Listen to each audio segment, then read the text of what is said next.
This time on Highway Thru Hell, a truck deep in a ditch. Ready to go? Brings Jamie back to the road. A mangled grocery trailer means a massive cleanup. Whoa! And a massive headache. You're pulling too hard. Al and Gord race against rush hour. Hey! Slow down! With an 80,000-pound load overpowering their wreckers.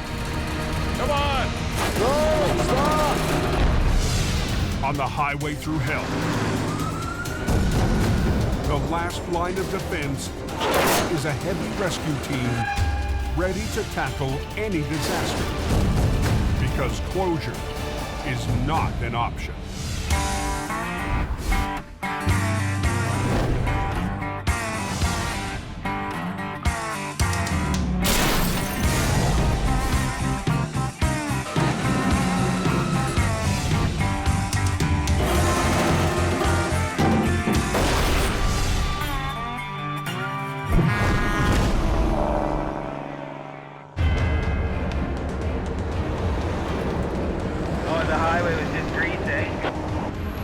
Northern Alberta. Oh my gosh, it's pretty scary out there. A downpour of freezing rain has covered Highway 881 in thick ice. Is it coming, Gord? Yeah. Jobs are piling up for Jamie Davis Heavy Rescue. But lead driver Colin McLean 4 feet. Decided that a stranded plow truck was top priority. 2 feet. 2 feet. A little bit more. Okay, whoa. Good. You want him out there sounding insulting, so there are no more accidents. All right, you guys be safe. All right, you too, man. Conditions getting worse. Now there's all kinds of calamities going on down there. Oh. Well, we got one down, possibly 3 or 4 more to go. Tonight's a really bad night. Now we gotta go check on the bus accident. The RCMP members have been waiting for us. Josh, it's probably gonna be a busy night for everyone there, eh, Gord Butts? Colin heads south of Lac La Biche down Highway 36, where his flagging crew was already on scene. Oh, it was sort of half on the road, half in the ditch, so it was kind of a hazard. Okay, let's go take a look. A semi sideswiped the bus while trying to pass in the freezing rain. Now, one lane of traffic is blocked. A lot of the oil companies have gone to busing their employees in. So we've got a lot of bus traffic now heading on these highways every day. No more traffic, northbound, please. We're just gonna grab that ass in. With multiple jobs waiting, Colin can't afford any delays. But when Colin goes to angle the wheel lift on the rotator... What? Why is that not going out? Try that again. Sounds like you got a hydraulic leak. What? Sounds like a leak. Controls, everything. Blew a hydraulic hose on the rotator. Me. Got pinched on something, caught on something. You gotta be kidding me. Colin had to improvise. Okay, grab the green winch line and suck her back in. Oh, yeah. So I want to turn it so I can just get in underneath of that underlift. He's trying to get it to the correct angle just so we can get it underneath the bus. He had to hook a chain up to the wheel lift, suck it back so we can get it to the right angle. Yeah. Do we look good? If something goes wrong with your truck, you gotta know how to hook up that vehicle. You're always on the fly, you're always on the go. Hold it.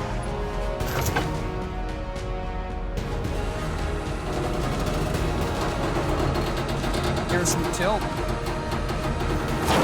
There you be, buds. Gord, you want to put a chain on that?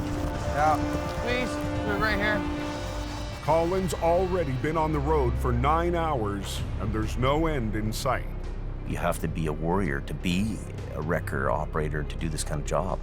Let's get out of this highway and get it open. They'll work 8, 10 hours nonstop, continuous.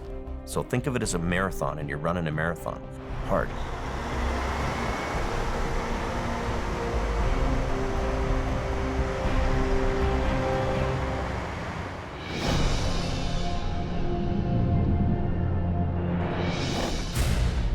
I just want to win enough money I don't have to work this hard.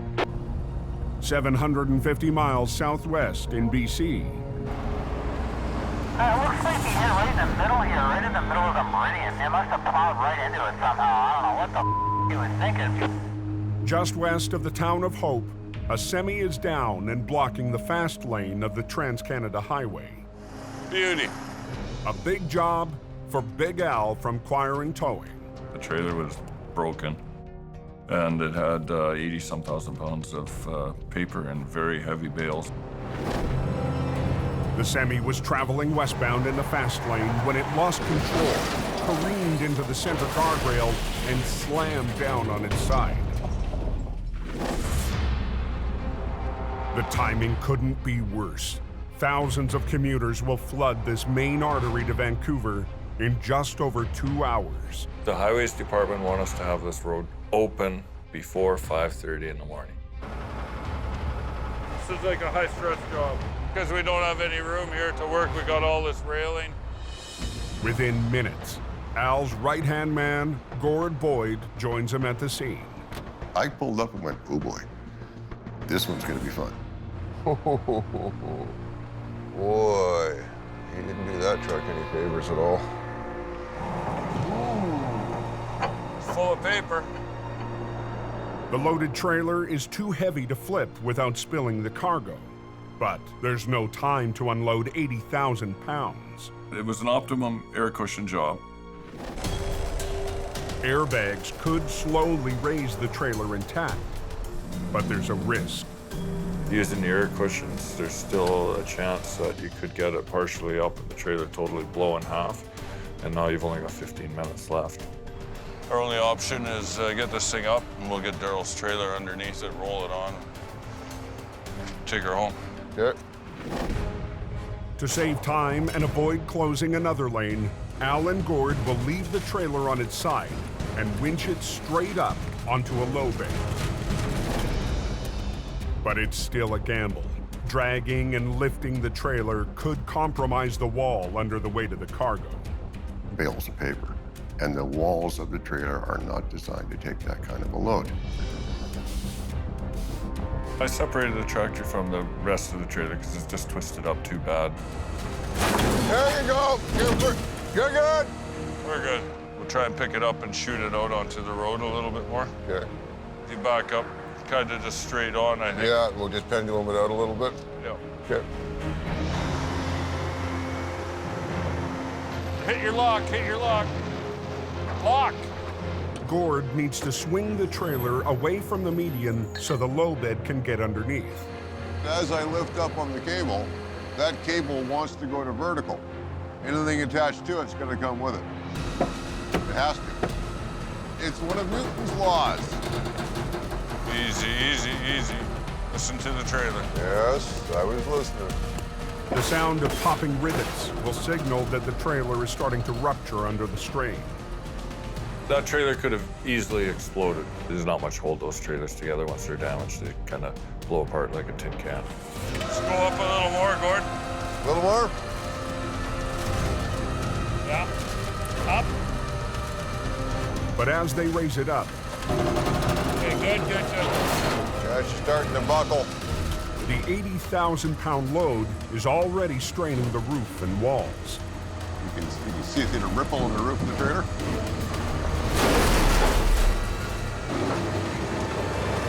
Okay, good, good, good. Just before 4 a.m., the low bed arrives. One with a very special feature. The axle slide ahead, allows the back of the trailer to drop down, and makes a nice even ramp where you can load equipment, or in this case, a semi-trailer laying on its side. Good. I'm hoping we can just get this thing on there and off with it. Really? You gonna haul it on sideways? Yeah, well, we're getting close to 5:30. The low bed's winch will pull the loaded trailer onto the deck. Yeah. Okay, wind her up.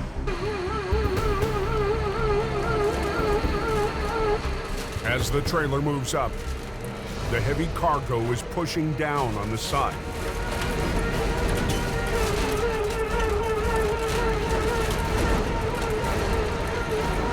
The sharp edge of the ramp slides forward against the trailer's bulging wall.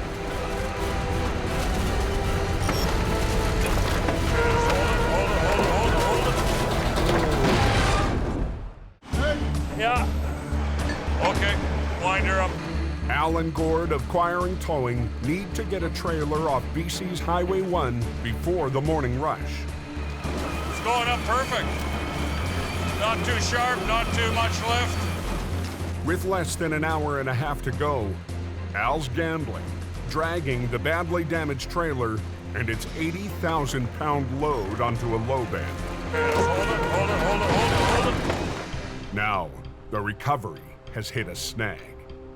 That tail edge of the trailer is so sharp that it started actually cutting into the side of the trailer. Toss these timbers under here, Gord. Al comes up with a quick damage control plan. Slide your wheels back again. Adjusting the angle of the deck of the low bed so he can place scrap wood underneath for extra support. Okay. We're just gonna change the angle a little bit, get the deck more on the ground so it just scoops underneath and picks everything up. Can we go up more? See if you can go up a little more.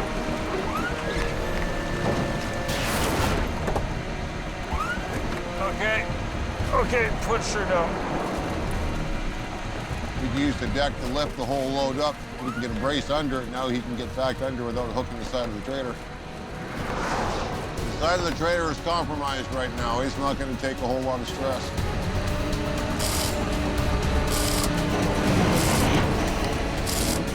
Oh, that doesn't sound good. Doesn't sound good, but it's working so far. You're worrying about the cargo, you're worrying about cargo escaping and becoming a bigger task. This is going to be the worst part right here because this is pretty much the middle of the trailer, so we have the most flex.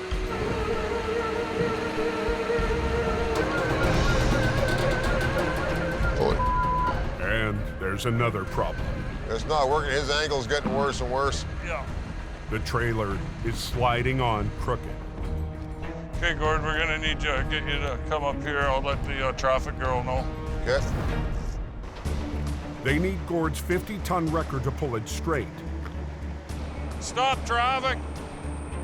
And they'll need to shut down the other lane. Pull, Gord! Come on! Yeah. There is stress. There's obviously the ministry, the government wants to know why their highway's closed and what's taking so long. And sometimes that's very challenging and stressful too. Now the weight of the load is stressing Gord's truck. I got wheels off the ground. Pull on her. No, stop.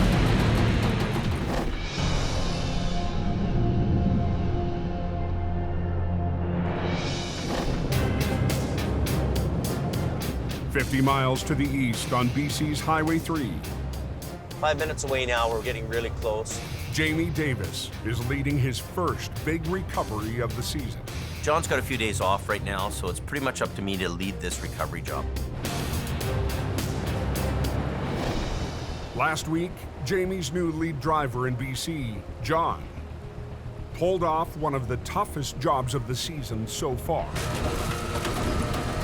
Josh, you be careful.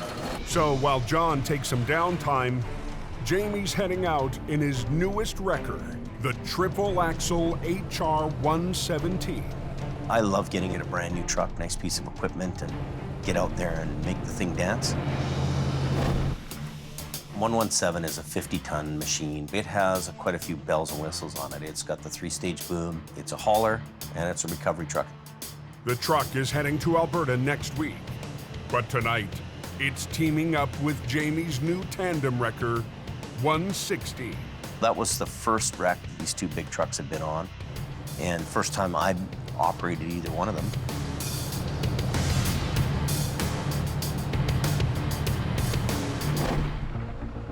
Jamie's stepping out from behind his desk to help a longtime client. Their loaded semi slid off the road and flipped down a steep embankment. It was sitting on trees, and the trees had punctured through a little bit of 1 or 2 panels. The customer wants the truck and the medical supplies inside out of the ditch tonight. So we want to bring it up intact, you know, with the load inside, save the customer unloading, and that's our goal, so keep him happy. So you're gonna run a line down to my truck, through a block, over to the axles. over to the center. You're gonna put chain in both wheels, like a 1/2-inch chain. On both wheels? Yep. This recovery is a chance for Jamie to see firsthand how his BC crew is performing. Phil and Wayne are both junior guys. They've been around big trucks, they understand towing, but when it comes to recovery, they're both a little inexperienced on that. Are you chained up the axles? Not yet. You can do that. You don't need to wait for him. Really want to watch these guys, and I'm going to make sure that they're doing what they're supposed to do. Just kind of wrap it around both.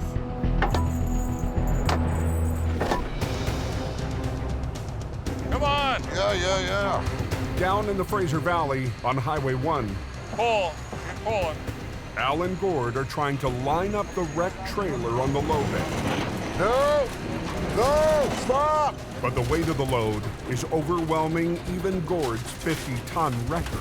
Good. Okay. Cast it off. Pick the leg up, back off the road. Okay. Okay, back up. Back up. Gord needs to move his truck Come on, hurry up. We're in the fast lane. We got the roadblock. to get a more direct angle on the pull. Crank it. It is cranked. Oh! Okay, start tightening. Yep. Okay. Let's try it again. Pull, Gord. Pull. Pull it.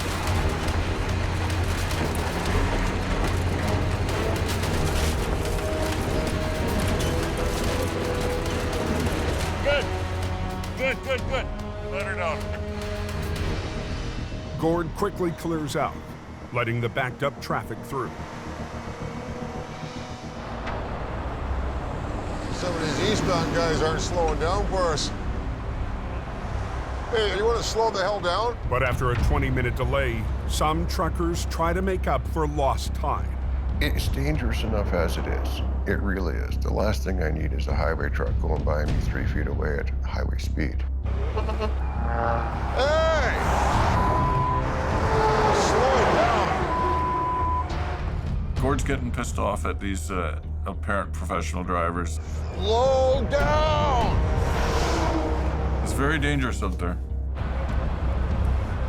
That means you, Paula.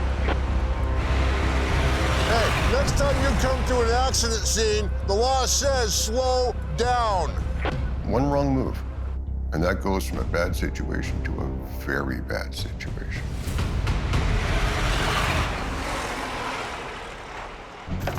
It's less than an hour until the RCMP wants them off the road. Okay.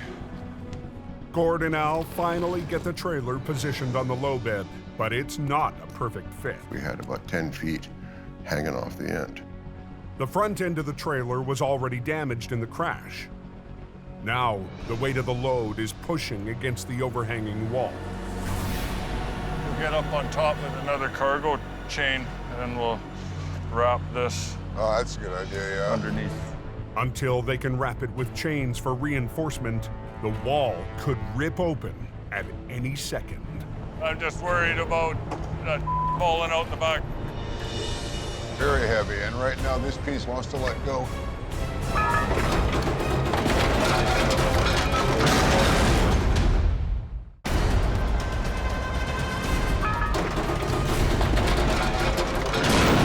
I think we just lost that front bell. With the morning rush approaching fast, Al and Gord of Quiring Towing have hit a hurdle on Highway 1 in BC. Okay, well, let's react to it. There's actually a whole section of trailer just dropped right on the ground. Yeah, I was afraid of that happening. As soon as we picked it off the ground, gravity took over. Pulling the trailer on its side was a risk, one they took to save time. But now, the morning surge of traffic is just 45 minutes away. Buddy's tractor is pretty messed up there. He must have hit that rail pretty hard. Come 5:30, and it's almost like clockwork. It's the rush, everybody going into town. Problem is, the load's dragging on the ground. We got to do something about that. They'll use a chain from Gord's bumper to haul out the bales of paper.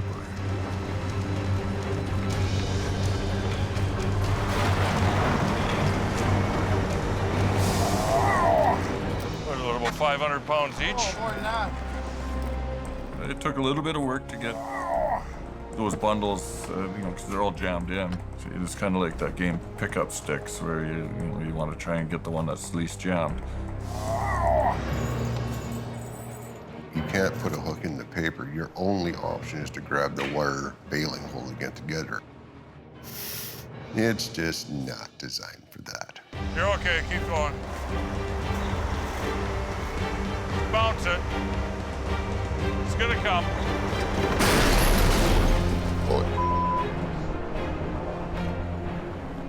They'll have to unload the loose bundles by hand. Okay. All right, Daryl, if you want to drop her on the ground, we'll see if we can chain this bitch up.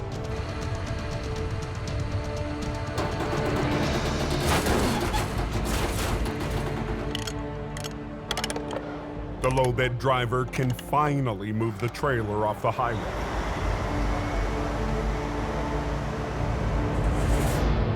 That one's pretty much toast. But the tractor is going to be a whole new problem. Because that is not towable.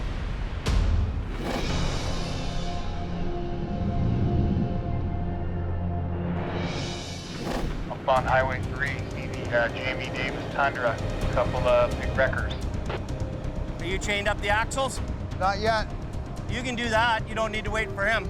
Jamie's regular customer wants their rig recovered with its load of medical supplies inside tonight. One to go. But the tractor is so damaged. Bit of work. The front end was kind of smashed up quite a bit, and there was no toe pins. Jamie's having trouble finding any secure rigging points. I'm getting onto something that really isn't as strong as it should be, but there's really nothing else to do. 2 lines from 117 are rigged to the axles of the tractor, while 116 is hooked to the trailer's axles. They'll pull the semi over and up the slope. Can you stay at the back end and watch the wall underneath? If the wall's breaching anywhere, let me know. Yep, you'll get this if it is. Yeah, okay. A rupture in the wall will add hours of cleanup time. Things don't always go according to plan either, so you never know what's going to happen. Ready? Yeah. Here we go.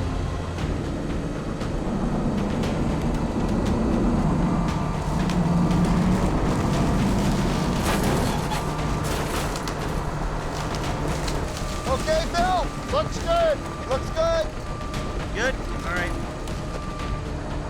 But the weight of the load is still pushing against the wall. Ooh, be careful there.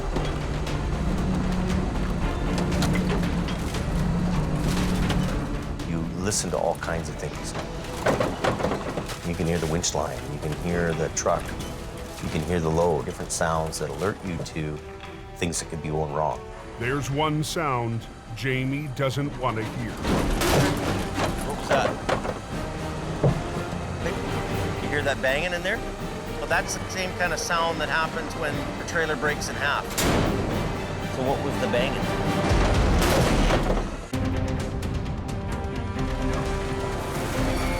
On BC's Highway 3, Jamie's under pressure to recover a semi and its load of medical supplies.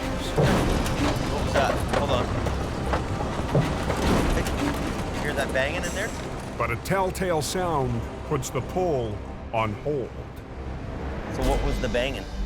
We heard a banging. You know, that's the same kind of sound that happens when a trailer breaks in half.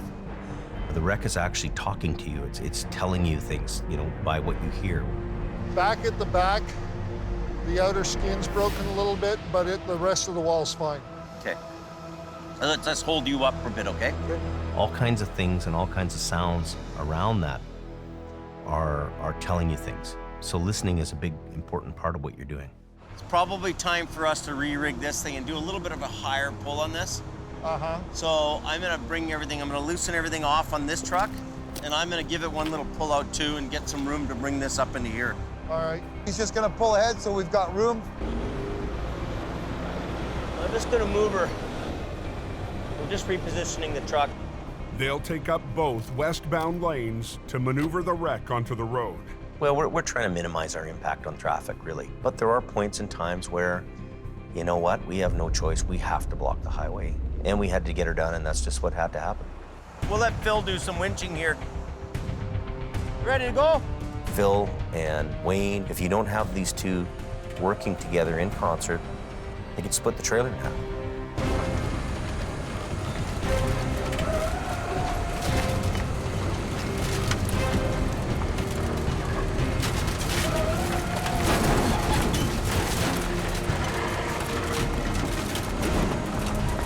A little bit front.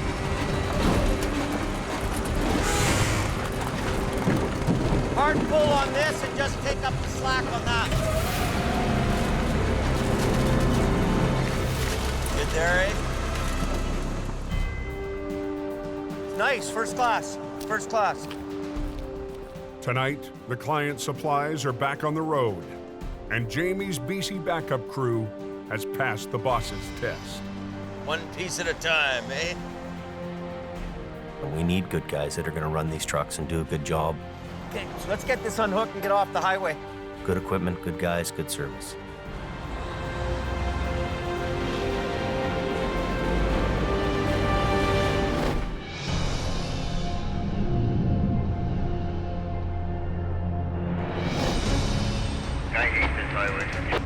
Make two of us.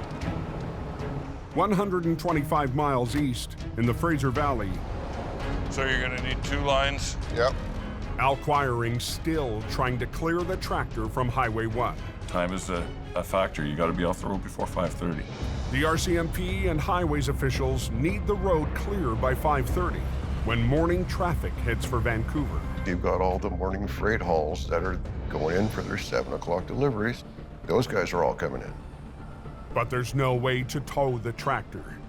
The tractor was twisted a full 90 degrees along its length. They'll need both wreckers to lift it off the road. We'll just come in, slingshot it, pick it up, back a trailer under it, set it down. Well, the frame's always the best spot. It's usually the strongest.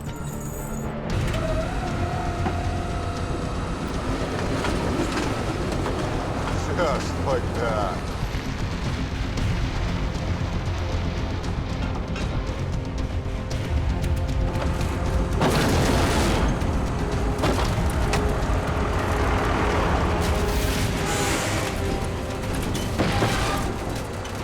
With the 20,000-pound tractor hanging in midair. As soon as we get rid of them, I want to shut the road off again for 5 or 10 minutes. Al needs room for the low bed to move in. Hey there, Gord. You can push me back, and I just got to crank my wheels hard over. With Gord backing up and me turning, it created enough of a space there that the low bed was able to back underneath. Hey, watch your toes. He's backing in.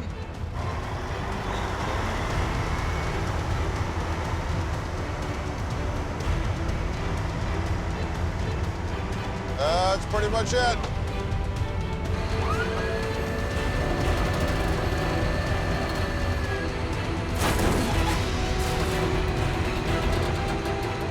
Yeah, rush hour's about to start.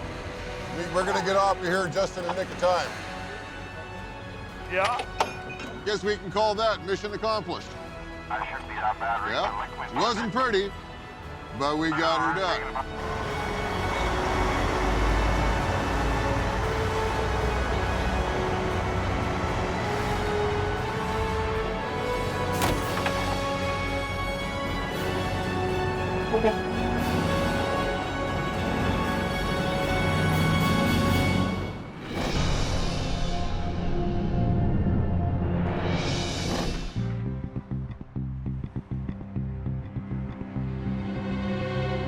The next morning in Lac La Biche, Alberta, Colin's still recovering from a busy night. But there's more work to do, and this time, it's not a recovery. You know, taking care of everything is a, different role than I had last year. Colin's kind of become the senior driver around there now. And, if it means that he's got to go get toilet paper, he goes and gets toilet paper. New shop, new problems. We'll deal with them. That's what we do. We're out of water at the shop, so. With no water main to the shop, water is usually delivered to fill the holding tank. Everybody up here has to buy their own water. But Colin can save Jamie money if he picks up the water himself. Now to see if this will fire. Jamie's fire truck has a perfect-sized tank. Listen to that old 460 burr, boy.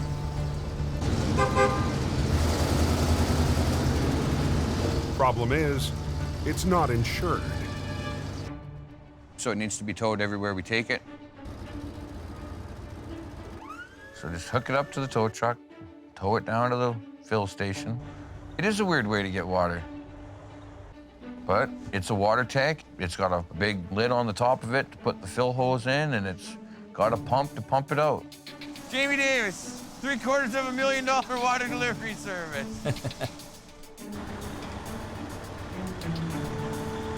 Getting her done in Alberta sun. We have ourselves water. It's $1 for 200 gallons of water. And we take back the beer cans for the water. Water in the holding cell, bye. It's just one more responsibility for the new senior driver in Lac La Biche. Like I'm stepping in and filling in the void. Somebody's got to do it and get it done. Water flowing, where it's supposed to be flowing from.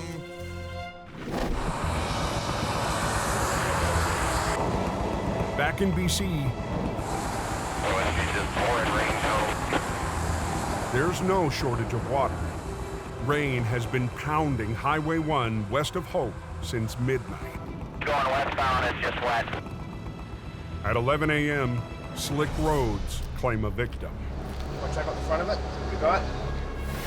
A semi loaded with groceries has plowed into the hillside.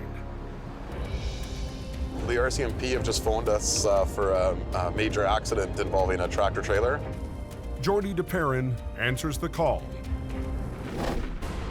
Jordy runs Mission Towing, a company his great-grandfather started over 60 years ago. I've grown up in tow trucks. I used to ride with my grandfather as a kid. I needed a pillow to see over the dashboard. But today, Jordy's the one in charge. It's on its side in the ditch.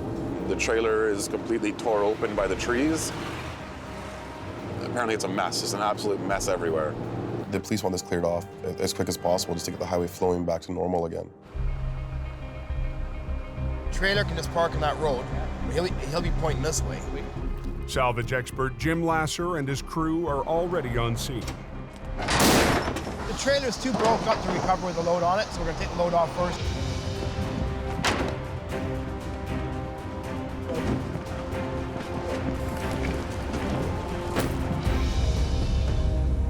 When we got there, we knew it was going to be a very big job.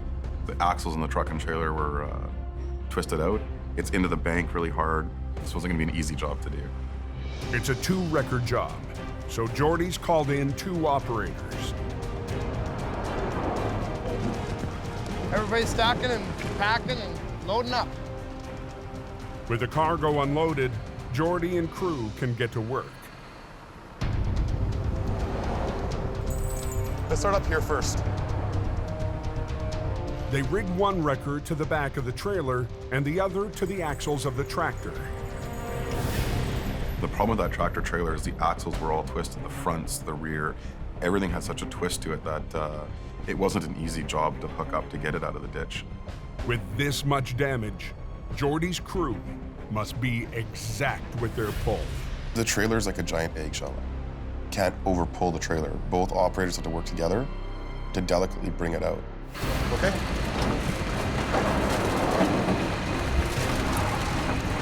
If the trailer breaks into more than one piece or breaks in half, highway is going to be closed a lot longer. Whoa! You're pulling too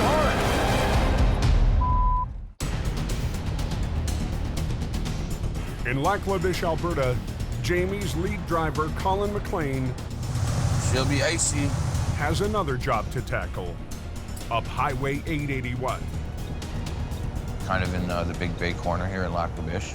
A hot spot for vehicles going off the road there.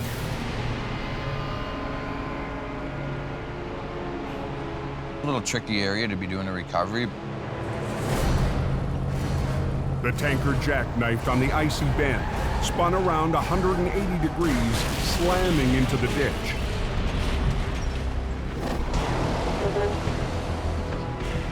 Gord Lundeen is away, so Colin has to work without a swamper, right in the middle of two blind corners. You just can't see the other side, right? So you have to sort of watch both ways, always. So, yes, very dangerous. Yeah, it's got a fair bit of traffic on it, but we're keeping at least one lane open, alternating.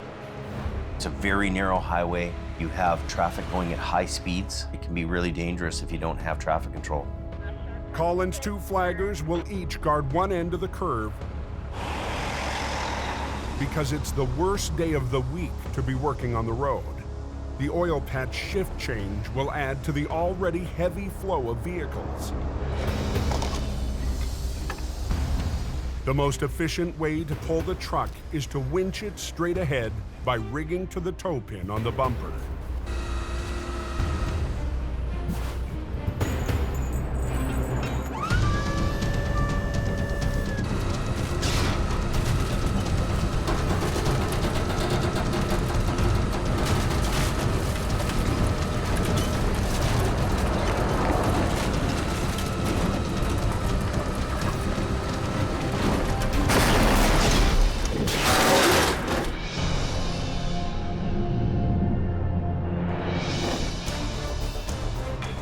On BC's Highway 1.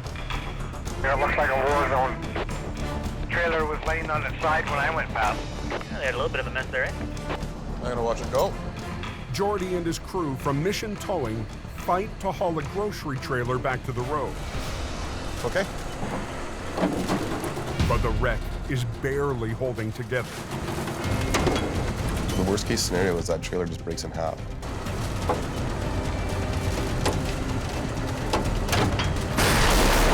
You're pulling too hard.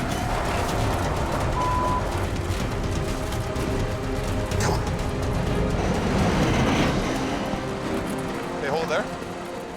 And what we did is we basically brought it out of the ditch from the rear with the heavy end still in the ditch. Beautiful. Now, they need to lift out the remains of the tractor, trying to keep it in one piece. Good. Because the front end was so hit very hard and the axle was twisted out of it, the engine, the motor mounts had broke on the tractor, the tranny mounts had broke on the tractor, so everything was hanging low. The crew wraps the motor mount to the axle with chains, hoping the front end will hold.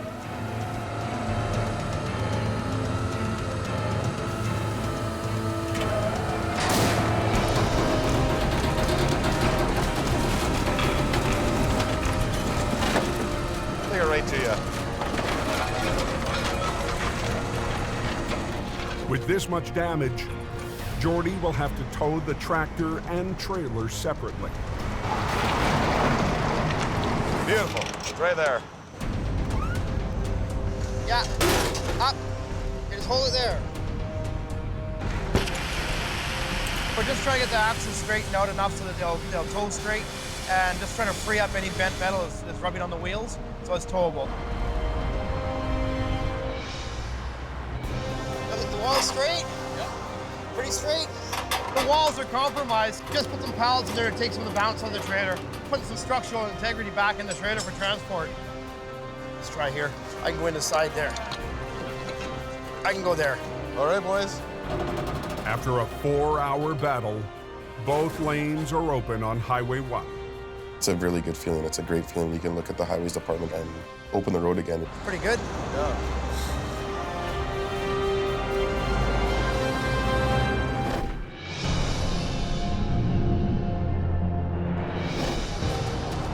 Crosslands security vehicle. 4. Traffic is flying around the blind corner north of Lac La Biche. Colin's working without a swamper, and his plan A has fallen apart. What? The bumper is pulling away from the frame. There was a little bit of damage from when it went in, so it's kind of weakened up really good. I think it was that side there that actually finally let go. So I'm just gonna go right to the front axle and yard this thing up from there. Yeah, I am gonna need just to shut down for not very long. Shutting down 881 during shift change will back up traffic instantly. Last vehicle is a black Explorer. Right. With thousands of workers on the road, I don't like to have the highway shut down for anything longer than 10 minutes. Colin can't afford any more delays. Oh, what's going on here? It's closed in both directions. You need to get home. Got things to do tomorrow. Why did this have to happen today? Is this highway open yet? It's closed both ways. On a blind corner north of Lac La Biche, all traffic is stopped on Alberta's Highway 881. You're not alone, man. We're frustrated. On the day that shift change in the oil patch has put thousands of workers on the road. Colin's counting on a quick recovery of the smashed tanker, as long as the front end of the tractor holds together.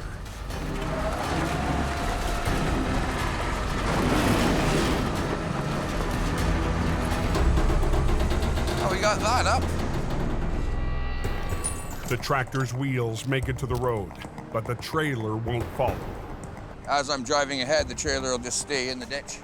So we don't want that to happen either. Okay with ending. You bet. The flaggers release the growing backlog. And Colin repositions the rotator so he can finish the job, keeping one lane open. You gotta think what's more important, getting this thing out half an hour quicker, or keeping the traffic flowing. Just go swing around, come back, come and grab the back end of the trailer and just kind of pull the trailer up. Swinging out the rotator's boom, Colin is able to finish the job without moving into the second lane. The way you position your truck, for leverage on pulling on stuff, for recovering things, differs a lot with the rotator, because the rotator, you can put the boom 360 degrees wherever you want it. Running a rotator with a revolving boom brings a whole new challenge to what he's doing. There's a whole lot of different things that come into play. Lifting straps, chain rigging, mathematics and physics that come into this game.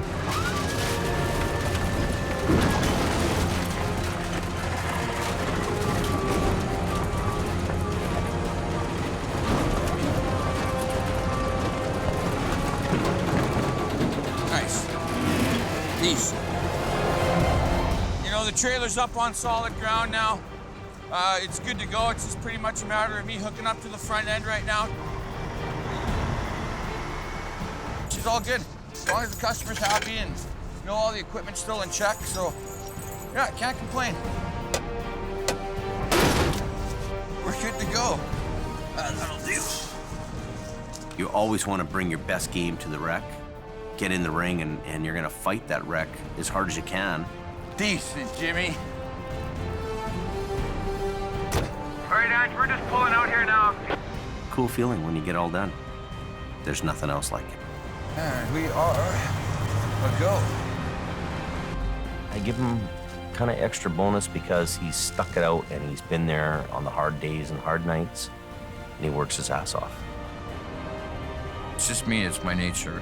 Things have got to get done, let's get them done. Well, she's just a day tow yard. Next time on Highway Thru Hell. That's huge pressure to handle that wreck. A head-on wreck.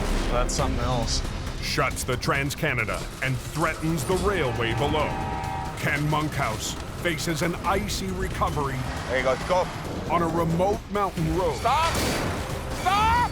And ice storm devastation strikes. Look at that thing come down. In Heavy Rescue's backyard. Everybody get away.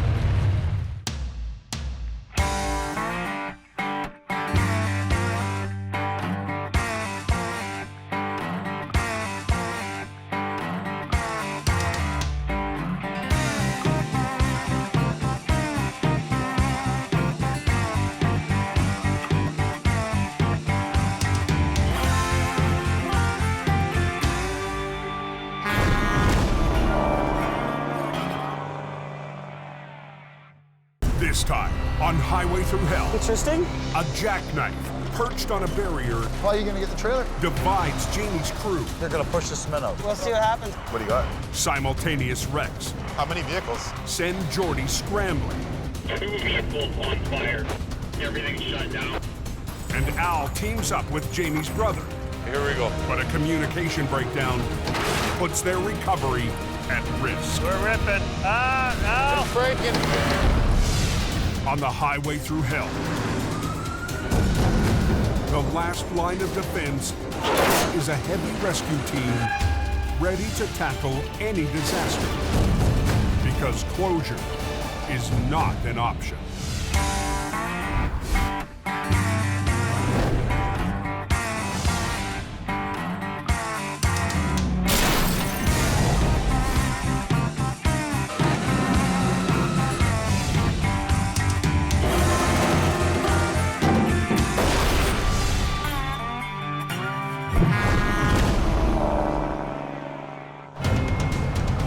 Not capturing by the cloak. It's snowing. On BC's Coquihalla Highway, an unpredicted and relentless storm Going downhill quick. has truckers fighting to make their way up the mountain. I heard they're spinning out off the big hill there now. Gordon, are you there? Yeah, go ahead. Where are you at? I'm just backing down the hill now. Oh, you got a couple of trucks spun out on the hill. Just after 4 p.m., Acquiring Towing's Gord Boyd punches in. That truck and me are always ready to go at a moment's notice. Scoot down here and see if I can rectify the problem. Okay, there's 2 trucks full of pipe, and there's one kind of stuck up against the side of them. That's the one I want to Let's go find out what's going on here. Oh, he's a little close to this guy. I've got 3 or 4 trucks that have to go up the hill. The first one I got to get out of the way is the one that's in the middle of the highway. I don't know about this, but we're gonna give her a Are you try. calling me, Mike? Let me get in position here. They're holding traffic down at the bottom anyways. Highway maintenance has shut down all northbound traffic to give Gord room to work. And there's a bunch of guys parked at Box Canyon where they have everybody shut down for now. They're holding traffic down at the bottom. So there's pressure on Gord to work quickly. I'm gonna winch you forward a little bit to get you away from that guy. Then I'll pull you up.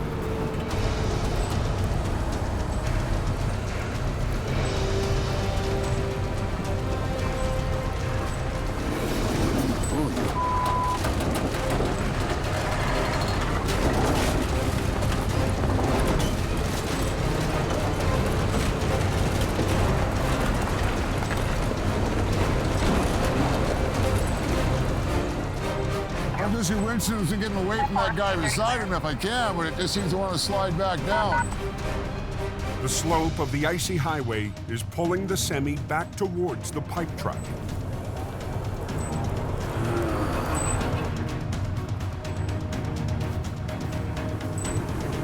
Okay, this is gonna be tricky. As soon as I lift off, give me as much power as you can without spinning the wheels, right? We don't want to spin and slide into this guy. Okay, shall we? Okay, let's. As soon as you spin a wheel, you're gonna slide whichever way the slope of the road is gonna take you. Okay. My clients expect me to do the job without doing damage to their equipment and to do it quickly and efficiently, and thereby saving them money.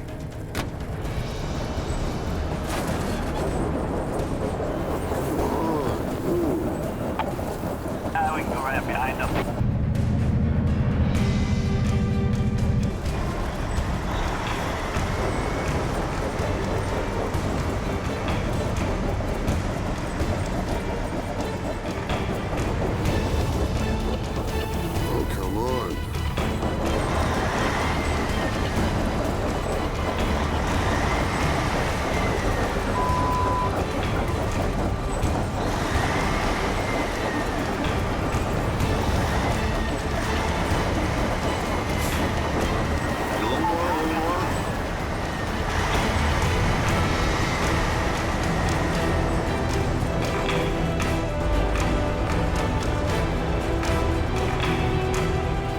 Okay, we'll be good here. All right, mission accomplished. Big relief. That was a heel dragger. That took a little finesse. Yeah, another happy customer. That's what I want to see. The highway is open again. Hey, is the Coke open now? Yeah, she's wide open.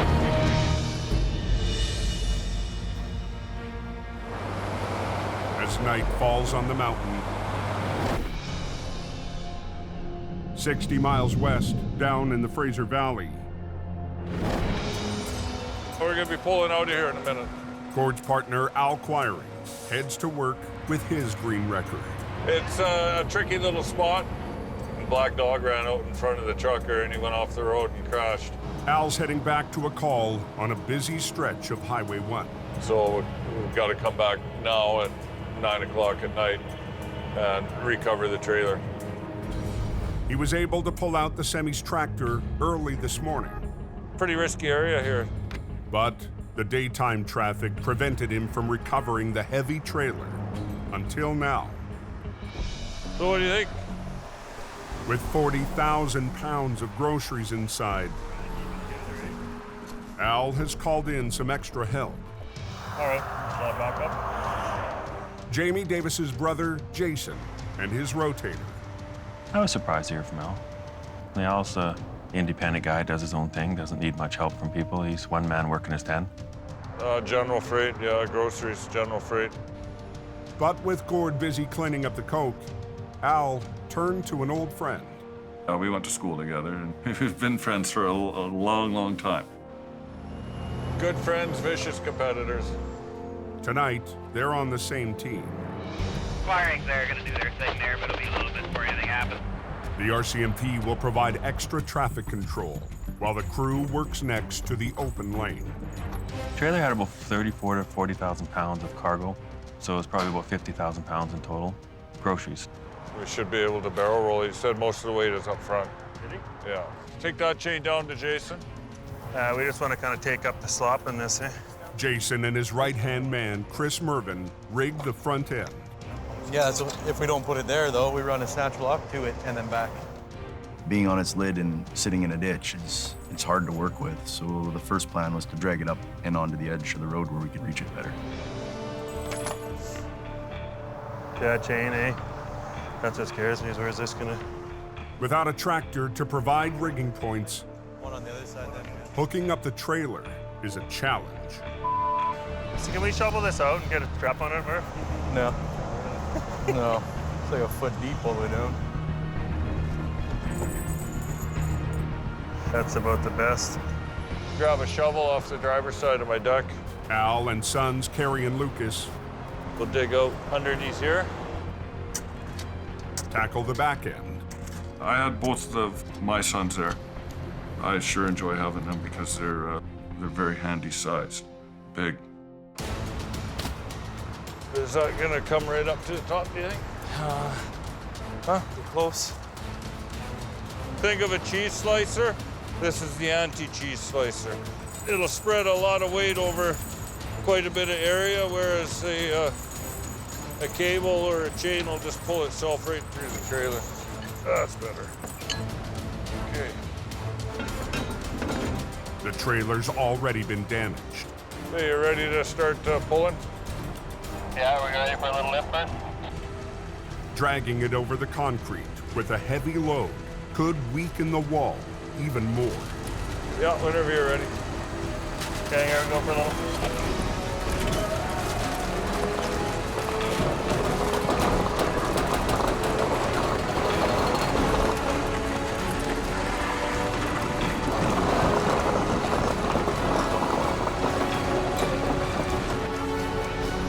Okay, I'm stopped. What do you think, Al?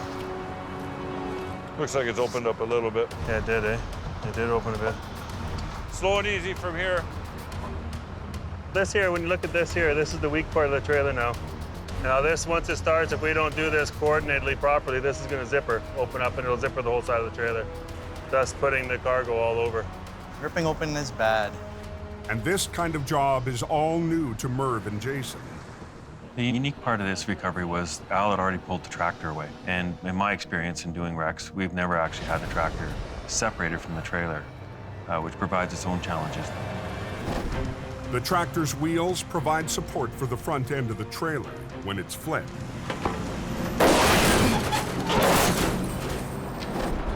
Without them, a hard touchdown could collapse and destroy the landing gear. Here, Al. To soften the landing, they'll attempt Al's signature move. The Aldergrove jelly roll. Yeah. We don't do this Aldergrove jelly roll too often. We usually roll it over with the truck attached to it.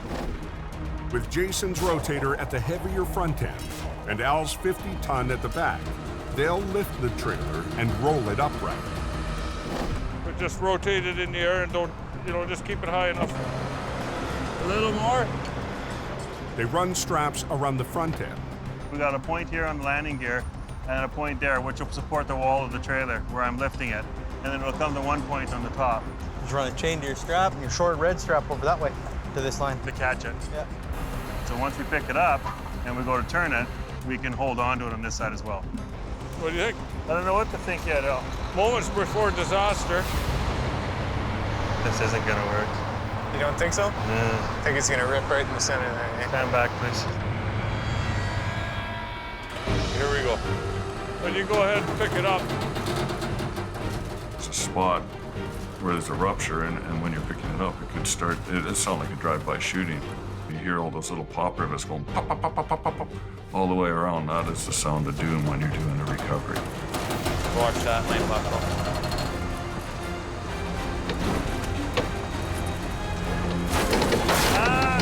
Breaking.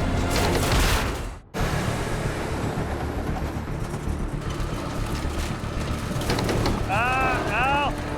On BC's Highway 1, Breaking. Hold it, buddy, we're ripping. Al Quiring and Jason Davis have joined forces to lift and roll a damaged trailer onto the road We're ripping. without tearing it apart. You can hear the creaking and the groaning and the moaning of the trailer. You can hear it even as we sit here right now. It's basically like a wet piece of paper towel with a rock in the middle. Something's gonna blow out there. That's not good. We got to get some airbags under her fast. Well, we're having a few problems here. We're gonna have to get our air cushions in. Flat deck up front right now.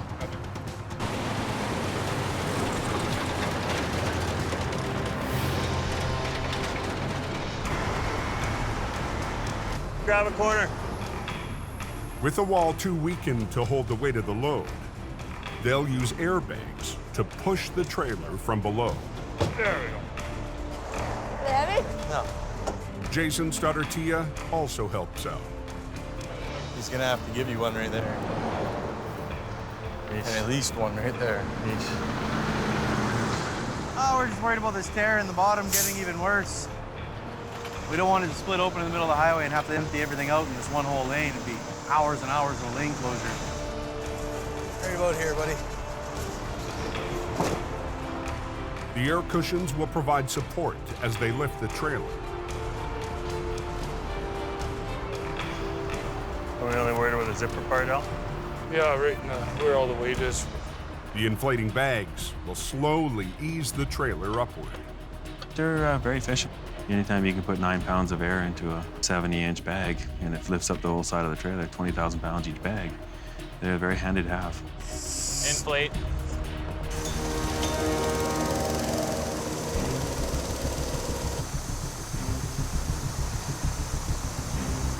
Yeah, it's inflating. We'll go up a little. Is that raising in here at all? Smidgen. That's what we're looking for, lifting in there. So we'll go up a little more.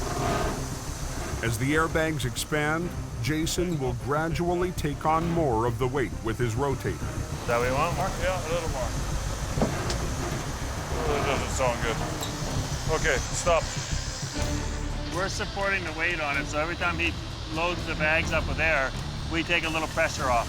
And as we take pressure off, and as the van body starts coming higher up, the weight will start transferring to the bottom floor instead of the wall. Push it in so the bellows go in.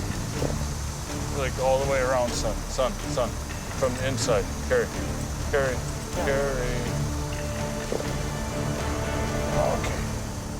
My boys don't have enough experience to take on the whole air cushion roll. So I had to keep an eye on that at the other end, keep an eye at our end, and keep an eye on that trailer to make sure that load stayed contained. We got that bag just wanting to push out. Al spots a new problem.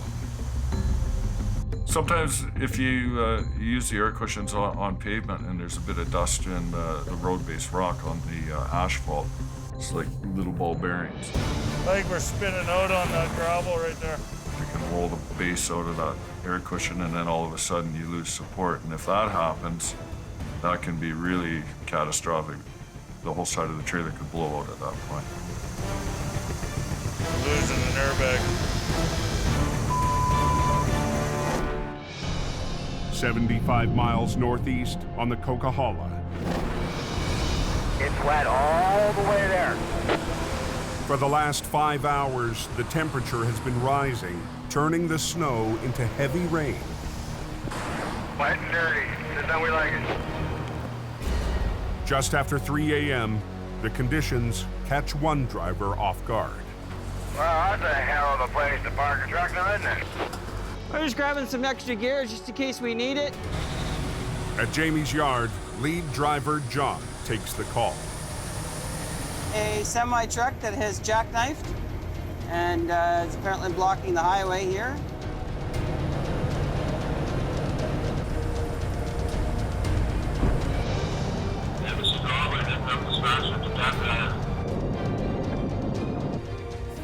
Interesting. Just north of the avalanche snow shed. What did he do and how did he do it to end up like this? I've never seen a wreck in this position. The tractor trailer lost control and slammed into the center median, snapping into a jackknife that forced the trailer end up onto the barrier. You're gonna have quite a time getting him out of there. Both westbound lanes of the Coke are closed, cutting off the main route from BC's interior to the coast. We're gonna have a lot of trucks leaving Kamloops. We are under tremendous pressure to get this open. With backup on the way, John gets right to work.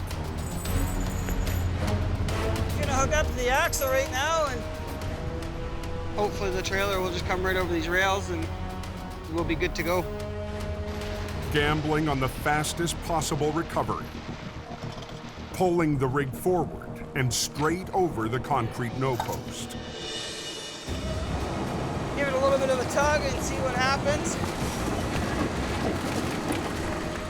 But when he starts to pull,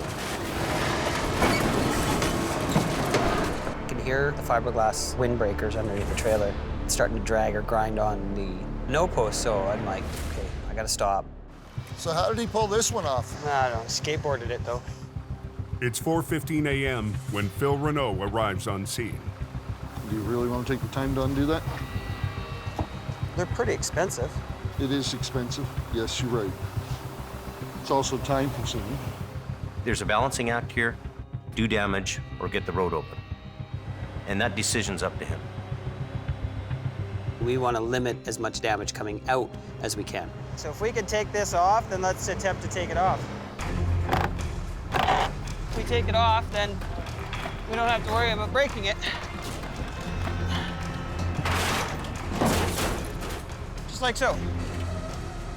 I'm hoping the tires will grip and then bring the trailer up and onto the no post, and it won't just slide along the no post as I'm pulling. How the hell did he end up there? Driver Wayne Sahada shows up to join the crew. Let me go talk to John first before he starts pulling. John, how about I back up and pull those 3 no posts that are in front of the wheels of the trailer? They don't want us to do that. Well, how are you gonna get the trailer? You're gonna yank, they're gonna start We'll coming see what out. happens. I'll get it out partway. If I gotta lift it afterward, then I will. Here's the whole thing about leadership. It's about responsibility. You make a decision, good, bad, or indifferent. You'll always have somebody second-guessing you in any situation. A lot of times, you make mistakes because you second-guess yourself. They're not gonna come over top. As soon as the wheels hit that cement, they're gonna push the cement out. How much you wanna bet? As soon as those wheels touch that concrete, it's gonna start pushing the concrete out.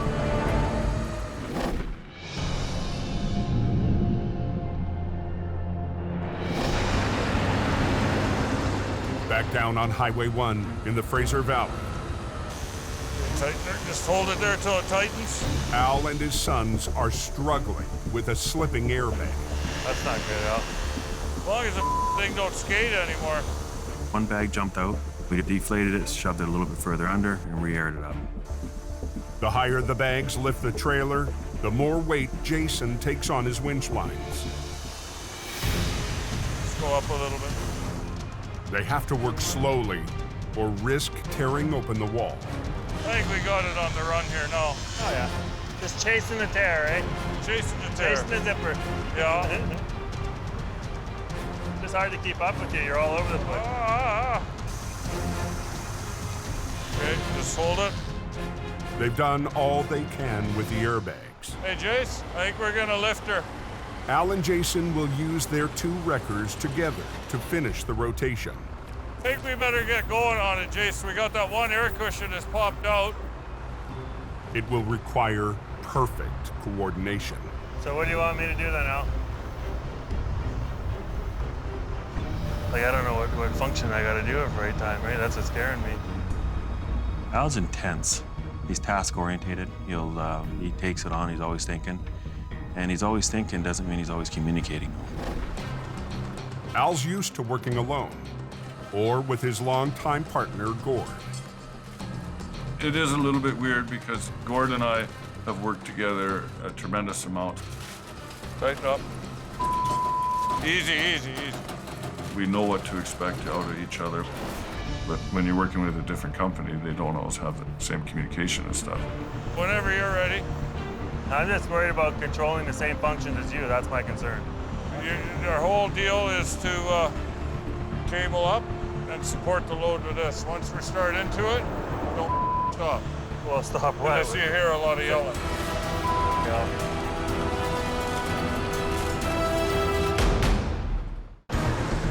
I don't know what happened. All of a sudden, we just slowed right down.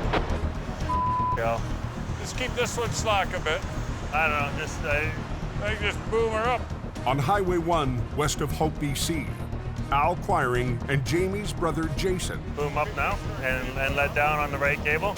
Need to work in perfect sync to upright a loaded trailer. I don't want it to slide, right? Just a little you're gonna be good. I wanted to know specifically what he wanted me to do. How far off the landing gear did he want me to keep it? How much weight did he want me to support? How fast are we gonna do it?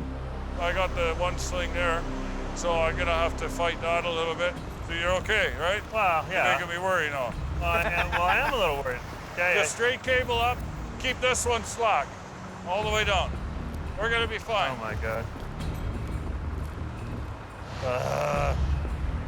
Chances are that if one truck went more than the other one, it could actually split the trailer, send one half one way, the other half the other way.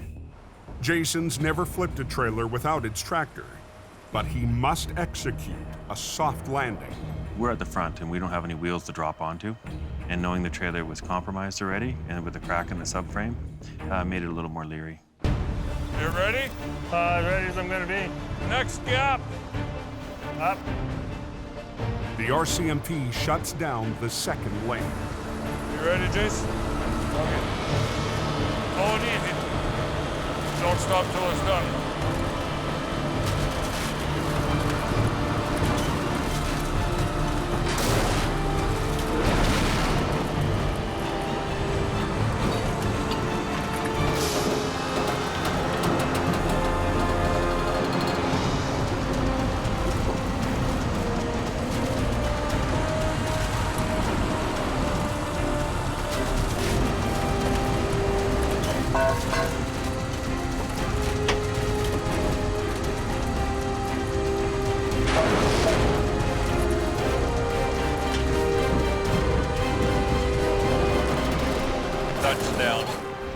that's an Alder Grove jelly roll. The Alder Grove jelly roll worked again. It's kind of iffy it was going to work there for a second. But we always win in the end, eventually. I'm just happy it didn't blow in half, that's all. Time-wise, we're 3 hours. We talked about being 3 hours, and we're right on the money, 3 hours, 20 minutes. So even with that little problem we had, we're still good. Yeah, it worked out good with my friend Jason, and it's kind of cool to see the younger generations coming up behind us. Working together, we got the job done, and now it's hot tub time. We're out here.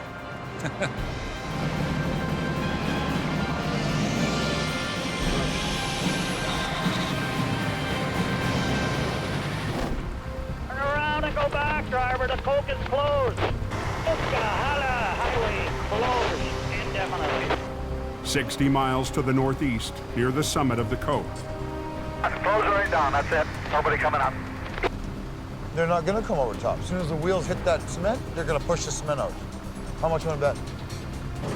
John's gambling he can pull the jackknife semi over the median without wrecking the concrete barrier.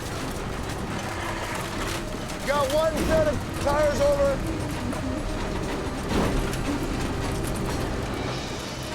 You should have bet me. It's not moving. I'm surprised it's not pushing the concrete out. Oh, keep going.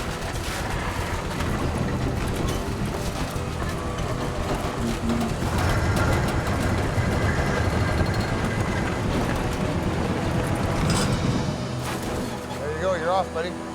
High five, buddy. Exactly what I wanted it to do. Are you just gonna hook up to the whole thing and just No, Reed's here. So we're gonna drop the trailer right now. I'm gonna keep pulling out the tractor. Reed can back up and hook up to the trailer. Okay. And then we'll hook the tractor up and get out of here.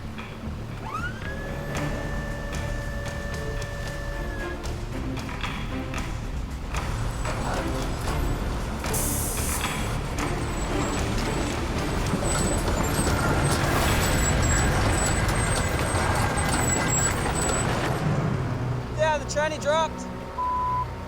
That's what we were dragging a little bit. Son of a bitch.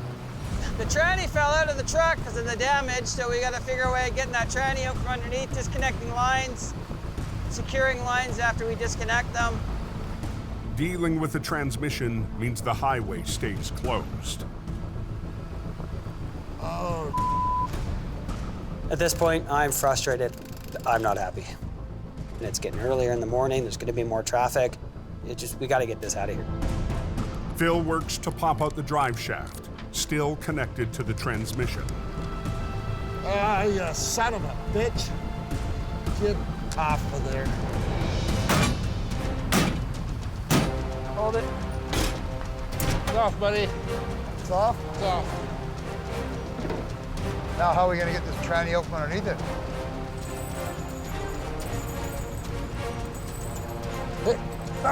Holy crap, hang on. This thing's heavy. I'm guessing it probably weighs close to 500 pounds. Okay, ready? Hey, stop. Holy crap, hang on. Oh, here's the winch.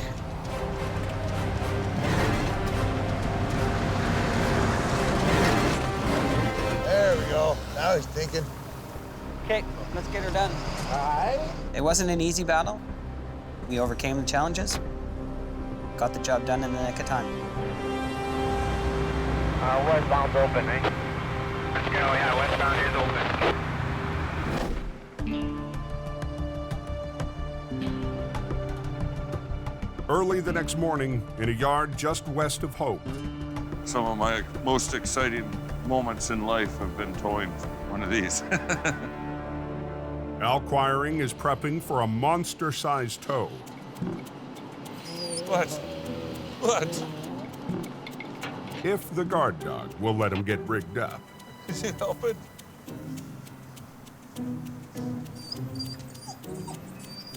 Oh, come on. Don't even start with me. Listen, you're supposed to be vicious. You're supposed to be vicious. What's going to happen when the word gets out? Hey? It's done for you. It's done. Some dogs, they want to chew you. This one just seems to want to lick you or hump you to death. One or the other. Okay, now that's it. just getting ready to move out of the yard here in the... Logging supervisor Jesse Dorman needs to get the yarder, or a mini pipe, to a remote site. So today we're gonna be moving this rubber-tired mini pipe here up the road to the Hope Princeton Highway. We got a logging job we're starting there today. The yarder hauls felled trees using an elaborate system of cables. Take the hydraulic hose off? Jesse needs to get it to a logging road, 12 miles east off of Highway 3. Probably weighs about 90 to 95,000 pounds. It's heavy and long, so hopefully just no breakdowns, no issues on the highway. That machine outweighs my truck easily 2 to 1. It's a give and take business.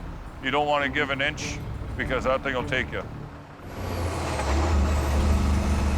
Everything looking good back there, Tom?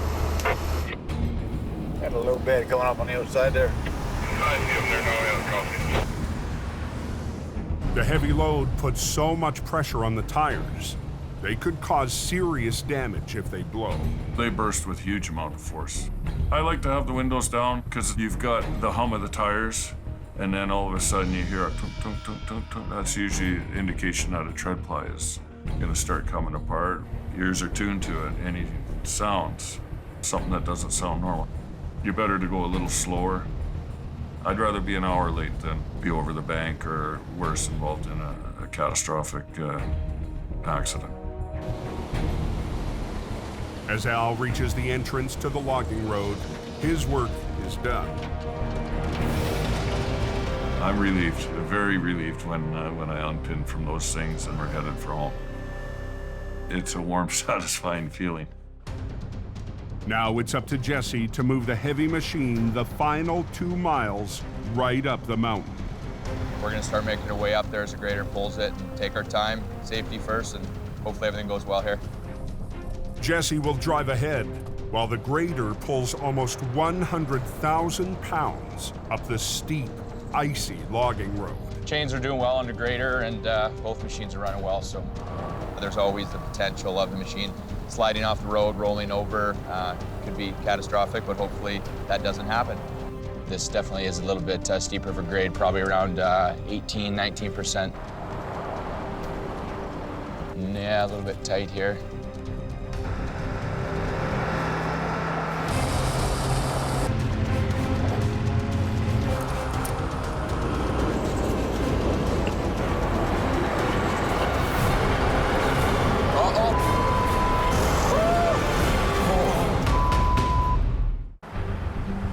Up a steep logging road off BC's Highway 3. Keep her going. Supervisor Jesse Dorman keeps a close eye on a grader struggling to pull 100,000 pounds up the mountain.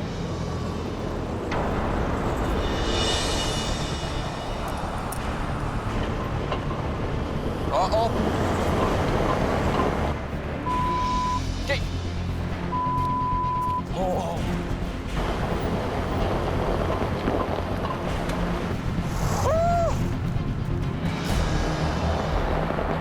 Finally, the grader regains traction. Hey!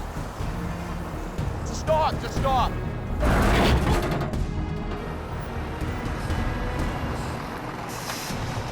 Was he spinning? Yeah, he was spinning. Let's unhook and we'll give it another scrape, get right down and try and compact it. Okay.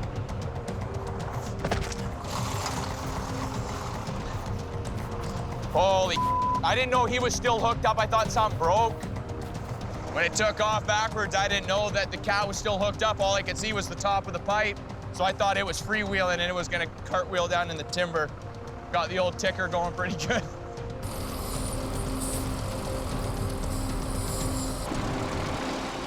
The grader scrapes up the terrain for a better grip on the steepest stretch. The grader and yarder can now make their way up the slope. It was a close call, but no one got hurt. None of the equipment got damaged. So it's just another day in the logging industry.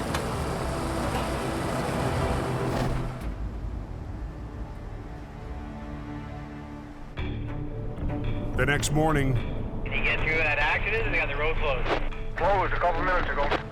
hours before dawn on BC's Highway 1, Mission Towing's Jordy DePerrin. Morning.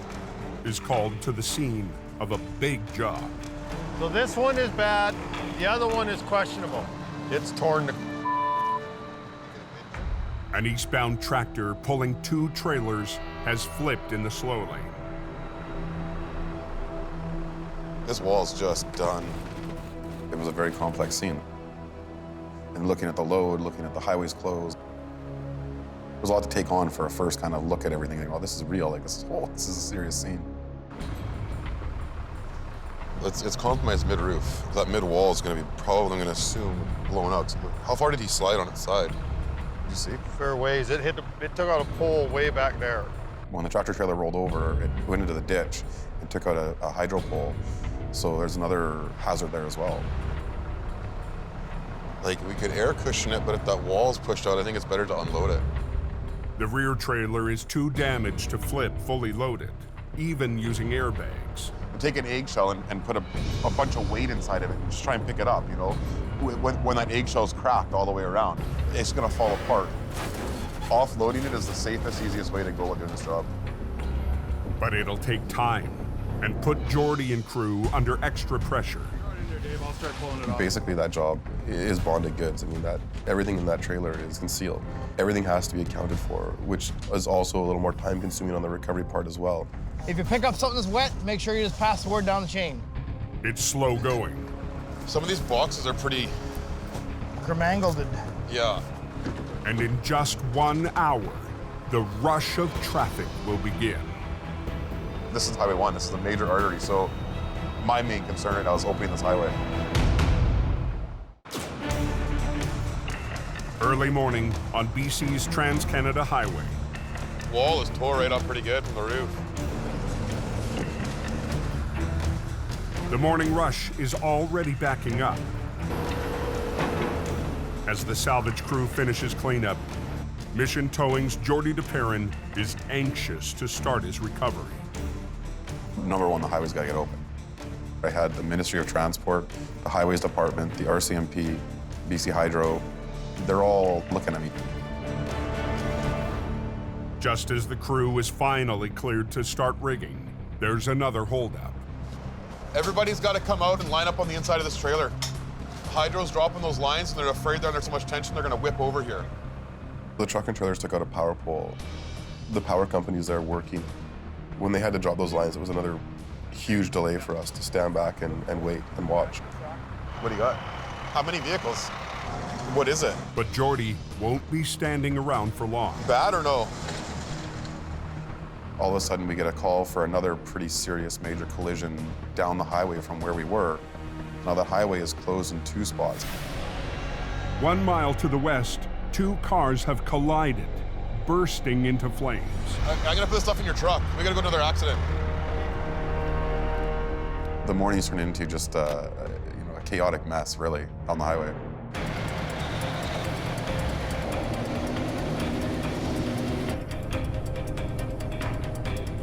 All we know is 2 vehicles have somehow collided here at the freeway, and we're not sure. Hang on a second. Yeah, go ahead.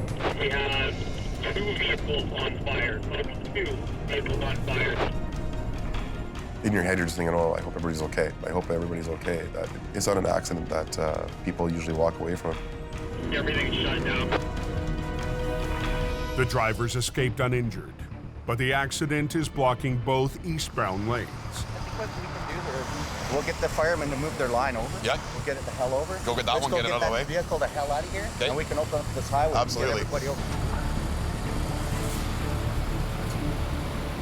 Holy man. It's very rare you see vehicles catch on fire like this together. And here we are. It's not exactly my favorite kind of job. It's still smoldering. We get going down the road and get a good wind in there, this thing lights up again, and it's not completely burnt, so I have my doubts. But there's no time to let the wreck cool down. A second driver rigs up the other car. In 15 minutes, Jordy's on his way back to the first scene. This is a busy day.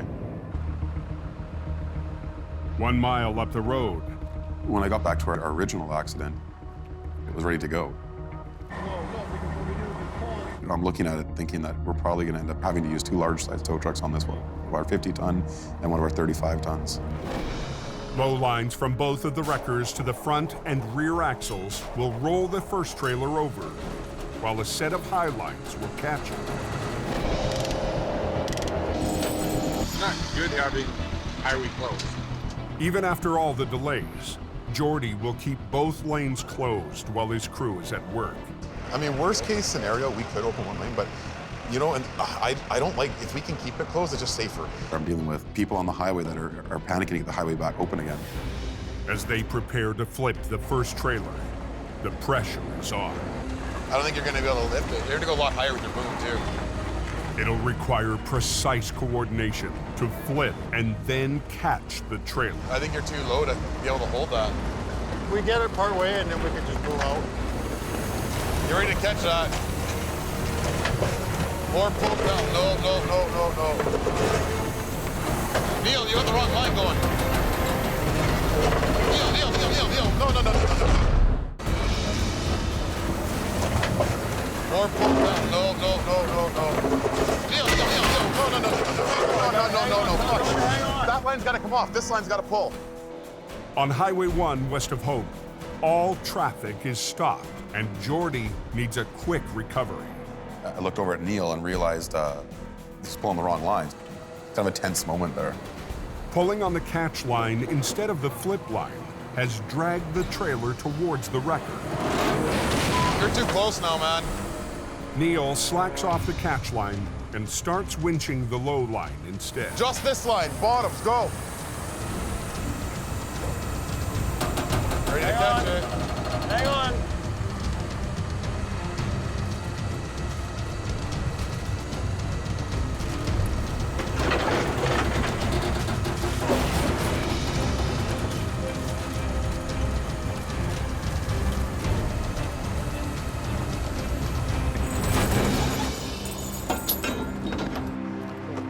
One down, here to go. Yeah. Now they turn to the lead trailer, still connected to the tractor. Right through the middle, yeah.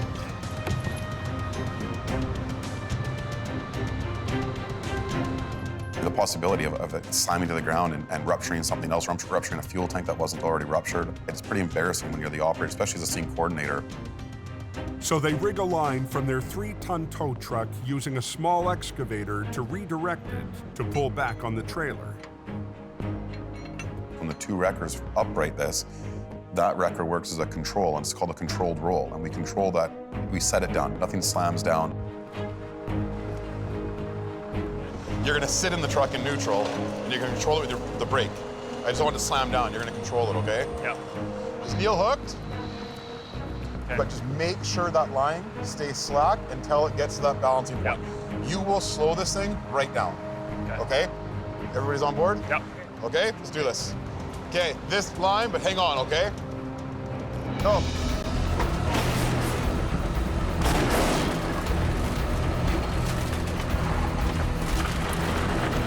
Okay?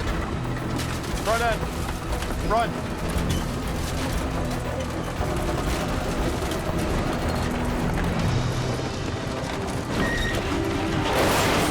Neil?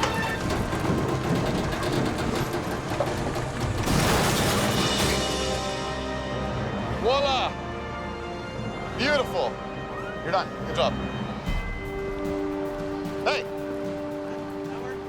That's where it's at. Where's Trevor? Beautiful. Told you. Beautiful. Got her. Good job, buddy. All right, brother. I love that, man. That was just beautiful. I'm feeling proud of what we just did today. The pressure is off your shoulders right away when the highways department looks at you and they're shaking your hand. And the RCMP are smiling. I mean, it's a great feeling. We're good to go. On through, going home. Going home. It's been a busy few days for the crews that keep the BC highways moving. And the season is far from over. It doesn't really matter what color the truck is you drive. Each and every guy in this business They do the job, and they're there for you. Next time on Highway Thru Hell. She's a mess. A simple job Really a light load. Keep pulling. holds an ugly surprise I'm off the ground, Jamie. when a rusty Jamie Why are you not coming over? returns to the road. Visibility's down to like 50 feet. In Alberta, Come on, come on. the heaviest wrecks of the season Holy crap, carnage. strain the records and the new team.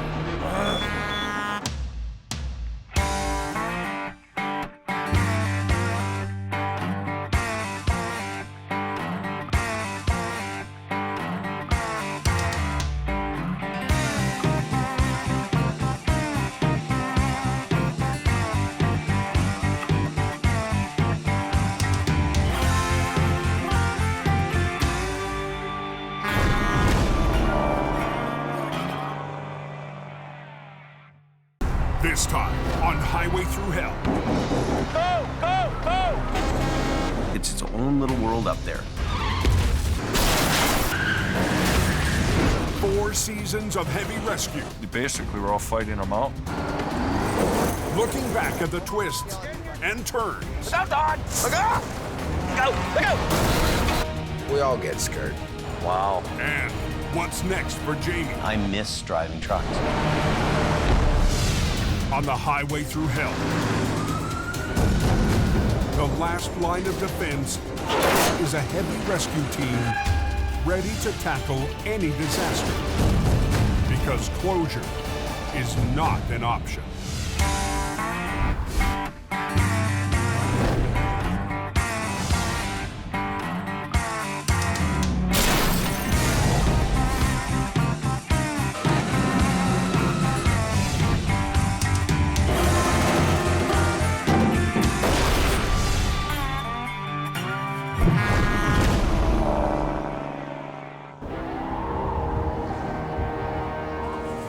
It's its own little world up there. Holy, you poor guys on that coat. It is a very brutal, hard place to work. Welcome to winter. On its worst day, the coke is absolutely horrible. Coquihalla is like being on another planet. Yeah, it gets pretty nasty up there. The title of the show was Highway Thru Hell, and it's really 3 highways that go through 3 mountain passes. And they're the most important transportation hubs in North America. When everybody else is getting off the highway, you're going onto the highway. Highway 5, Coquihalla. When everybody else is getting out of the weather, you're going into the storm. And every time I see the snow coming down up here, I see that acquiring. 42 calls in 24 hours. Go forward. Come on. Basically, we're all fighting them out. These vehicles must be out of here right now. It goes from bad to worse in an instant. Wow. Crashes are just phenomenal. When you get a monster crash, it's big. I got a line up on the right lane, and I got disco lights at the front, so we're here. Thank you. Like the fist of God came down on it.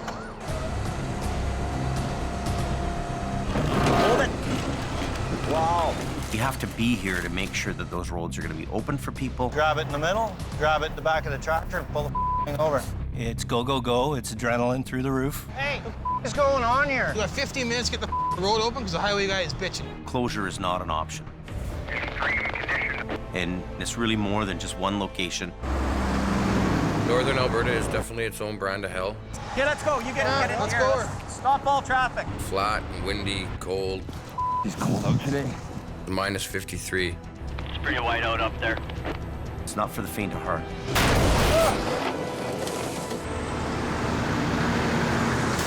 There's 4 things that are going to kill you if you're a tow truck operator. No! Weather, fatigue, equipment, and other drivers.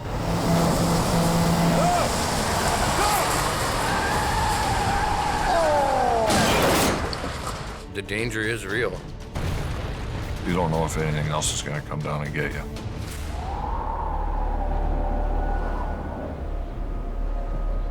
Highway Thru Hell is one of the most successful documentary series ever made in Canada.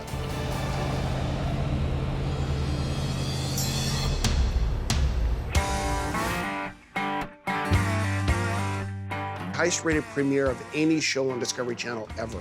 Seen in 170 countries. It's one of the top ranked TV shows just about everywhere it's played.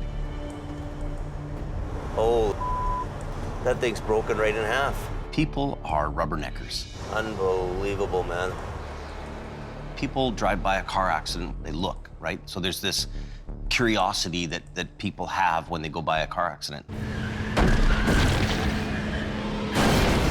And they can't believe how a truck goes over 1,000 feet or 3 semis pile up. I don't think there's any flipping this thing over. And you never get to see the world of heavy wreckers and rotators. If we try to lift this trailer up right now, it's gonna be a mess. We come in the middle of the night, we clean up that highway. Let's go, they got the highway shut down. Yeah, rock and roll.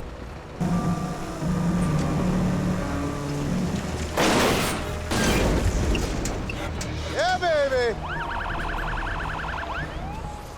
At the very beginning, we all agreed we were gonna make a show that really captured what it was like to try to keep a highway open. No holds barred, we were gonna tell the real story. Why doesn't he just pull down on that thing? And the public saw that. Don't yell at me, buddy. Get in your truck and go home. Yell at me. I'll get into a truck stop and I'll see a trucker. And he'll say to me, keep it real, James, keep it real. Well, we are keeping it real. It was real all the time. Just another night on the highway through hell.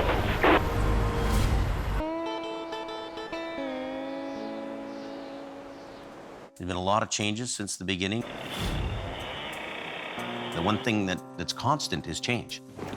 I'm so happy when this place is not a mud pit anymore. In Season 1, we have one location, a couple of big wreckers.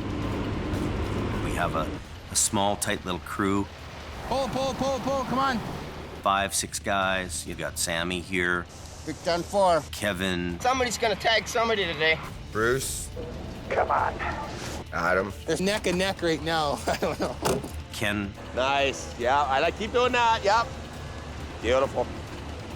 We had a pretty good crew. That went pretty quick, eh?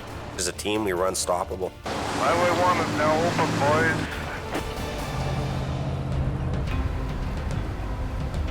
At the end of Season 2, let's get out of here, man. I've had it. This is stupid. Competition was in. They're like dogs chewing on a piece of meat. The wrecks are down. We really are faced with the reality of financial stress.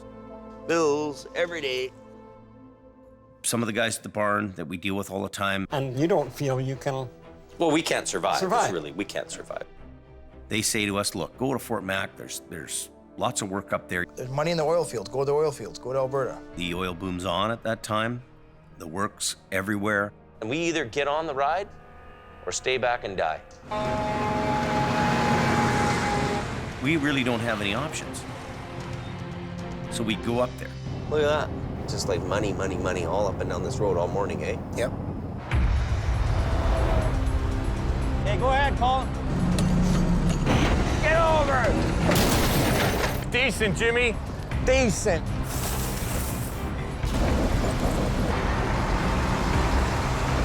We're back. Traffic just called. Now we have 4 locations, 40 trucks, and 40 people. I'm in the office quite a bit. I'm bouncing between BC and Alberta. I didn't really think we would grow that fast. It was almost, the growth was too fast, too much. And I almost yearned for the days where things were simple and I had 3 or 4 guys and a few trucks. Jimmy Davis en route. It's been a ride and a half, I tell you.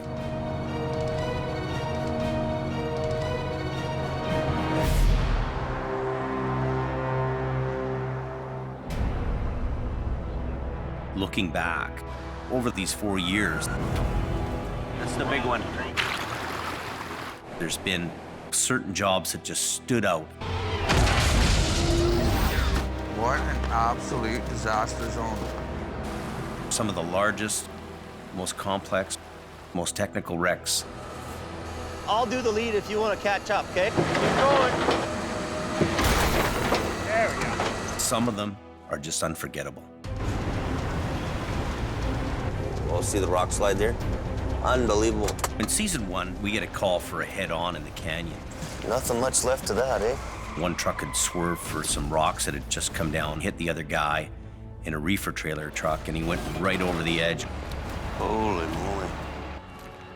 Good 100 feet down. The other guy went off into the rock face and burnt to the ground. What was really amazing to me is the carnage of this job. Parts, pieces, burnt down to the ground. It was really huge cleanup for us. That shows you just how dangerous the rock fault can be. A big rock can come down and crush a semi-truck like it's nothing. I remember how to do this. It's been a while. One of my favorite wrecks is the airbag job we do in season 2. We have a tractor trailer flipped over in the snow, and it's loaded with deli meats, worth $250,000. But we don't want to be tearing the wall out and lose all the product. The idea is get that as far down this way and down into the corner as you can. This tractor trailer has no damage anywhere, and he's got a load in there that's very valuable. It's perishable. This is a high-pressure deal for me. You know, there's still 37,000 pounds hanging on a shoestring here in the trailer. Easy for a trailer to split in half.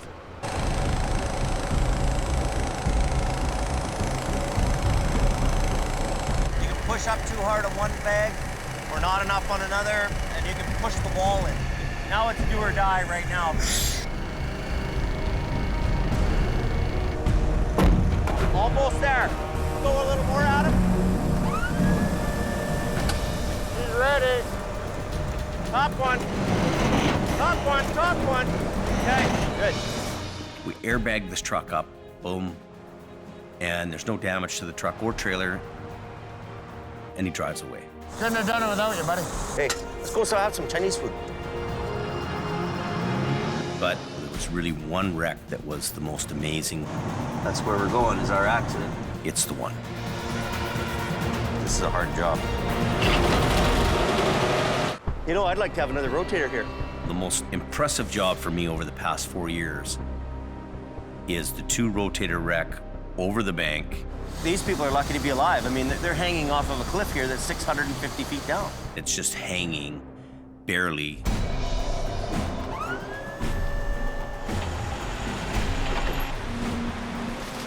That was a tough wreck.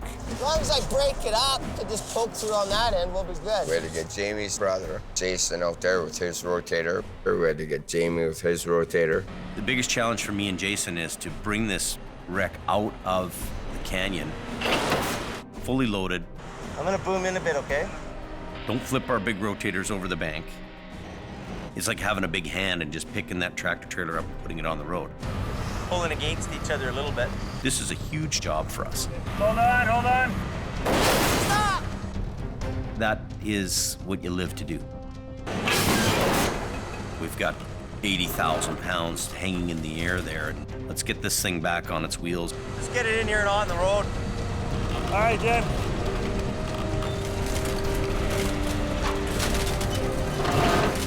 When Jason and I get it on the ground, wow. It's just beautiful. That's a textbook job.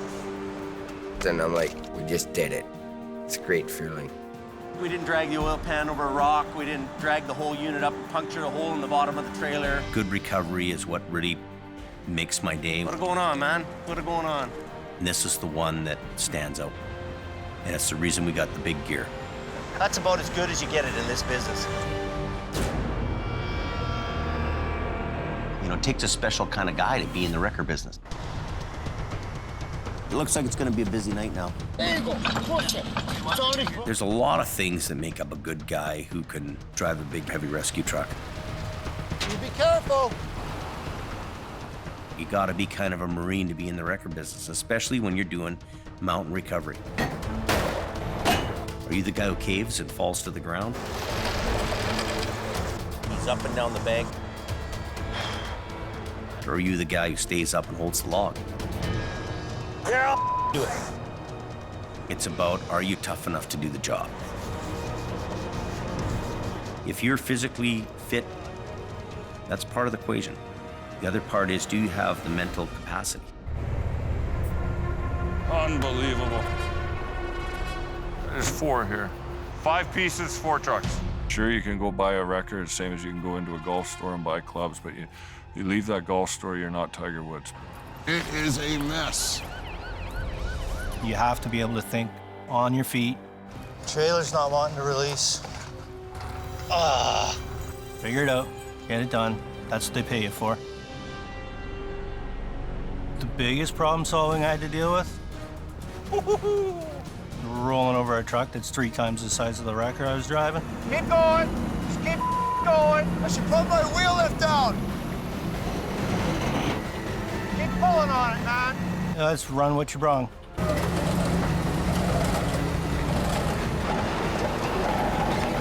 Here it comes. Slaughter Goliath.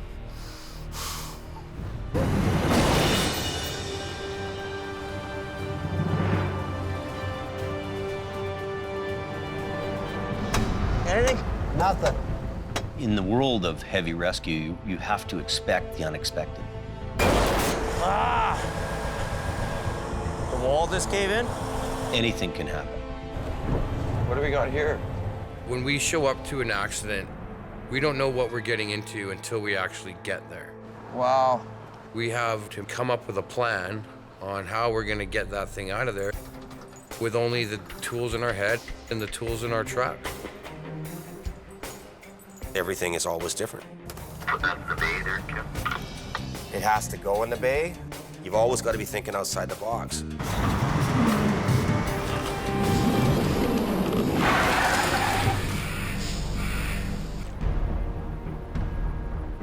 In season 1, a prime example of expect the unexpected is an SUV. I can't believe it. These guys live. It's gone over the bank. It's 1,000 feet down, and it's upside down in a river. It'll get dangerous quick. Belly, belly, bula, bula. Bula, bula, bula. It's got Jamie written all over it, this job. It's like, come get me. You ready to start going down? Yeah. It was decided that me and Sammy would go down and get this thing.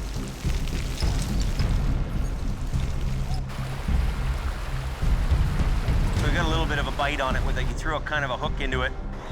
The biggest challenge in this whole thing is the wire rope. If you put 1,000 feet of really heavy wire rope on a spool, how do you manhandle it? The rope we use originally is light wire rope. Go ahead, slow, bro.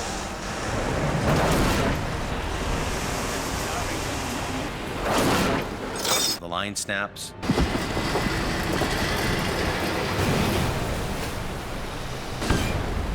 And away it goes down the bank again.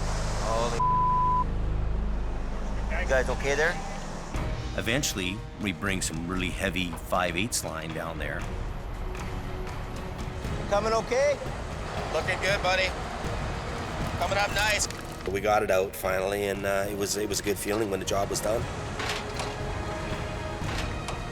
We got her done.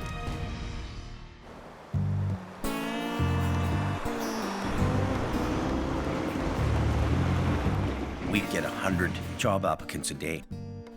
So, we're gonna put this chain on. Some guys come here, they think they know what they're doing.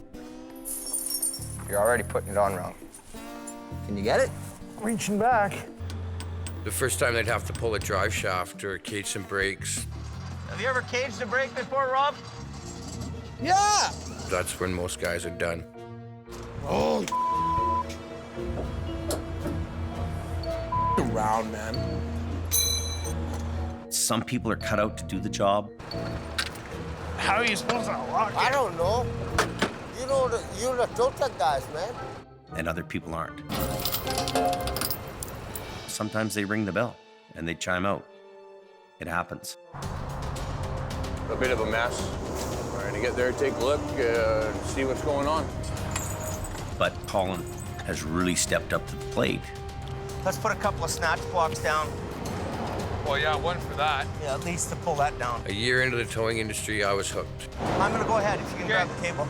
It's something I love doing. It's definitely in my blood now. Get over!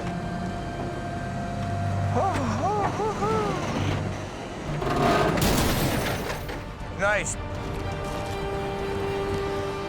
Okay, this line, but hang on, okay? John, go. I enjoy helping to keep the roads open. Front end, John, front. I was born to do this. Neil?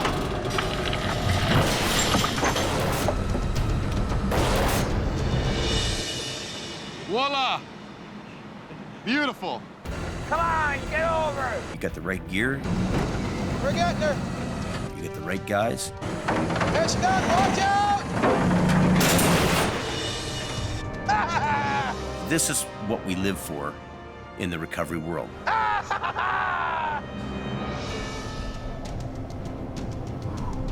I think that part of the success of the show is that some of the characters are very interesting people.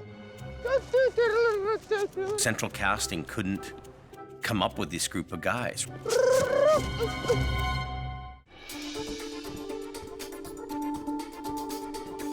When you're watching Highway Thru Hell, it's got such a diverse makeup of people and characters, I even give you peanuts. I'm not a bad guy. and they each contribute something different. You gotta work hard. It doesn't ever get old, it never gets boring.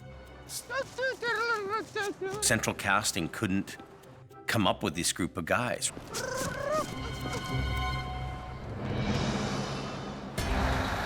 call a tow truck here or what? In season 1, we were a smaller, tight-knit group of guys. Kevin and Adam came as a package. Those two were a package deal. We were his competition. These two guys are the biggest thorn in my side, scooping our jobs, so I had to hire them. I'm already en route, just so you know, Jimmy. Adam was Jamie's lead guy.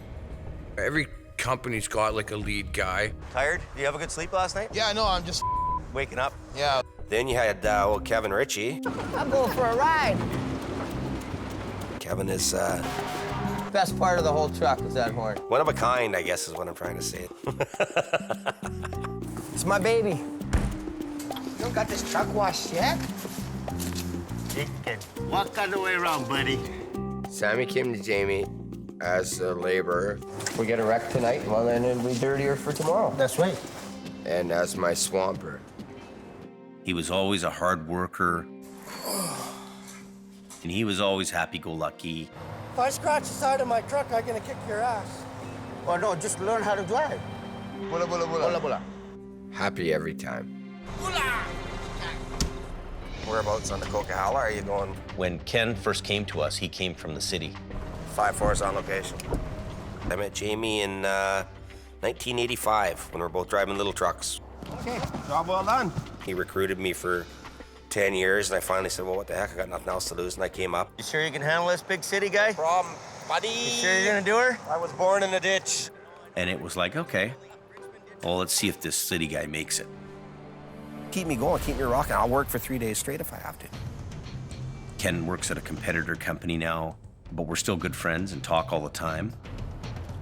The company's called Mission Towing, long-established company. Jordy's the boss. I love his personality. He's fit well into our organization. It's been really good so far. When I arrived in Hope, Bruce worked for me first. I can go 36, 52 hours without sleep. Doesn't bother me. Bruce was one of the original guys in season 1. He was old school. I don't like cameras in my face, and when I'm trying to do my job, you guys are in my way. He's what I grew up around. Bitch, come on. He was definitely a hard ass, and a couple words or less tell you how it is. And if you don't like it, get the hell out of here. When we learned that Bruce had cancer, it was really a tough blow to everybody. When Bruce passed away, I felt sad for him. But on the other hand, I was happy he was not having to deal with it anymore.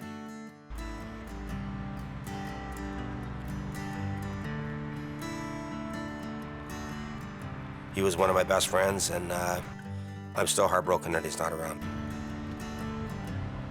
Bruce's truck's parked in the yard, sitting there, and I just can't bear to get rid of it. We still think about Bruce and talk about Bruce all the time. Thanks.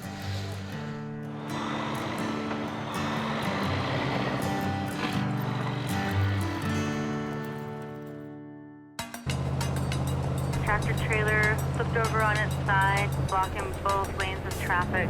Scott Bird came to work for us in season 2. It's kind of a truck that you can use for a few weeks and keep at least make some money around here. Well, you know, one nice thing about it is it'll kind of fit in the gap on your museum pieces there. Me and Scotty have had always this love-hate relationship. Like, he can get on my nerves like nobody can.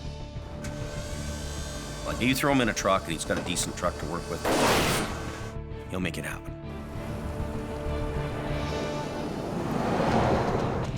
Scott is working for another company in Alberta, driving wrecker out there. I hope things work out for him.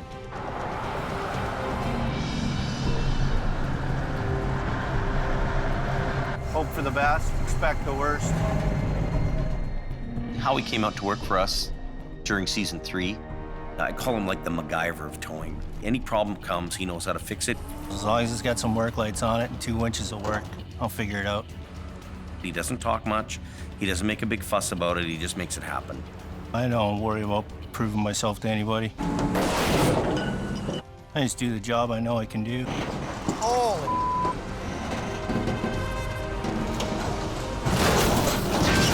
There you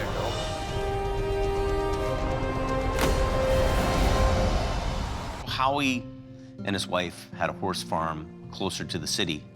This is Dodge. And it was becoming hard on him and his relationship to keep coming out to Hope. He ended up working back in the city where he was closer to his house, which I can understand. I work for Clover Towing. Mostly do city driving now. I always miss going up on the Coke. That's the place to be. He did a great job while he was here. I wish he was back. Colin started out in season 3. We needed him in Alberta. Back up! Here you go, kid, have at her. Let's go! When I started with Adam, Take this side off, run it down there. now I was definitely the new kid coming into his sandbox. Let's go, come on! See you later. Adam isn't with us anymore. I think it got to a point where I surrender, I wave the white flag, man. Adam being in Alberta wasn't what he wanted to do. Let's go, Kayla. He loves his daughter to pieces, and you know, when he was away, it was taking its toll on the family. Got her? You betcha.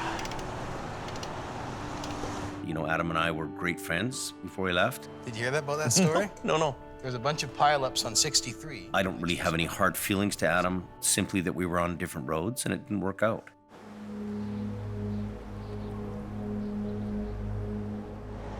It took a long time to get the right people and the right crew in here. It takes a special breed of guy to want to do it. Unfortunately, one of the most popular guys on the show doesn't drive a red truck. How about that? Take that, James. A non-stop towing machine. Me, my big old Vulcan wrecker, my snap-on tools. What else could a guy want? Al and I go way back. The season's here. It's finally here. Al is a hard-working, get-her-done kind of guy. They got Query towing there working. He's making some large up there. The average winter for us is 35 to 45,000 kilometers on tire chains. Al Quaring is the king of the snow shed. Now we're cooking with some gasoline. Up and down, in and out of the truck, sub-zero weather. The cops called us to go up there to do that job, and then I hear you're doing it. It's like, oh, I'm turning around. I got this place sewing up, James. We've been competing for years and years and years. $400 in fuel to come here to get scooped by Al. I got a lot of respect for Jamie. You got rust on your chrome, James. With a little hint of competition between us, definitely. Al drives a green truck, and he doesn't like chrome. I don't waste money on chrome. All that money in chrome, who pays for that? I drive a red truck and I love chrome. I think he always wanted to be a fireman. I'm sure of it. Cable's all rusty. They're still good friends, but it's competitive. It's hyper-competitive. Big Green always wins. If I can go another 10 years in hard towing, I'll be happy. I enjoy it too much to say that I'm gonna quit anytime soon. Gord, are you there? Yeah, go ahead. Where are you at? I'm just backing down the hill now. Gord Boyd, he's my right-hand fella. Oh, you got a couple of trucks spun out on the hill. When Al can't be there, he sends Gord. He doesn't have to tell him what to do, he just goes and does it. What do you mean he doesn't want to be pulled? Gord reminds me of a guy who just came off a Clint Eastwood movie. Stop! Stop! It's not working, buddy! You know, spaghetti western. Look at what you're causing down here. Look at that. That's your fault. Hey, see the plows? See all three plows. They cannot get through because you are here. He's a little rough around the edges. I'm gonna teach him a lesson.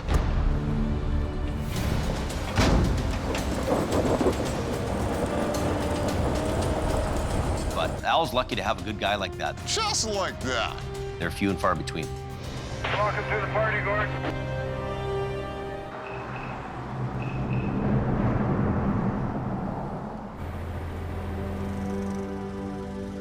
Generation after generation, mom and pa operations are what dominate the towing industry. We grow up in the business. My dad owns a towing company. Al and I are competitors from birth just about. Originally, it was my grandfather's business. My dad and myself, and now my sons are getting involved in it. The Davis family and my family and the Quinan family, we're all longtime family businesses. My grandfather and my great-grandfather started this business in 1954. I haven't got big shoes, and they're not that big to fill. Just do the job right. Best operator that I know is my grandfather. That's who I've looked up to for all these years. At a young age, my grandma would send out pillows for the truck, and I'd ride in the truck with pillows, see over the dashboard. But he's still someone I look up to every day. Makes me proud to carry on in my grandpa's footsteps and my dad's footsteps, and to see my kids coming up behind me. It's a terrific, fantastic feeling. First real MPA with my dad. My boys are 21 and 18, Carrie and Lucas, and they're the fourth generation in my family's business. He operated this when he was my age. Here we are today with me behind the wheel. I've always kind of shied him away from the trucks, you know, tried to impress upon him, you know, stick in school, stay away from these trucks. None of these headaches that I have and my dad has, but that doesn't seem to be working. He's my guy. Prince of the Coquihalla, right here. Right there. He's the king. We get the other truck in here. Well, you're passing on those lessons. You're passing on your experience. I need 2 snatch blocks, James. Kids get caught up in the business. Come here, I'm gonna show you something right now, okay? So you're watching, right? You watch your lines. I'm 100% certain that James will take it on. Easy as making a pie. Really? He's got the makeup, he's got the genes. He's got it in the blood, I'm sure. Whenever I head up to a wreck, I'm always kind of a bit worried because I've had so many close calls with getting hit. In Brandon's case, you know, he's decided he doesn't want to be part of it, he doesn't want to do it. He just doesn't want to be out there. It's too dangerous. He's got other goals. Brandon's not a bad kid, but tow trucking or truck driving, it's not in him.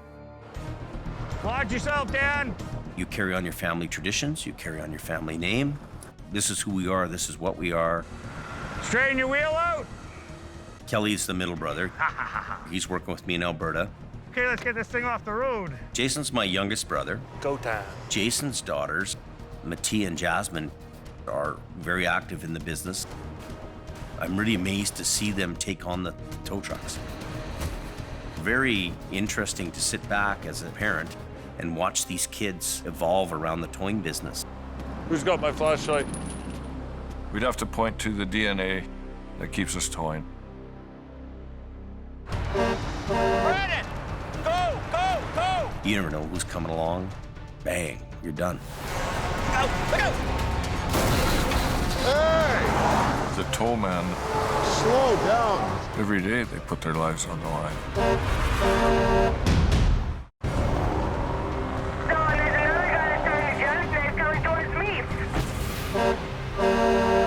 Sometimes there's stories that come along in the show This guy's jackknifing right now.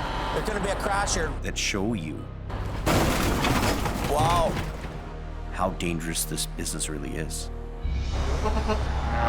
Hey! Slow down. The toll man, every day they put their lives on the line. Brandon! Go! Go! Go! You never know who's coming along. Bang, you're done. Go! Go!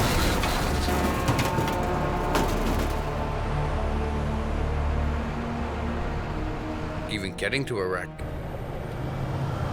a guy there in the ditch. You're heading to some of them in a blinding snowstorm. Where the road? I'll just follow you with lights on. I always try and place myself in my truck so that I'm not gonna get hurt.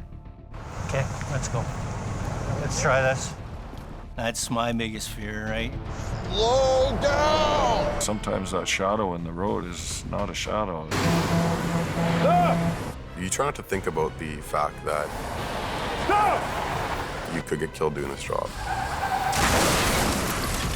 Everyone wants to go home at the end of the night. I understand that you got to make a living and everything else, but at what cost? I seen this guy starting a jackknife, and then the plow came and smashed in the back of the back guy. We all get scared. We all get scared. I get called to pull a truck and a trailer that's gone down an embankment up off a Forest Service road. Right at that real snotty part. I wasn't prepared enough, and I ended up going down a hill backwards. Get out, Don! Get out, get out, get out! Open the door. I don't want to die in a tow truck. I'm probably gonna sooner or later, but I didn't feel like dying that day. Get out!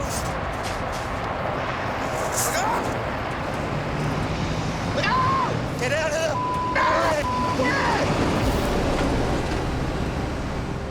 I was just lucky to come out of it alive. That was crazy, man. I'll never put myself or my coworkers into a situation like what I did that night, because it's just not worth it. One thing about our outfit, we've had some material damage.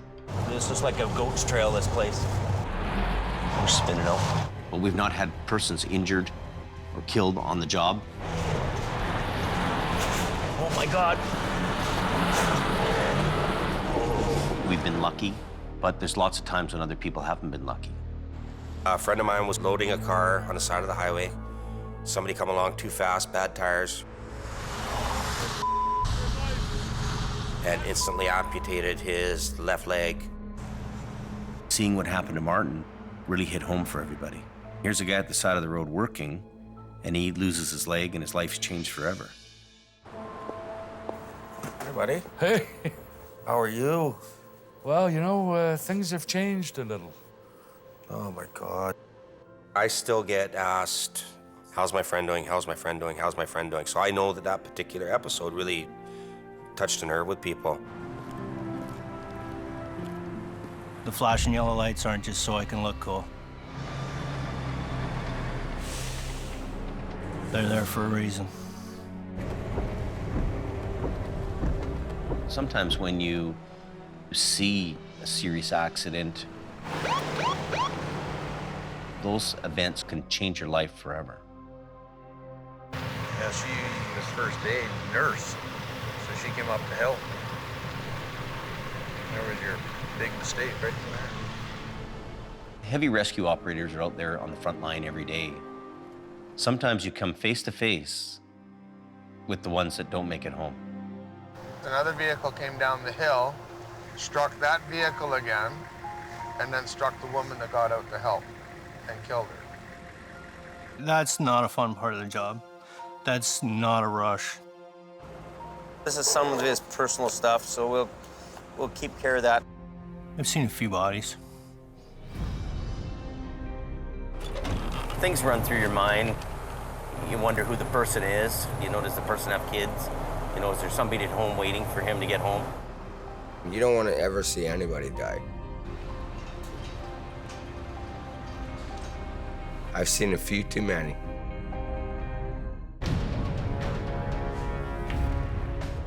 In season 1, Brandon comes along with me to a wreck. Hello? Anybody home? Oh my God. He's on the wheel. And he comes across the driver who's deceased. The guy's underneath the wheel. The guy's underneath the wheel. Is he really? The guy's underneath the wheel. Oh my God. Hey, no, get the out of here. Don't even look at it. And Brandon's only 16 years old. I could see the hollowness in his eyes. This is a big shock for him. I don't want to see that ever again. Oh. That day will stay with him and the rest of us for a long, long time. There's one fatality. And then there was the one up the canyon with the formaldehyde tanker, which took a young kid's life. Somebody makes a poor choice. It's never good.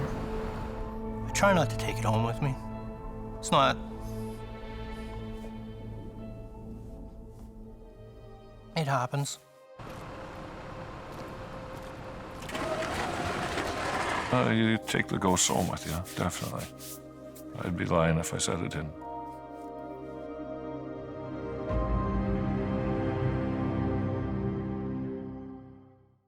What's this about a wreck? Yeah, I got an accident here just on the other side of this corner, guys. Number one reason why I think the show does so well is its honesty. Watch your back. I don't know what we're gonna do with that landing gear. When you see anything that happens on this show, it is 100% real. We're lucky. You can't stage somebody putting their truck in a ditch. Nobody's gonna do that for TV or for anything like that. When we're there cleaning them up and you guys are filming us, that's what's happening. You have a director with a camera with you interviewing you along the way as you're on the way there. Highway's closed. Usually there's a sound guy and a camera guy meet me there. They film me showing up, getting out of the truck. I'd have lights go out. I'd be like, hey, come here, shine your light there. Get over here. Yep, my light. Yeah. Rig it up. Okay, out of the way. Here we go. Sometimes people are asking me questions when I've been up for 3 days, so you get the short answer. Did you just hear what I said? Okay, take 15 steps back, because there's no such thing as a little bit dead with this, right? And working in front of the cameras, that's always a concern of mine, because you know, you screw up on the camera, it's like peeing your pants on stage. You know, everybody sees, but only one guy feels. So.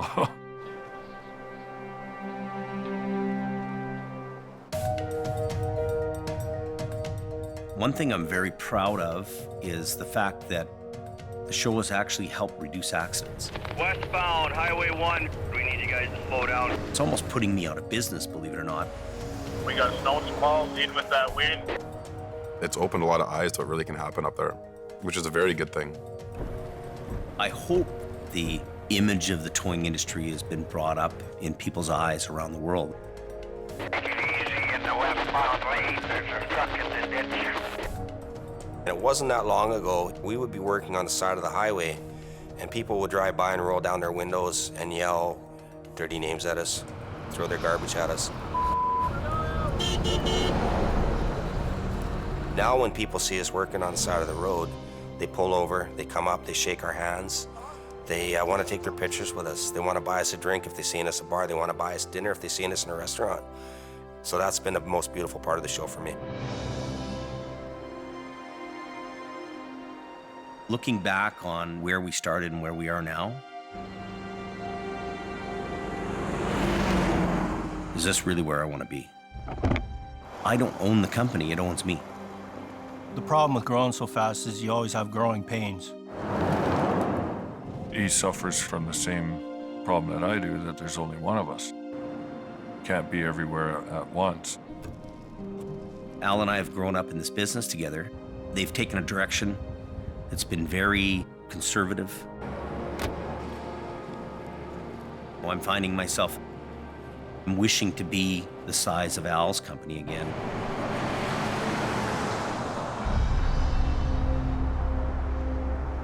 I honestly don't know what's the next chapter in my life.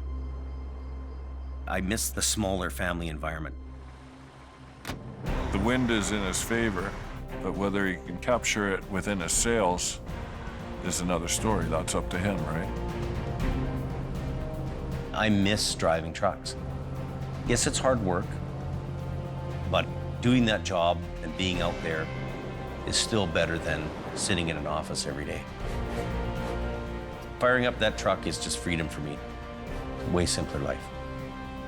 I don't really know where we're going. We're gonna just have to go down that road and see what happens.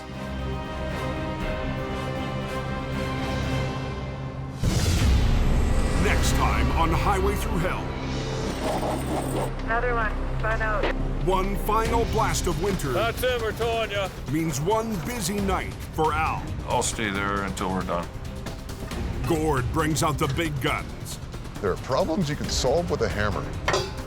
And the rotator returns to BC. Kind of nice to have my old girl home again. But it might not survive. If something fails, it's catastrophic. The first night home.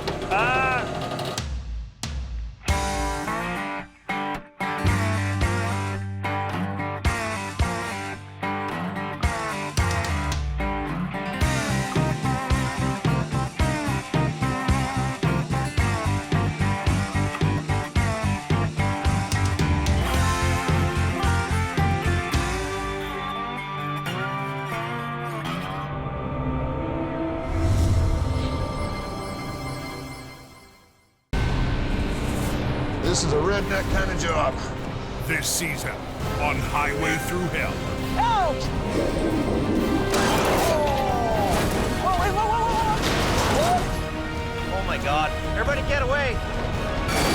Out of the way, out of the way! Oh, that's not good. Wow. Holy crap! Carnage. Coming down. Biggest fear? Not making it home. On the Highway Thru Hell. The last line of defense is a heavy rescue team ready to tackle any disaster. Because closure is not an option.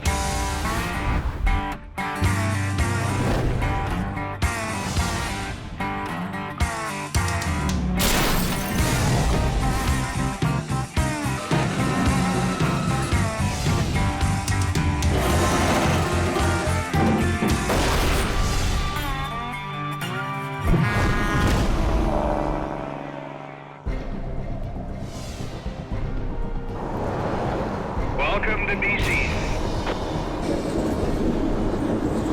So we got a mess here. Oh, they're gonna get pounded tonight. On BC's Coquihalla Highway, mandatory tire chain-up went into effect an hour ago. Look at what you're causing down here. Look at that. That's your fault. Oh my God. Hey, see the plows? See all three plows. They cannot get through because you are here. Stop traffic can cost the economy tens of thousands of dollars a minute. Acquiring Towing's Gord Boyd is trying to keep traffic moving. You get the guys who run that road every single day, you never worry about them. You never see them because they know what to do. Now get your chains on. Hey, no time for arguing, pal. You're blocking the highway. Get your chains on. Get your chains on. But not everybody is that experienced. And those are the guys who run into problems. Yeah, it's not normally this cold this time of year. You have some of the worst weather conditions to deal with here. Wet snow and ice, and it's brutal, brutal environment. It's going to be a tough, tough winter for these guys. I got all excited because the Coke was open and damn it. Keeping the hill clear of spun-out semis is Acquiring Towing's specialty. It's up to us to get down there and get that bottleneck open. This guy doesn't have any chains on. I don't know why he tried to come up this hill without chains, but that was kind of foolish.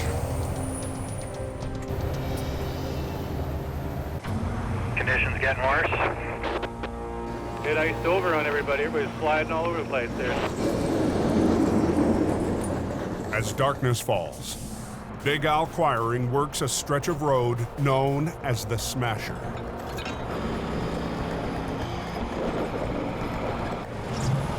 Now we're cooking with some gasoline. It's fun for about the first 3 hours, and then you realize that you've got 6 more months of it. As Al backs down the highway's steepest hill to retrieve another truck. Move that car off the road! You're in a bad spot! You're gonna get hit! He spots a car smashed into the median, its occupants trapped. On the most dangerous part of the hill.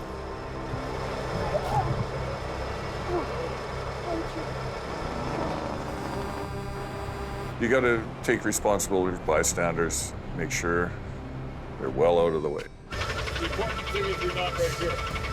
Because this is where all the trucks line up and they pile into you right here. Al knows if they leave the car where it is, it will get hit.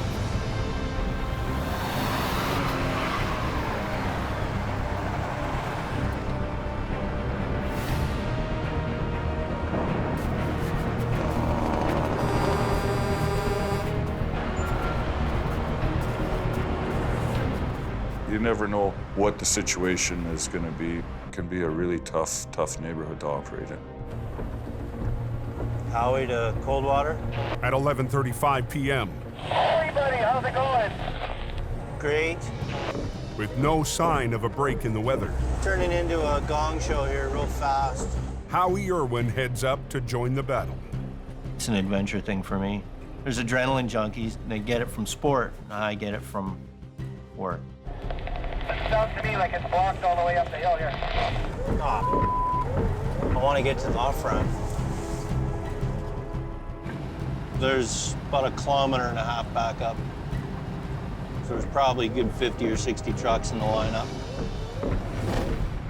For a decade from his base in nearby Hope, Jamie Davis en route. That's the big one. Jamie Davis has been battling wrecks on the coke. But last season, Jamie's expansion, like the fist of God came down on it, forced him to make Howie lead driver in BC. He was the Golden Gloves champ. He was my hero, working with one truck, one guy, you know. But this winter, Jamie's champ I'll be out for half a second. I'm just gonna check on my chains.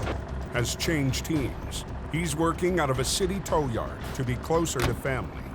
We begged him to come back to work this season, but he wanted to be close to his horses and his farm. It was hard on my wife, with me being that far away from home all the time. Sad that I left. I didn't want to leave, but other opportunities pop up. But the first storm of the season is hard to resist. And after a 2-hour drive into the mountains, there's more than enough work for everybody. We're going up to the next U-turn past it, back down to it, and then start pulling them up the hill. Here we go. Howie's first stranded trucker of the night has been stuck for half an hour. Contestant number 1. Don't worry about it, I'll get you out of here. What's your name? Shannon. Howie. All right, climb in. Release your brakes, just cover them with your foot. It'll be a one big wheelie right to the level spot at the top, and then I'll let you go. Okay. There's a long night ahead, but Howie is just happy to be back, even for only a few hours. I'd rather be where the action is all the time. Yeah, no problem. En route. Yeah, I'll miss it. It's the biggest hill around. It's the Wild Wild West.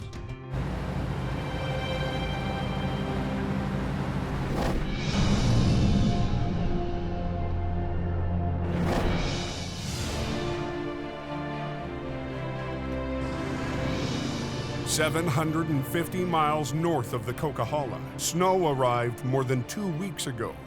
There's more work in Alberta. You could use 10 trucks or 100 trucks. You know, it's so busy. Welcome to Siberia, boys. Just over a year ago, heavy rescue split the fleet. sending half of the trucks to the Alberta oil patch.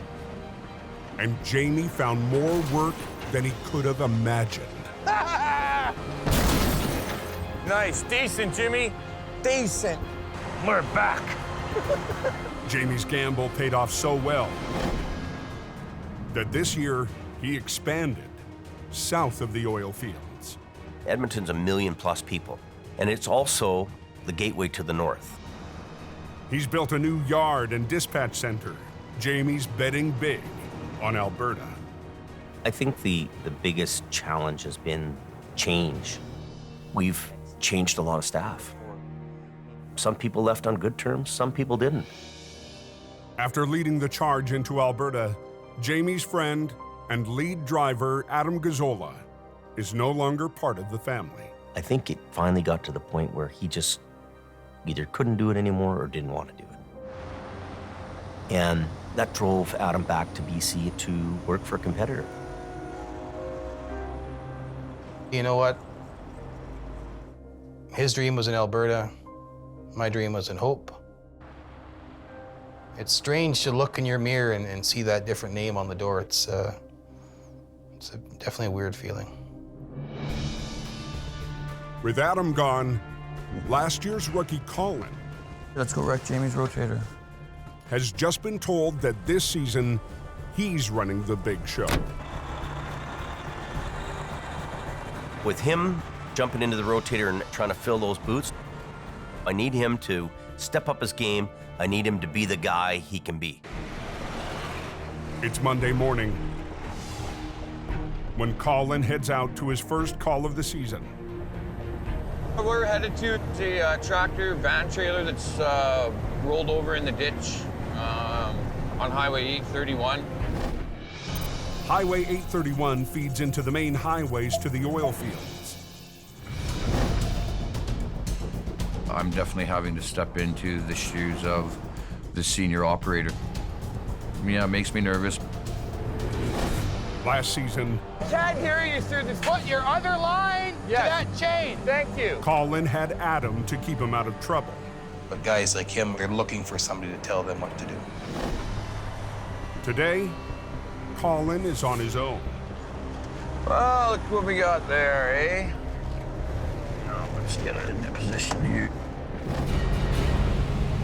The semi, hauling a load of pipeline parts, lost control, slid sideways.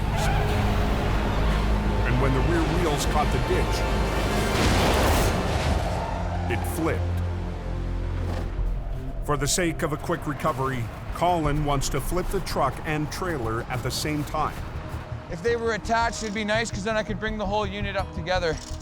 But the odds of a quick cleanup are against him. This is the fifth wheel plate. This piece here, all of it is normally attached to the tractor unit. With the tractor and trailer ripped apart, Colin will need to tow each piece separately. Send McKeither in. Chop, chop, chop, please. In Edmonton, Jamie dispatches rookie driver Jason with a second record. Head out and make some money, buddy. Let's go. Love it, love it. With backup on the way, Colin races to have the tractor ready for the tow. It should be a routine job, but The rotator's a little bit of a tricky piece of equipment. By no means am I an expert at operating the rotator. unlike Jamie's other wreckers, the rotator has a revolving boom, making it a crane on wheels. Versatile, but more complicated to operate.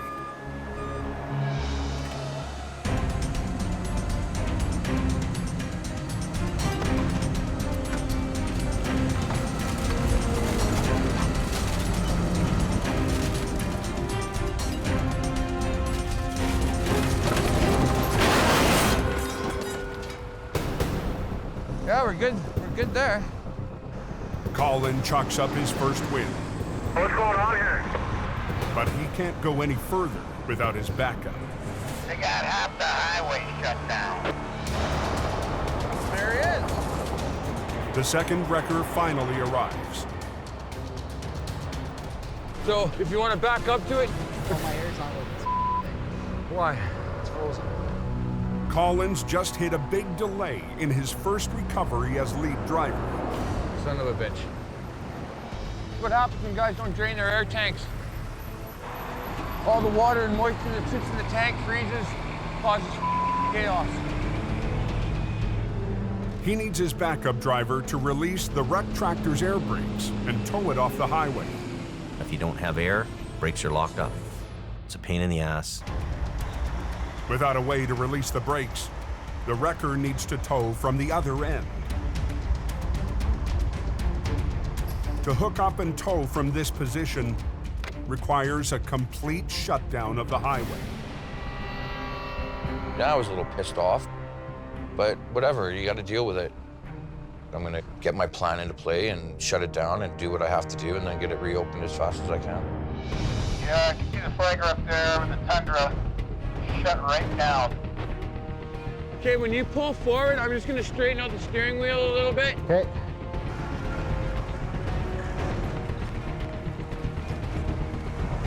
Once Jason's moved the tractor to a pullout, he and Colin can turn to the trailer. Jake, can you go grab the sledgehammer from the toolbox?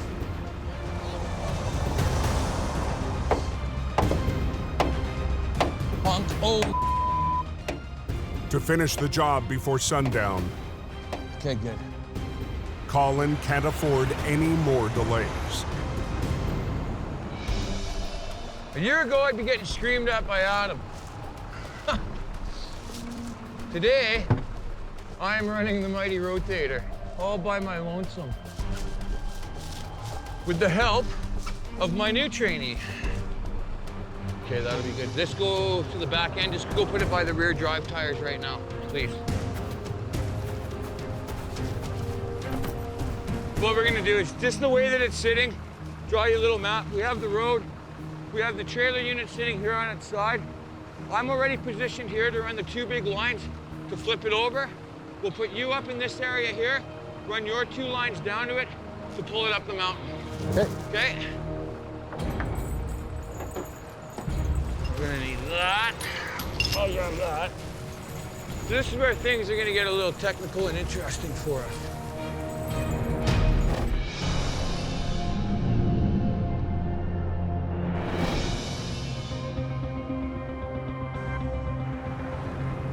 Back in BC, Jamie's dispatched his newest hire to a job east of home.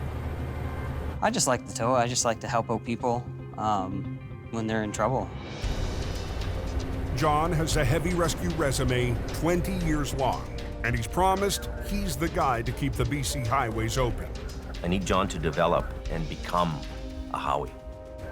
Hopefully, he can fill those boots. But unlike Howie, John has spent most of his career in the city. Jamie's business manager, Hendrik, hired John just a week ago. Good morning, everybody. We've called the first meeting of our new team in Hope. First, we've got John. John, welcome. Thank you, Hendrik. John will be the heavy-duty driver, Class 1, and he will be taking the lead on all the major accident scenes. None of the other guys have worked with John, and I think that he's going to have to work with those guys and gain their trust. 5-0 is going to be assigned to John versus old truck. I would be prefer to drive versus old truck. I've got some big shoes to fill. You're fine. Today, John's on Highway 3 with Bruce's legendary Blue 5-0 to rescue a wrecked snowplow from the Skagit River. This is my first week here. It's a big pride position for myself to prove that I can do the job. Prove to Jamie Davis that he's made the right decision in hiring me. His number 2 today is Wayne Sahata. Oh, he's lucky, eh? He rolled it. Must have been a hell of a ride. He's lucky he didn't land upside down in that water. Hypothermia. The plow lost control on the icy curve, crossed the eastbound lane, and rolled down into the It did roll over, so you got to worry about hydraulic fluid. So we'll just keep an eye on it as we're pulling it out and make sure that nothing ruptures. Hopefully it doesn't. The path that we had to bring it back up, it was full of boulders and jagged rocks and maybe puncture the fuel tanks, which would then leak into the river. To avoid doing more damage, John needs to reach out and lift the plow vertically. 5.0, it doesn't have an extendable boom. It can't boom out and lift at the same time. So we need a bigger truck to do this. Last spring, Jamie ordered a brand new 50-ton tandem axle, HR 116. It's lightweight, it does its job. It's got the brute strength, it's a machine. It's due to arrive any day, but not soon enough for this job. So 1 hour west of the wreck site, Jamie's brother Jason from Aggressive Towing heads out with his rotator. I always have this comfort zone in the back of my mind where I can rely on my brother to come and give us a hand. Last season, Jason stepped in to take on a difficult recovery. Hold it! While Jamie was away. This is the big pull. Jason's on his way, and with a wreck in the river, there's still a risk of contamination. So John and Wayne decide to drag it a few feet onto the bank.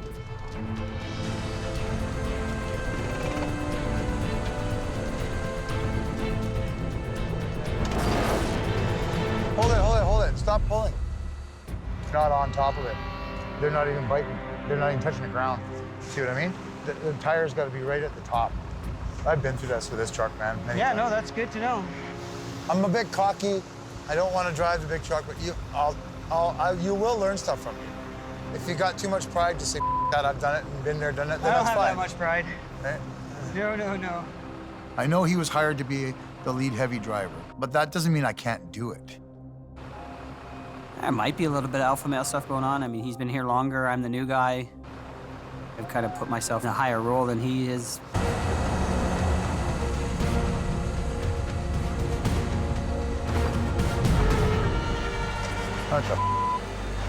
Is it moving? I'm moving. Just dragging him back.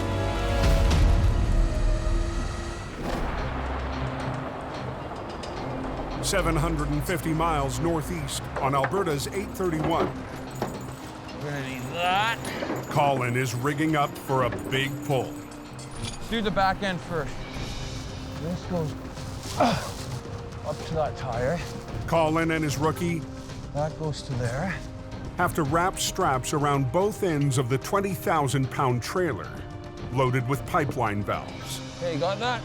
Get her up on top of the trailer. That's all you gotta do for now. Good. Okay. And now that you're the rookie, up you go, buds.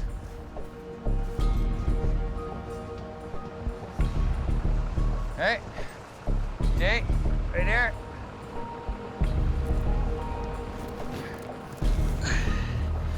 Just get that into that gray strap. Yeah, hooked in. So right now what we're doing is we're just testing our lines, looking for any kind of pinch points or anything. If the strap catches on the sharp edge of the trailer, it could snap. Get that thing out from under there.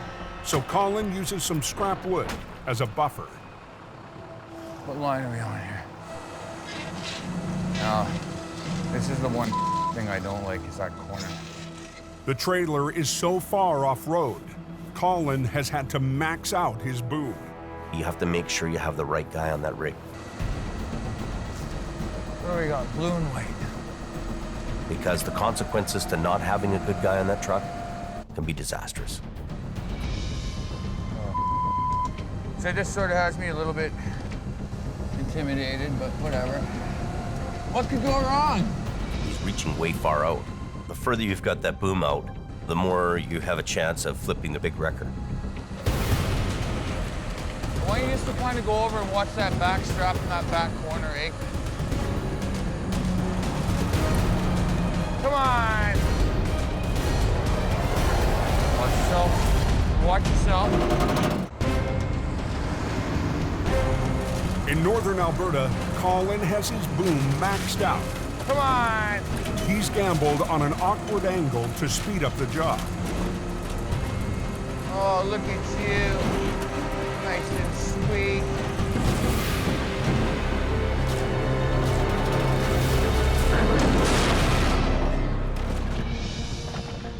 any sweeter than that.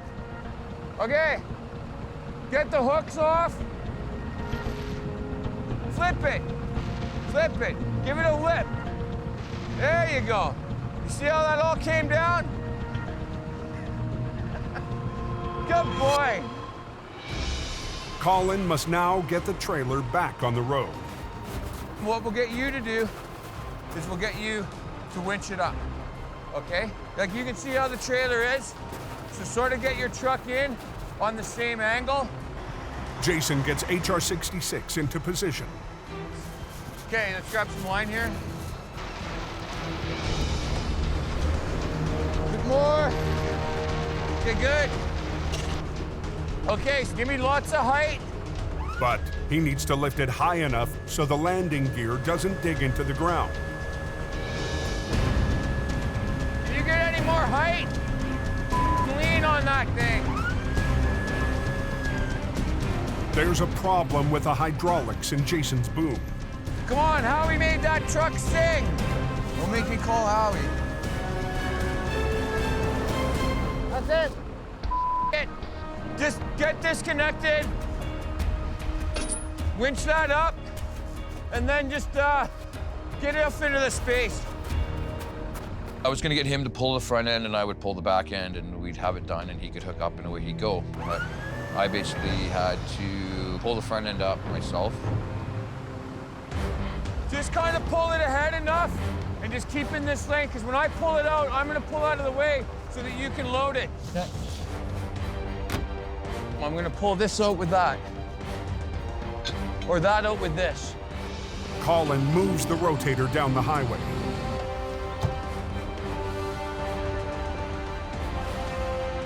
Good? Yeah. You.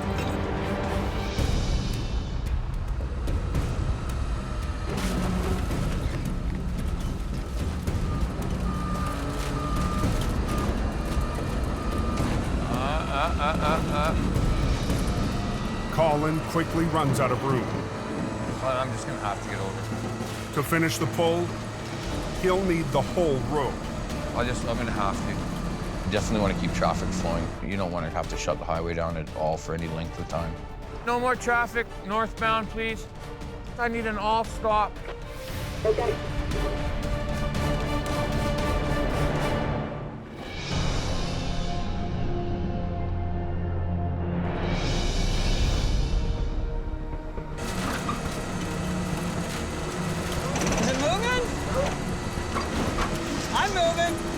On an icy stretch of BC's Highway 3.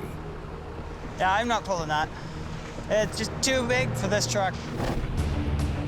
A sanding truck has smashed down into the Skagit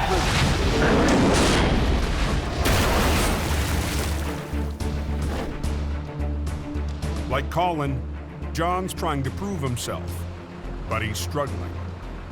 This is a job either for a rotator or for a heavier truck. I'm hearing there's a new wrecker coming in from the manufacturer. It'll be nice to see a brand new wrecker and see what it looks like. But for today, instead of a personal victory, John's been waiting for backup. Jason, you on here? Yeah. You can pull in right behind me. Jamie's youngest brother, Jason, and his rotator. Snowplow in the ditch, I guess. The rotator will pull the nose of the snowplow out of the river while John's truck pulls from the side. Then a second line from the rotator will help lift the plow up the slope.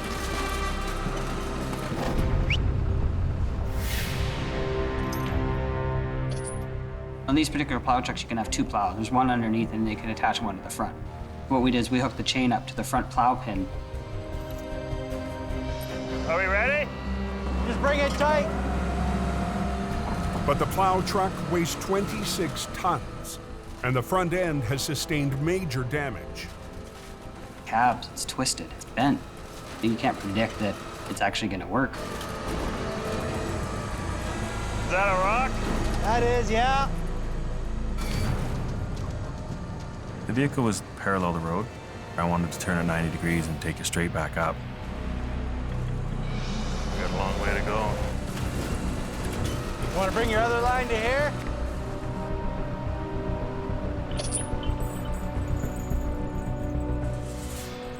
Now you got 2 winch lines hooking onto this truck.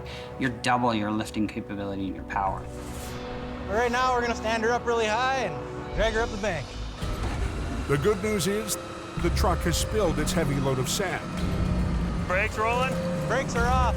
Wow. The bad news, the plow blade was lowered when the truck crashed. Watch out, Merv. That belly plow's gonna hit the edge. We know that this particular plow truck was plowing the road when he went in the ditch, so that plow underneath the belly is gonna be down.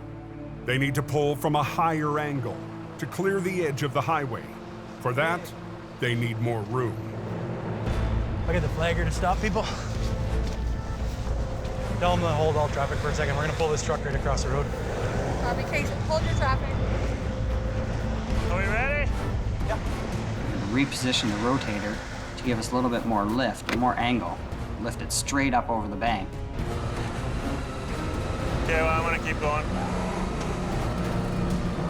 They have to hope the damaged sand truck's toe pin still has the strength to withstand the 26-ton pull. There's no way I would have done that. He pretty much dangled that truck away from the rocks and up, up, up, up, up. This is where it's gonna get hard.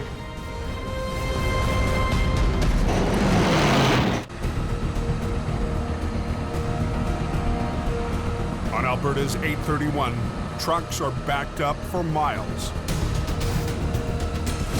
while Colin McLean wrangles a trailer onto the road.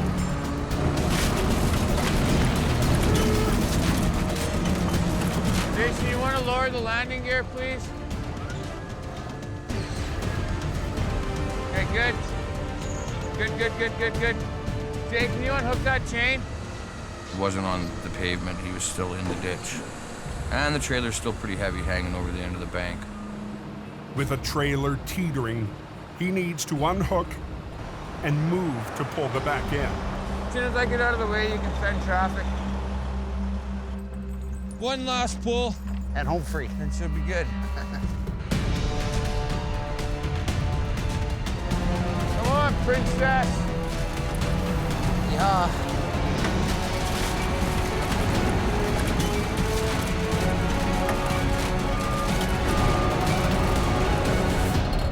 Okay, we're good. Back up to this thing and let's get this trailer out of here. Feel really good. You know, that first winter job, that first rollover, maybe it took an hour longer than I would have liked. 2 feet. But nobody's getting hurt. And nothing's getting wrecked. Okay, in. Good. You got tires are rolling. What I see of Colin, I think he's come a long way. He makes the decisions, he's got a great work ethic, and he gets the job done. Winter is here in northern Alberta. This is just the tip of the iceberg, and it's gonna get worse from here on out, so.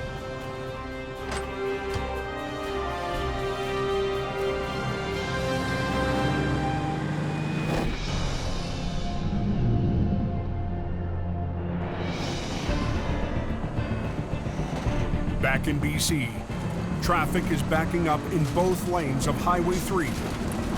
This is where it's gonna get hard. As Jamie's brother Jason from Aggressive Towing lifts a mangled sand truck. But the truck's belly plow is digging into the edge of the road. Okay, start tightening up your lines for me. Tighten up the lines on HR50 to hold the vehicle in place, just in case something were to happen and maybe it were to roll over on us. It's coming in.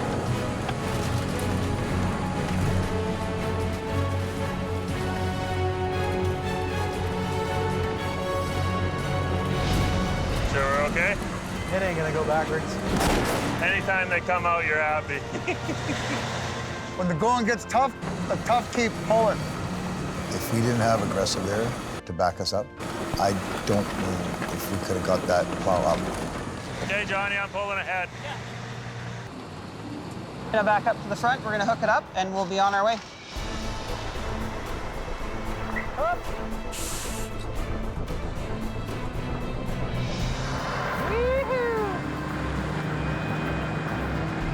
open. Looks like traffic's moving here. I think so, because I see lots of trucks and cars going by me.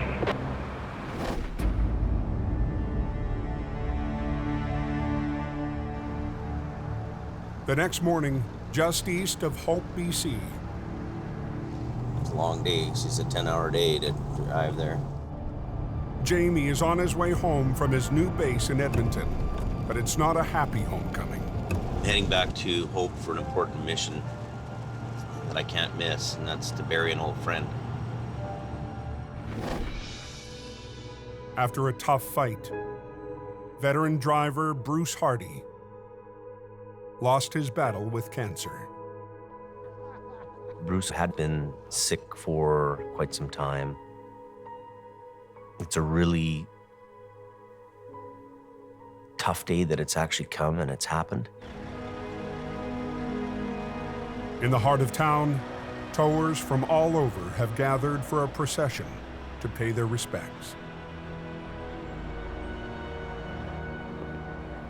Bruce meant the world to me, really. He was just a good old soul. I miss him every day. But he was a great guy, and I looked up to him. He was a legend. The last of that era, you know. He was really the spirit of what this industry is really about. These guys will leave their homes at any time, any holiday, and go do that job. Bruce represented the rough around the edges, tough as nails kind of guy to go out and do that work and help people. Rest in peace, Bruce.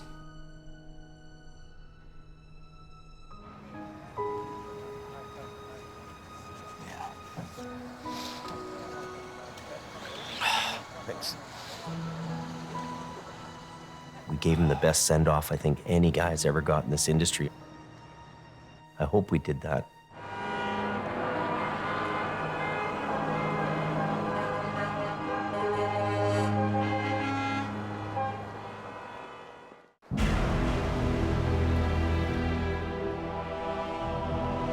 What are we looking at on the cope this morning? A sudden warm front hits BC's coastal mountains. Need to get home. Got things to do tomorrow. On the Coquihalla Highway, the snow from last week's storm melts into a thick layer of slush. Drivers struggle through the slippery conditions. And at 9:05 a.m., just north of the summit, the highway claims its first victim. We took the driver to the hospital just because he's got high blood pressure and he was complaining of some chest pains. Just as a precaution, we want to make sure he's okay. A pickup truck towing an industrial compressor lost control on the slick hill. It ricocheted off the center post, then tore through the barriers along the side and down the bank. It's a F-350 and a little utility trailer. With Jamie in town, his new lead driver, John, wants to put on a good show. Both tires on the truck are done, back tires are shot. Didn't really see the front. It'll be an interesting job. It's a little slick, a little icy up top here. It's a pretty bad corner here. It's a blind corner. Everybody's got their foot into the gas as they're climbing up this hill. You don't know who's gonna do something stupid, like actually hammer the brakes. And then the guy behind him doesn't see, doesn't have time to react. Boom, now we got another collision. Look at this guy, look out. It's exactly what happened to Heavy Rescue last year. Uh-oh. Look out, look out! On a similar stretch of road. Today, John won't need to call Jamie's brother for help. The newest weapon in Heavy Rescue's arsenal, HR-116, was dispatched an hour ago. I had to bring 116 here in order to keep care of my claim. It kind of sent a message out that, hey, we're here and we're not going anywhere. There's the big truck! The new 50-ton tandem wrecker has a long-reach boom that should help get the job done fast.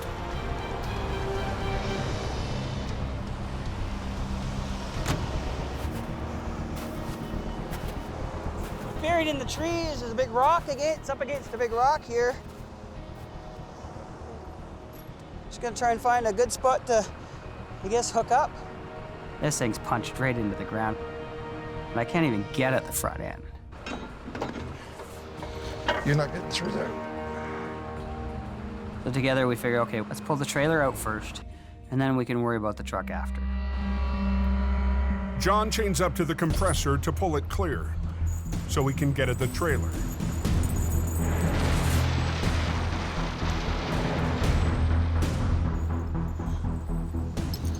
Okay.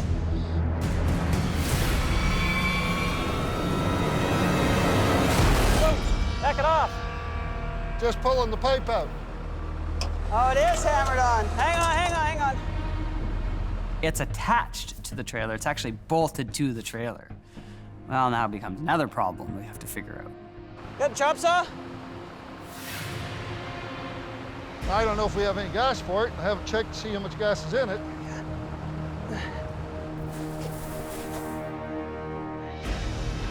Gotta love it.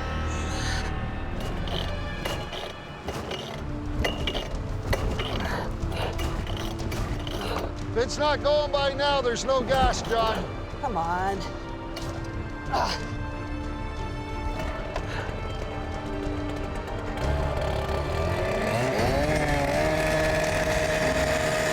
Well, yeah, it had some gas in it. Enough. Just.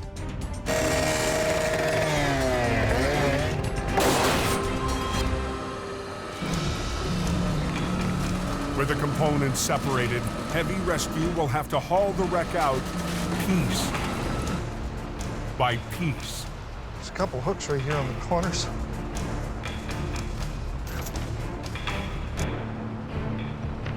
It's adding time to the job. Boom up.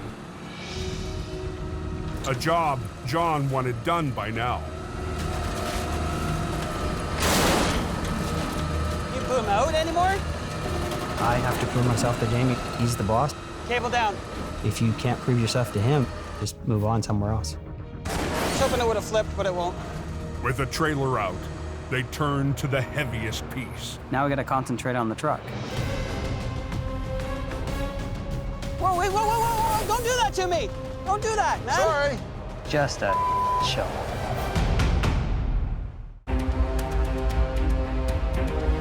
Jamie Davis's new BC lead, John, and driver Phil are racing to finish a recovery on a blind corner.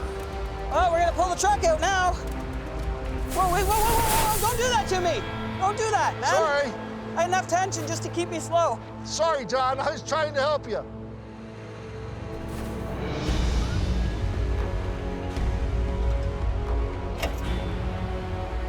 We're good. We're hooked. Oh, okay. Yeah, pull.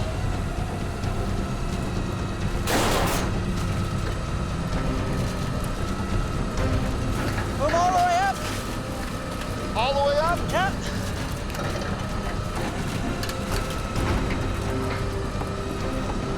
Keep going.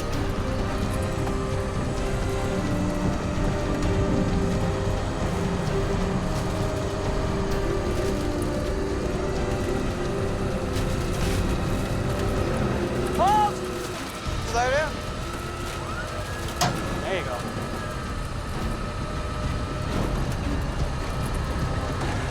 Straight. Jamie shows up to see how his new senior driver is handling the job. I wanted this out before Jamie got here.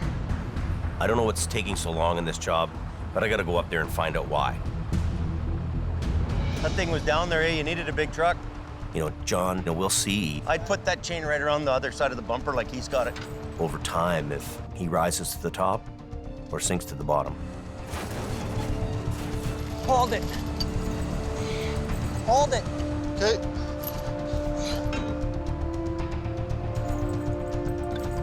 Let your white one down and bring in your blue.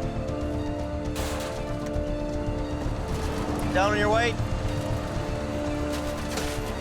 Okay, so you can just drive ahead now. Yep. The past week has not been easy for heavy rescue. Jamie now has a crew full of newcomers. Everyone knows there are big boots to fill. With all the expansions and the growth and new people, new teams, Big mess, eh? Yeah. you're bound to have some kind of rough road to travel on. We'll suck that baby right on the top and chain it. Really, the biggest challenge for me this whole year is to find the guys that I can put out in these trucks. If we tilt that deck down, we might be able to suck that right on the back end somehow, eh? Yeah. And they can get the job done. Hey guys, cleared that wreck out of there. Jamie Davis sees the day again.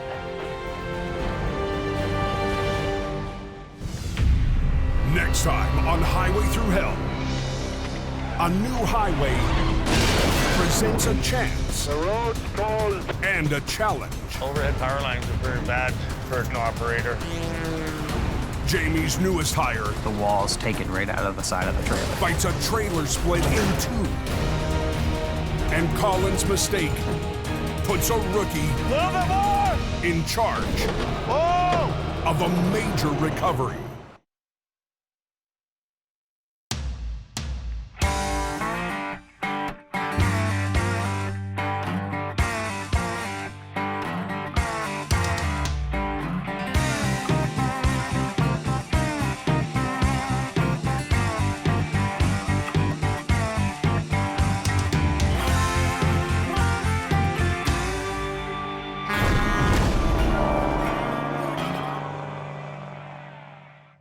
This time on Highway Thru Hell.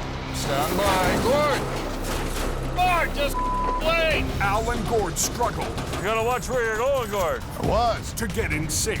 Let the traffic come! A whiteout in Alberta Oh, that guy's kind of speeding back there. creates a dangerous chain reaction. Whoa, that's an accident. Stay back. And a stuck excavator There's no such thing as a little bit dead. proves too much for Al's rigging. On the Highway Thru Hell, the last line of defense is a heavy rescue team ready to tackle any disaster, because closure is not an option.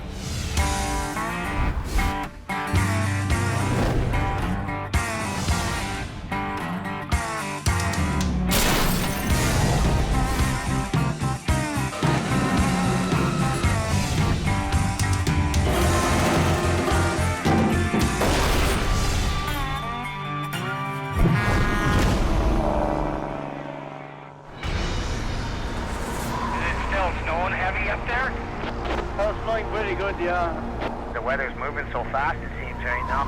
Who knows what's going to happen? Daybreak on Highway 881 south of Fort McMurray, Alberta. Southbound is completely closed.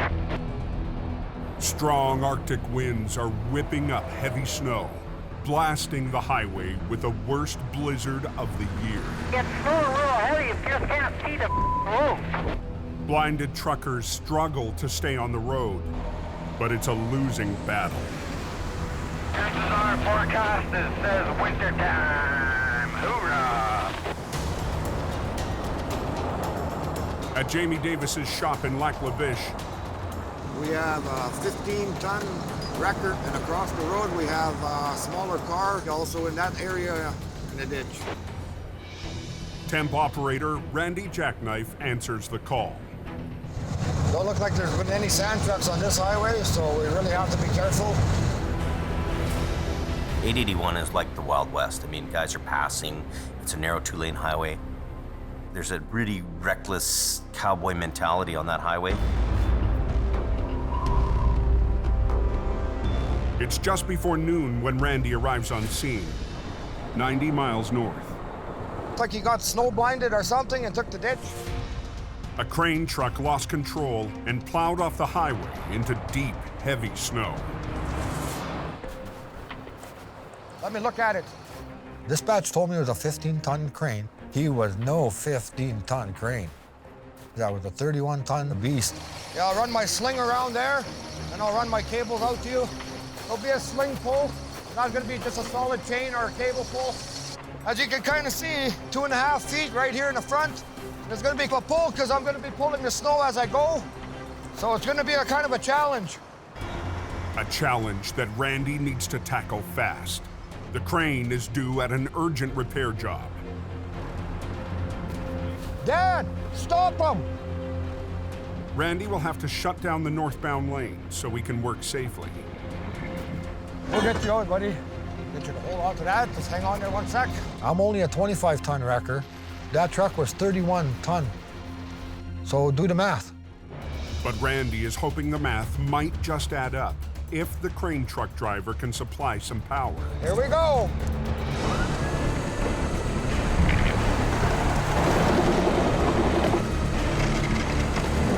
Come on, Mike. Work for Daddy. Be a good girl, come on. There we go, he's coming.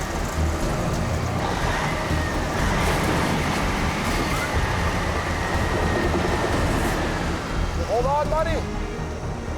I'm gonna reposition my truck, get a better straight at it, pull at it. Randy's got more than just the recovery to worry about. Let him through!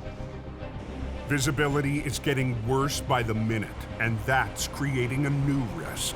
Even with traffic control in place right away at the accident scene, if people aren't paying attention, they roll up on an accident scene, they come around a corner, they see a car parked in the middle of the lane or a truck, slam into the back of it. Okay, Dad, stop him! Stop him!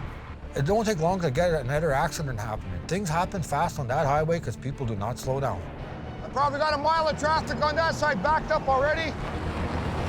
And you can see visibility is getting more treacherous out here. There's absolutely nothing. Gotta have your game on here, man. Holy hammer down. I'm gonna reposition my truck now. Kind of make it fast so I don't want to get traffic jammed up.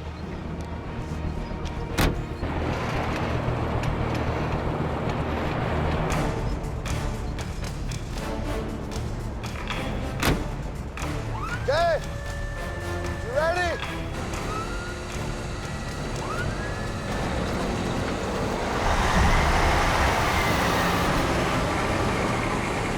She's coming.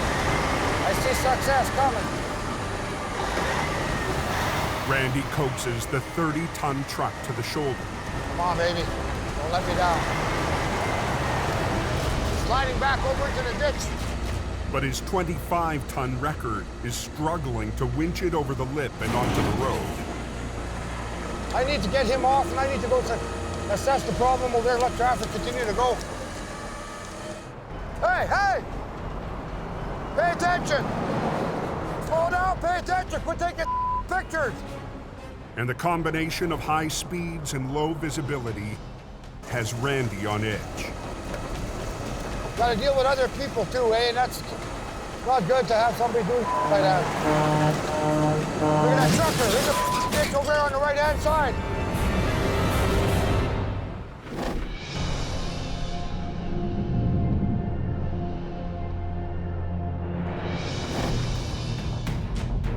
"900 miles southwest.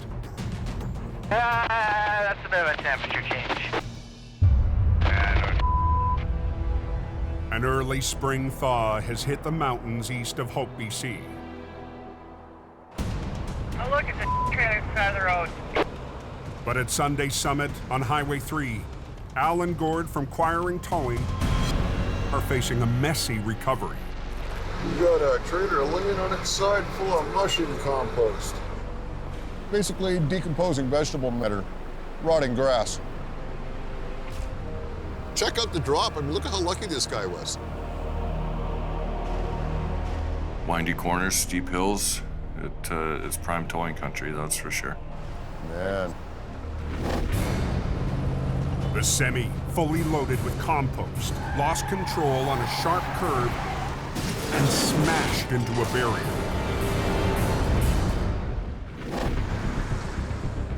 The warning sign for that corner says 50K. And I can tell you he was not doing 50K. He's lucky he didn't go over the cliff. This highway has claimed a lot of truckers. I mean, look at that. The whole cab's crushed right down. He is so lucky. Gord and Al have already hauled the crushed tractor to a nearby pullout. This is what happens when you get overconfident on Highway 3. But the trailer With most of its load still inside, We're just gonna take the whole road and drag it down? will be much trickier to move. That should do it. Al has decided to take a chance. For starters, there was no room on the open side of that trailer to work any machinery. You weren't gonna unload it right where it's at, not unless you're working in midair. They'll rig both wreckers to the trailer, and together, they'll drag it away on its side. Luckily, we had the wide spot right there. Get the obstruction off the road, then deal with the load. Okay. It's the quickest way to clear the road, unless the thin trailer wall gives way. You know, at any point, the trailer could have broken in half. We could have had a bigger mess on our hands. That's probably good. Okay. There was a risk it could have ripped open, so you simply apply enough power to it and do it nice and slow, nice and easy. Don't get crazy. Low. Low, yeah, you bet. Okay. Communication is extremely crucial when you're doing something like that. The two of you have to work together. They'll need perfect coordination. If one is pulling harder than the other, it's not gonna work. Just wait, Gord. Just wait. Stand by. Gord! Gord! Just wait!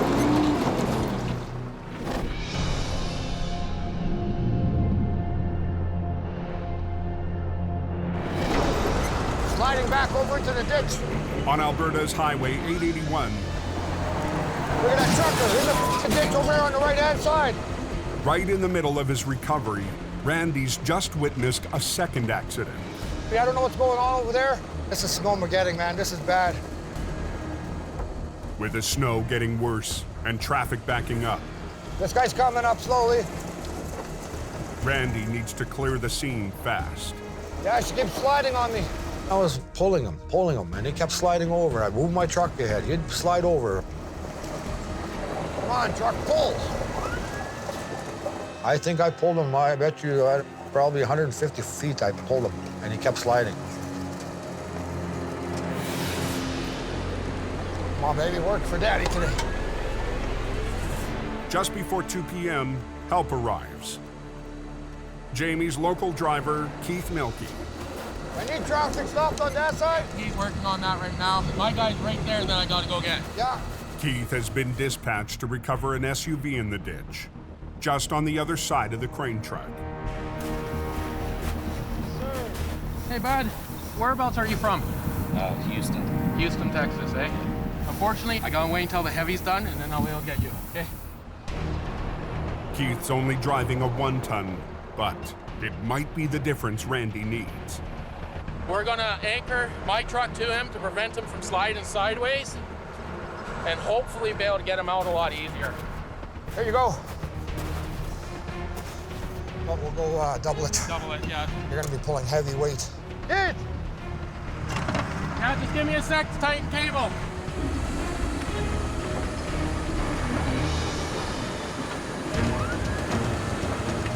Now watch yourself now. We're gonna give him the pull.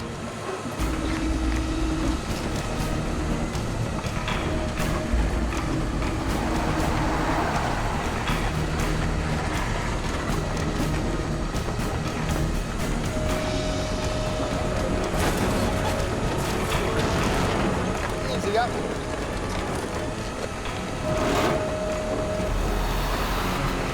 It's coming, looking good.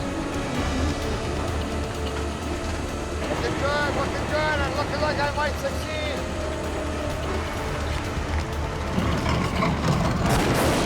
Yeah! That worked out better than I thought we would, bud. Cheer the bomb. It's all about team effort. Really needed just another anchor point, and that's what I was. Until that sand truck, he can start sanding. With the road no longer blocked, Keith can get to work on the SUV.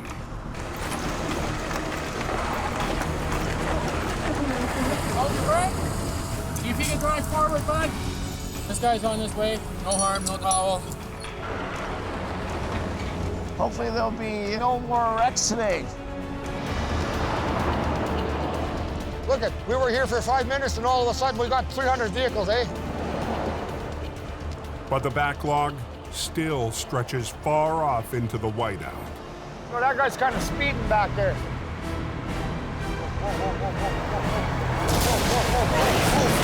Oh, look at that.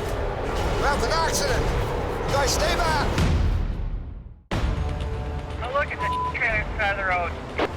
They're just gonna take the whole road and drag it down? On Highway 3 in BC, That should do it. Al and Gord need to be in perfect sync to drag the damaged trailer off the road. Low, low. Low, low, yeah, you bet. Okay. But their big gamble Just wait, Gord. Just wait. Stand by. Gord, just wait. is off to a rocky start. Are you not on company channel? Okay, turn your volume up. I had the volume turned down. When you're distracted, little steps get left out, and whether it was just a mistake of not double checking, it worked out. Funny thing about radios, they work better when they're turned up. Okay, snug into it. With radio contact restored, Al and Gord try again, hoping the trailer stays on the road. With the general slope of the road as we're pulling, it would have tobogganed down off the side of the road. Gord was actually pulling it, and I was actually holding the trailer.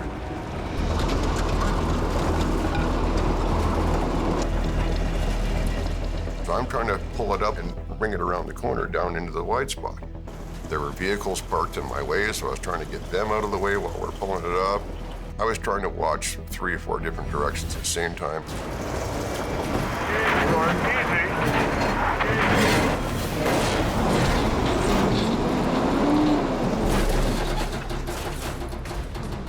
I took my eyes off my left mirror. By the time I realized it was about to hit the median, it was too late. It was a dead stop for Gord. You gotta watch where you're going, Gord. It was. Well, didn't you not see where you're going? I was trying to. I was also watching that pickup that was in my way. Things weren't going well, and he was getting a little testy. Back up. Come on, Gord. I do the same thing. I'm just as guilty of it as he is. We act like a couple of brothers.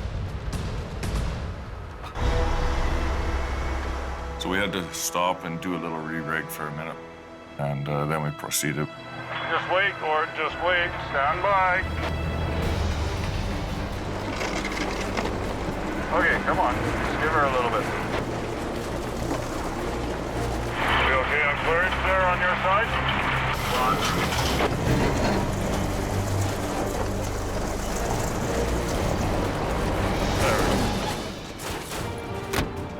Okay, highway's open.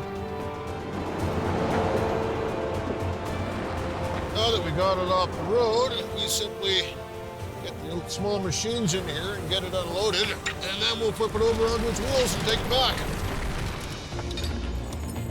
We're just gonna pick it up to oscillate the trailer. It's a big word for a tow truck guy.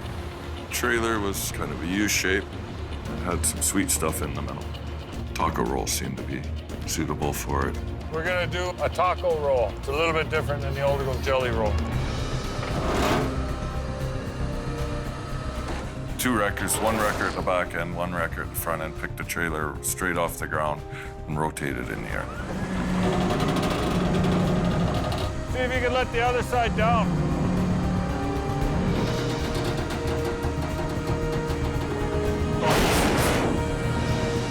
Just like that, man. Another job done.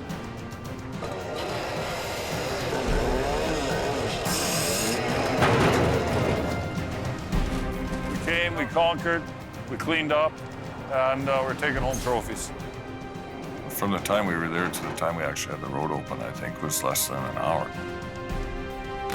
The RCMP was ecstatic that the road was cleared and opened again in record time.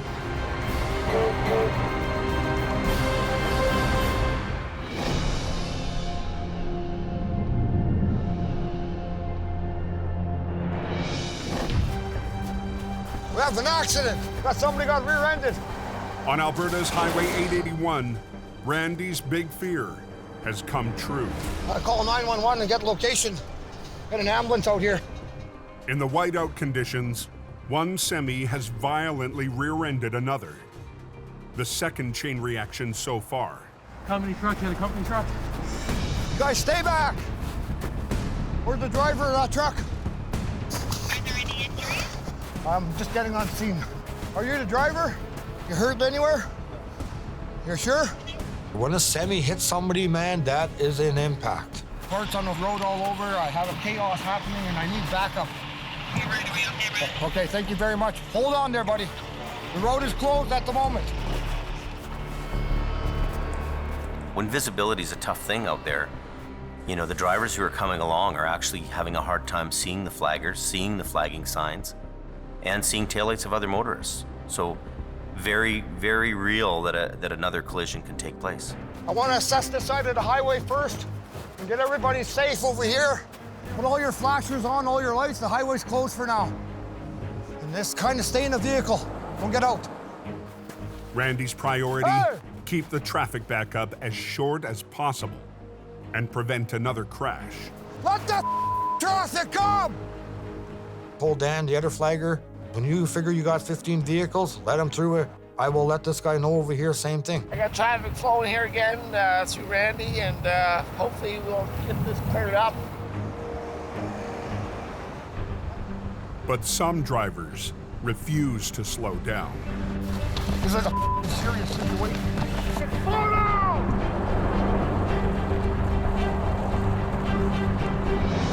Oh, my stress level was to the max. You know, I'm trying to do a job, and then look at this carnage, eh? I had tightness in the chest.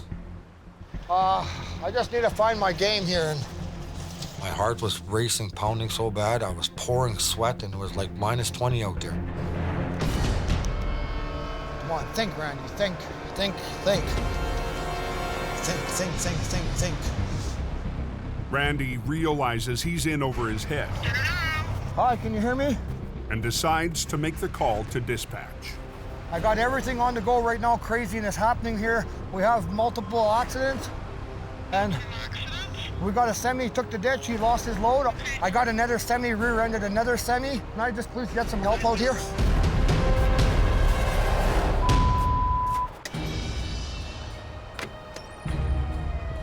Here comes the cops. On northern Alberta's Highway 881. How are you doing, sir? Randy's call for help has been answered. I'm glad you're here on scene with me now. We can kind of work together. Minutes later, Johnny Tipton, Jamie's Fort McMurray driver, arrives in HR 68. Is there a guy at that end? Yeah, he's got a flagger. Okay. And I got a flagger here. Well, we'll put the flagger on my end of the truck there, on both sides there, so we got both sides covered there, and we'll just let traffic go in and around there. Okay, sounds good. After the additional accidents, and with weather getting worse, Randy needs all the help he can get. There was 4 cars across the whole road and left me no place to go. Johnny gets to work on the heaviest job. What do you call this thing? Planetary gear. Planetary gear. For a big heavy hauler. The planetary gear is part of the drivetrain on a heavy hauler, the biggest dump truck in the world, and the engine of the oil patch. Apparently that thing weighs like 25,000 pounds, so it got spit of weight to her. Johnny's first step is to pull the semi back on the road. Holy, that ever a lot of traffic. I got it hooked up. I need to run some air to the truck now. Just up the highway, Randy is trying to clear the semi from the rear-end collision. Stop them!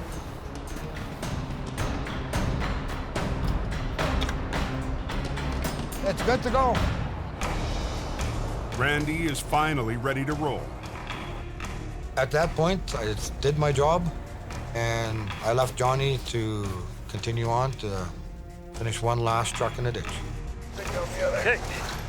That last truck has a 25,000-pound piece of cargo that Johnny needs to get back on board, and he needs to do it fast. Sun's going down, and we're dealing with adverse weather conditions. You know that there's bound to be something going to happen with this kind of weather. If I throw a chain around the shackle to here, that'll keep it from twisting. Yeah, that'll work. With the gear in position, Johnny needs to lift it onto the truck.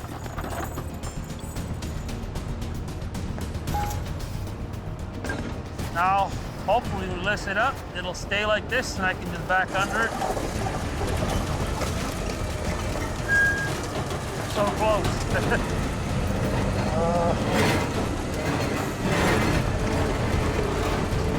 Started to twist. She just wants to rotate whenever we take all the weight off of her, so. What do you think, Johnny? Can you get it done or you can't get it done? I can come back and Jamie on his rotator could probably lift that easier, or? I don't want to give up on this job there. I'm not a quitter. I would have sat there for 2 days trying to get that loaded up. The plan A doesn't work for these guys out on the road. I need these guys to use their heads and come up with a plan B, C, D, whatever it takes. And local driver Keith might have an answer. I got my little wrecker here, so you can use my little wrecker to help spin you sideways. Yeah, I think that's her. Okay, I'll get Dan to get back out here to play. Keith is hooked up to another storm casualty, but he can still use his boom winch. This thing weighs probably more than my truck, so I'm just double lining my load so that way I don't break anything. And we need to get in an exact position so none of us are in the crossfire. Hey, whoa.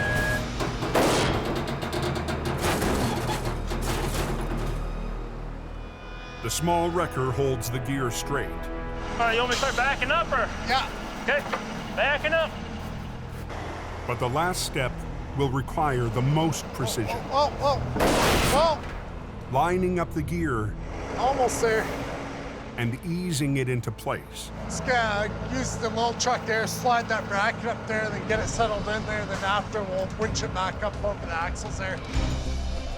Do you just want me to pull forward a bit? Yeah. Keith needs to unhook to pull the stand back in place. Okay, winch her in. But that will leave the gear itself at risk of swinging back out of line. Are we good? We good? Yeah. Can you boom it out, because it's catching the lip there? Okay. You need to have it come my way like 1-2 inches. It's coming. I want to go home real bad.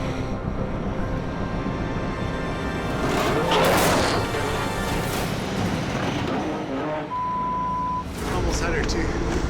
Won't be going home now. It's coming. Night is falling on Alberta's Highway 881. I want to go home real bad.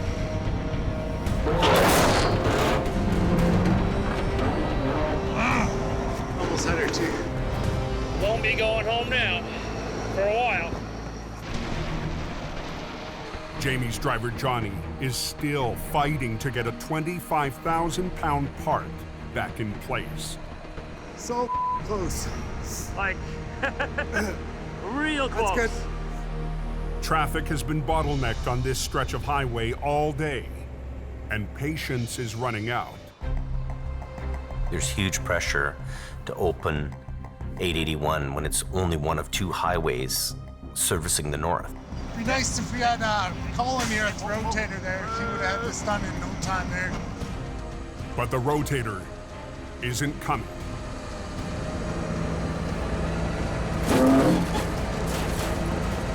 With Johnny unable to get the gear at the perfect angle, they try to move the stand instead. Oh yeah! There we go. Have some money, Todd, buddy. Yeah, we just gotta straighten it out, it looks like. There we go. A long day of chaos is finally coming to an end. Johnny is my warrior. Come hell or high water, he gets her done. Okay. She's a bitch, but we got her. Randy, John, and Keith really do a great job. They work their butts off to get this highway open. Everything is brutal out there in those conditions. And for them to, soldier on and get that work done, is really a huge deal for us. Johnny, you don't want to leave, do you? Hey? Don't you want to stay? Let's just push her off the deck again. Let's do it again. Let's get more practice at it. Yeah. Yeah. All right, bye. See you later. Have fun. Tell us how to start to roll here. Southbound rolling. Rolling!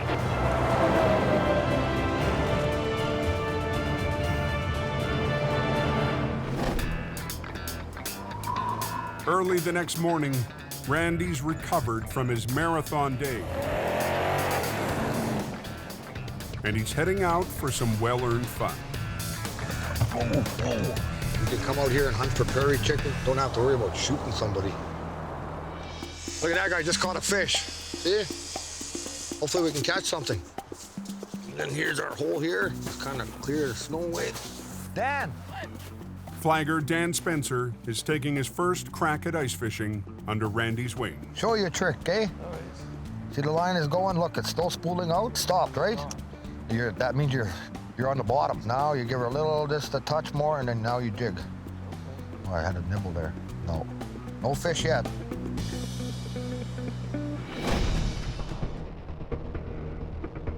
Back in BC, the spring weather is keeping things quiet on the mountain. A little warm out today. But Mission Towing's lead driver, Neil Wakefield, is heading out to an unusual call in the Fraser Valley. Got a RCMP call that there's a car submerged underwater in a culvert. But we've only got a short period of time. We're looking at about an hour and a half before we run out of daylight. You're gonna use one truck, Neil? Neil's boss, Jordy DePerrin, is busy on another job. Neil is kind of my right-hand man. Neil's the guy I kind of lean on if I'm not here, if I need something done. You're done. Good job.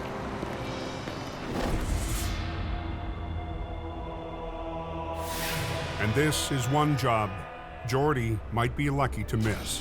One of the big concerns was that there was a body inside the car. We walked up and down the bank. There was no disturbed rocks, no trail. Couldn't even see where the car went in. So it was a weird one. This one here supposedly has already got plastic on one of the windows. So it makes it sound like it was probably a stolen car. Let's hope it's nothing else. Neil has called in another truck to help with this job, hauling a special piece of recovery equipment. Yeah. One guy to run the tow truck. We're gonna put two guys in a boat. We're gonna go out there and fish this thing out of the water. Okay. Almost like watching a horror movie. You know, you're kind of expecting something to be there. There we go. Okay. It could have been a suicide. You know, there could be a body down on the floor in that car that nobody could really see. You try to be as calm as possible. You sort of take the focus away from what you might see. The best rigging option is through the sunroof. There, that's enough. Feed it right through, yeah. Okay? Yep.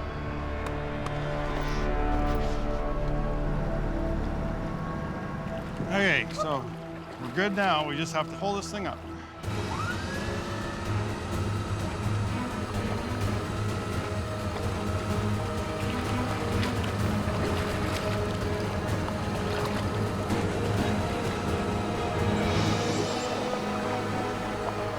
As the car hits the bank, the crew gets their first real look. You see in there okay? It's all clear. I don't want to roll it. We have to bring it out without doing damage. We need the police to be able to do their investigation without us have tampered with too much stuff. We're gonna have to rehook, Leo. This thing's heavy now. In BC's Fraser Valley, Mission Towing's Neil Wakefield is trying to winch an abandoned car onto dry land. And I'm trying to keep it from rolling over. Without flipping it on its way up the bank. We're gonna have to rehook, Leo. The car could contain evidence of a crime. Okay, what we gotta do is we've gotta unhook and rehook because being that high, it wants to roll over. Yep. Once we hook to the wheel, then we can just pull it right up.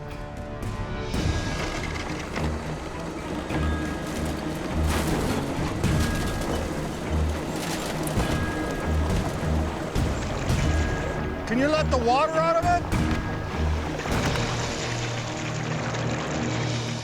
What they've done is they've run the chain through the strongest point on the car, and now we just pull it up on its own wheels. The steering is still free moving, so that tells me there's either a key in it or the ignition has been broken. We had no idea until we got this car right up onto the ground by my truck that there could have been a bloated body in that trunk. Keys are in the ignition. Once we got the car secured up on the road, the officer went through the car and gave the police officer the keys. Okay.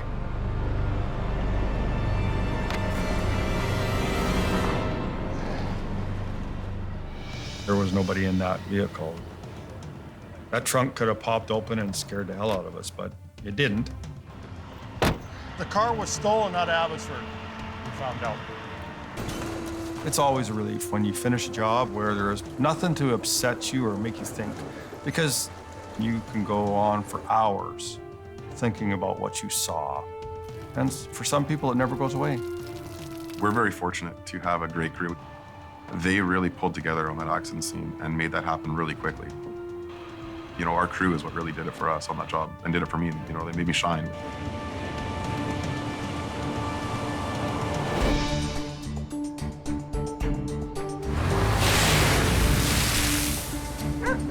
So I guess we got that new winch on, eh? Yeah, it is. The next day at Jamie's yard in Hope, school is in session. Okay, so it's an 8,000-pound winch, right? 8,000 pounds, yeah. Robert, Jamie's new head of traffic control, has been busy patrolling the Coke for wrecks. Oh, it's the first one to go up at the Tundra. It's a good truck, and seems like I always find them first. These are things that you think about when you're winching, right? So he's a go-getter, and he's willing to work, and he doesn't give me no attitude. He just gets out there and gets it done.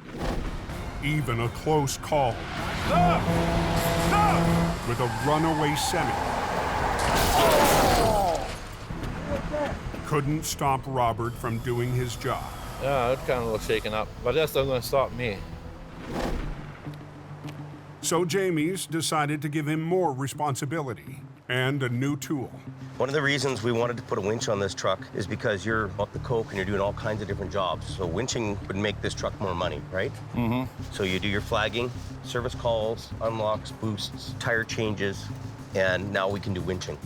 He's got the tenacity to make it go and to keep going. And if you don't have tenacity, you're not going to make it in this business. When you're going to roll something over, you want your winch line to be centered to the middle of it. So you have to jockey this thing around a little bit and get in there, okay? Okay. Yep. So put your parking brake on because you're going to need all the hold back you can get. Both these pillars are strong, and we'll hook into there, okay? Put the snatch block in here, right? Okay. So let's try it now. Okay, hold it. That makes it a little easier on your winch, right? So this snatch block is your best friend. Let's give it a try. Let's flip it right over now. Just flip it right over. See how the winch is loving it? Holy Isn't that something?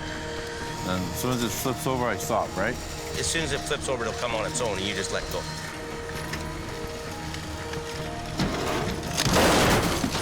Right? Wow, you can do that. Yeah. We don't need to use these big, expensive tow trucks for all these little jobs. You could be doing it, right? And you didn't think this truck would do that. No. Right? These little pickups are going to be the biggest revenue sources we have. Look after her. She's a brand new winch. Okay then, my friend. Okay. See you, thanks, boss. Yep.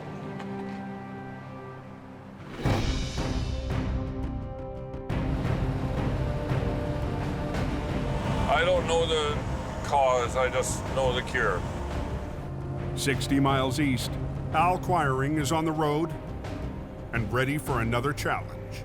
He's got an excavator stuck on the riverbank there because it's not a very good spot. The location is in an old abandoned mill on the mighty Fraser River. And the Fraser River is trying to claim the excavator for itself. You've had it running today yet, or no? Not today. Okay. The early spring thaw has swollen the river into the excavation site. Springtime jobs are messy. The snow is melting. Just turns into a quagmire of mud. Yesterday, the 70,000-pound excavator got stuck in that quagmire. All efforts to free it only made the problem worse. It was in quite a deep hole where they had been digging around, and of course, you know, gravity has taken effect. It's only going to keep going deeper the more you dig around it. What we might have to do is just get a scoop so that all that water around your tow hook hole clears away. I would say that'd be almost bottomless there once you start agitating and working it, because you're just going to keep going down until you hit China eventually. If you pick your boom up, will the machine tip forward a bit? It won't even. Won't move at all? It's probably about 70,000 pounds. Add the friction of the mud, you could be using almost 200,000 pounds of pull to make that machine move. It'll be close. It'll come down to what the tow truck can grab hold of. Luckily, they had somewhat stopped while they were ahead. We were still able to get down to the tow hook. And the crew has already started rigging with their own gear. What size of a shackle you guys got in there? 1 1/8? 1 inch. It should be all right.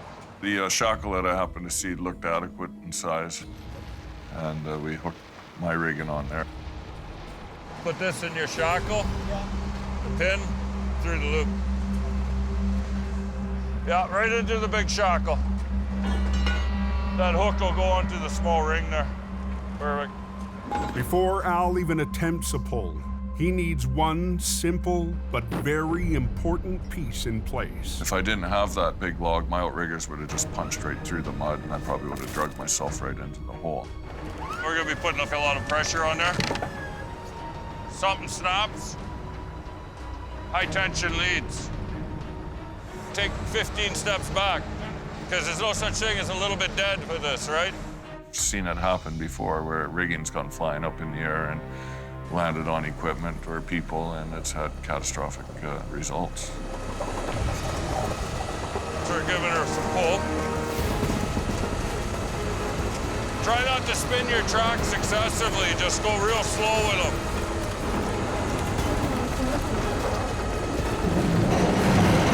That doesn't sound good.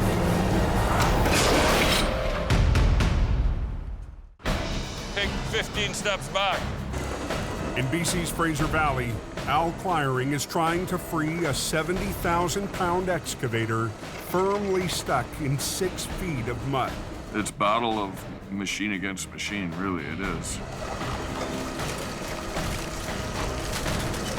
As Al adds power, the mud refuses to let go.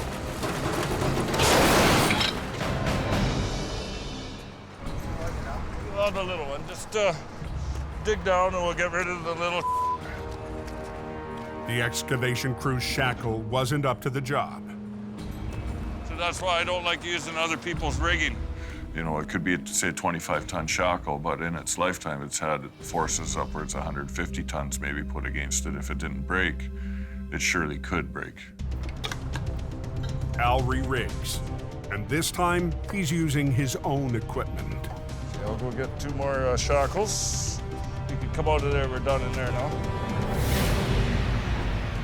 There's suction there, and of course, you know, your feet sink in. You can be up to your knee, and then you're fighting because there's nothing else to lift yourself up with, so it can turn into a hog wrestle. Rigging his line through a snatch block will double the pulling power, but Al's not stopping there. Flip the blocker on.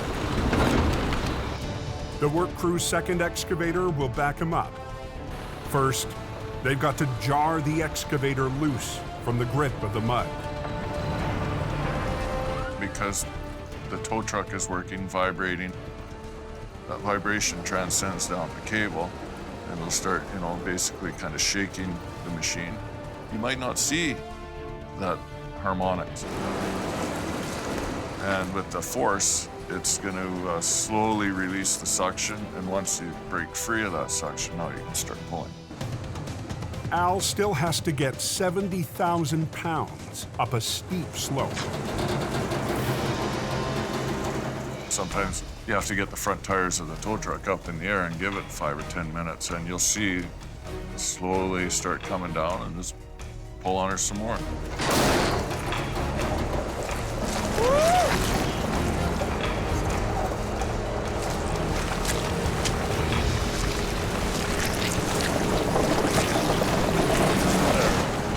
Good, good, good.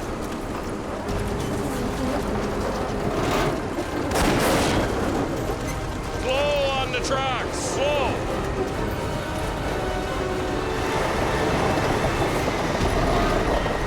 Hell yeah. She's out of there. We were really fortunate that we were able to recover that with the equipment we had there that day. We had our doubts from the start. That changed once Al took control, which was amazing. That's what I really liked. It was a messy job, Shut her down. but Al's never worried about keeping his truck shiny, and he can't resist a jab at the competition. Yeah, hey, Super James, we don't need you, buddy. We're okay, 10-4. Thank you, pal. Have a good day. Oh, hey, polish your chrome. The Vulcan record prevails every time. My family's business has always had a good reputation of seeing difficult jobs through. Some people are born to be piano makers, others are brain surgeons, others build rockets. Well, if you don't have it in you in the first place, you probably won't succeed in this business.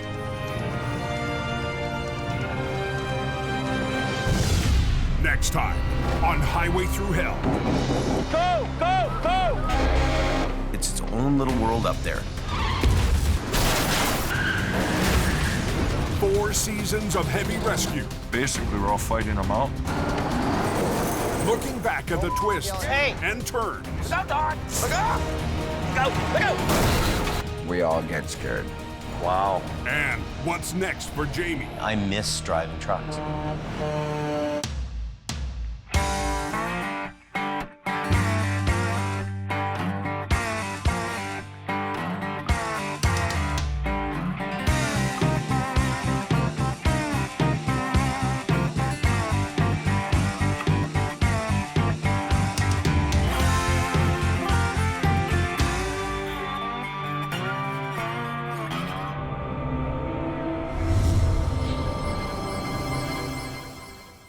This time on Highway Thru Hell. Serious crash. Ice storm aftermath reigns chaos on Highway 1. Completely mashed.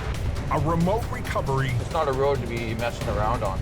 takes Colin up a dangerous road. Come on, get on your side. And a semi Gonna be tricky. teetering over a 300-foot drop Easy, easy, easy. pulls Alan Gord I don't like that. right to the edge. He wants to go over. Whoa, whoa, whoa. On the Highway Thru Hell, the last line of defense is a heavy rescue team ready to tackle any disaster, because closure is not an option.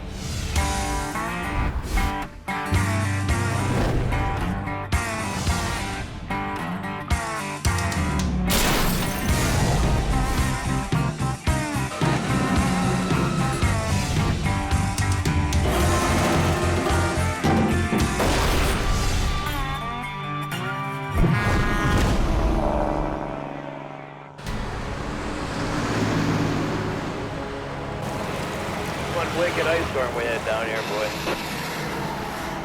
A freak storm crippled Hope, BC last week. Today, a sudden warm front is melting away the last of the ice. What a bloody mess here. Holy crap. The Pacific air has also brought torrential rain. It's storming, it's windy, you can see it. Turning the highways into a slushy mess. It's gonna start flooding and we're gonna have big pools of water everywhere. It's gonna get uglier. Maintenance crews have already been working around the clock to clean up in the ice storm's wake. We've got debris everywhere. We've got broken trees, fallen trees. It's gonna take weeks to clean this mess up. But the rain and runoff aren't going to give them any break. Eastbound, slow it down.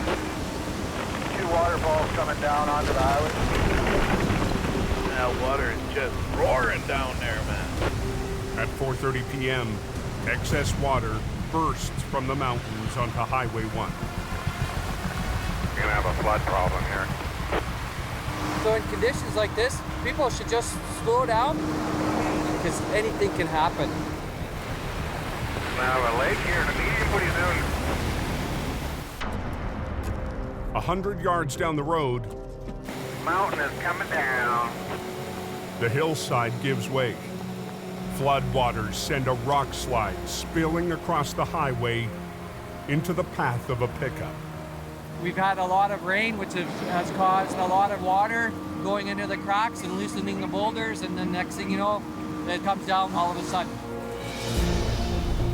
I do have another wrecker coming, but I think I can get it done first, so. John, Jamie's lead driver and Hope, was driving past the scene just minutes after the impact. The rock slide caused this particular accident. I'm guessing the guy probably swerved to miss it as he saw it coming down and ended up flipping himself over and into the ditch.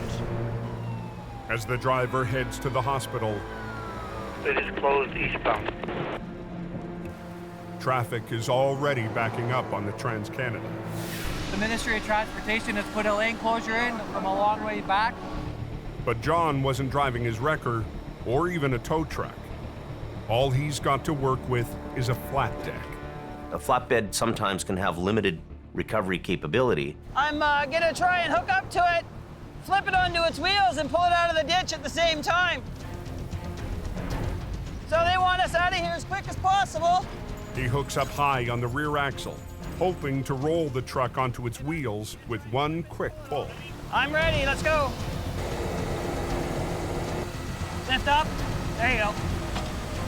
3, 2, 1. Are we looking on that end? But if you get a really good guy on a deck, he can do as much recovery work as I can with a boom truck. In this case, John does a hell of a job. He makes it happen. And that right there, ladies and gentlemen, is how you do a one truck rollover recovery with a deck. And I'll turn around and we're out of here.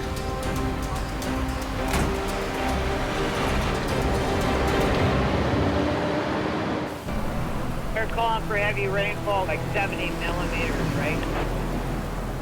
Yeah, I gotta wear rubber boots so you don't drown. As the downpour continues, the roads and visibility are getting worse. The speeds out here can get crazy at times. Farther east on Highway 1, RCMP Constable Jim Halliday is looking for drivers who aren't compensating for the conditions. And that's why I'm glad I have this job, because I get to meet those people. Just before 7 p.m., a passing driver gets too close for comfort. I'm pretty sure he was within about 6 inches of my mirror.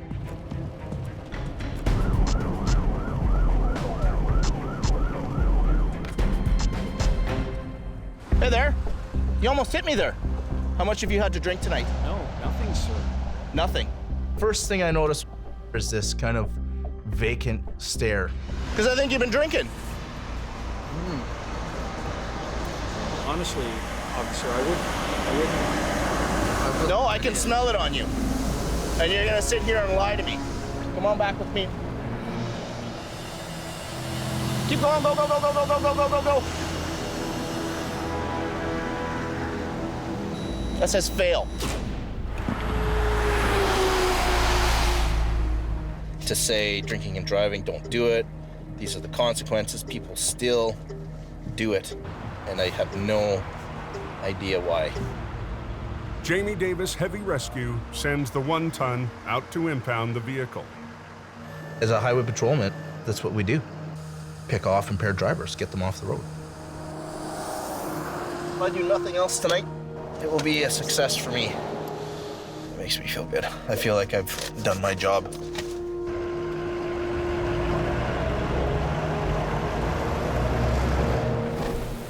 "30 miles up the mountain, the downpour turns into a blizzard.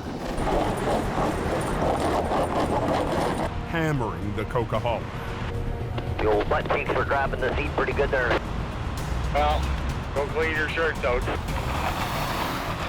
When a storm hits, there's usually a quarry patrolling the cove. But tonight, it's not Big Al. This is where the magic happens. When Al's son Kerry isn't working in the family business, he's working for highway maintenance.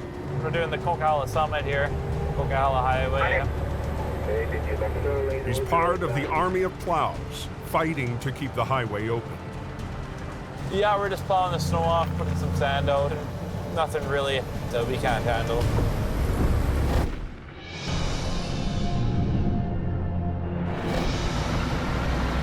"40 miles to the south."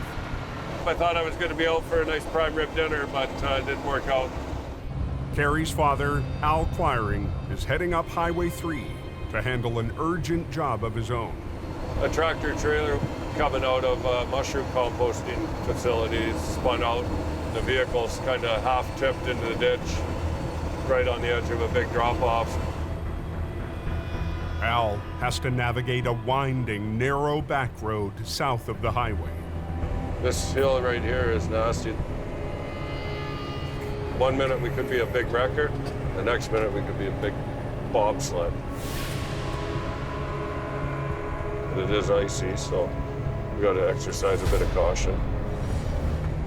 10 minutes up the road as Al reaches the scene.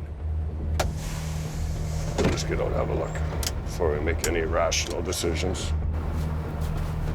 He can tell the semi's in a bad spot. I was going up a hill and I started spinning. And as I started backing down, I was getting too close to this edge. Here we are, so. And the more Al sees, it's never good when you see the tires off the ground like that. The worse it gets. One wrong move, we got a big problem now. I always worry about that. You're loaded right up to max too, eh? Yeah. The semi, loaded with 60,000 pounds of compost, is teetering on the edge of a 300-foot drop. Let's come and have a look at this. The only thing holding this up is this tree. When I saw that tiny little Charlie Brown Christmas tree holding this thing up, oh man, this is gonna be nasty.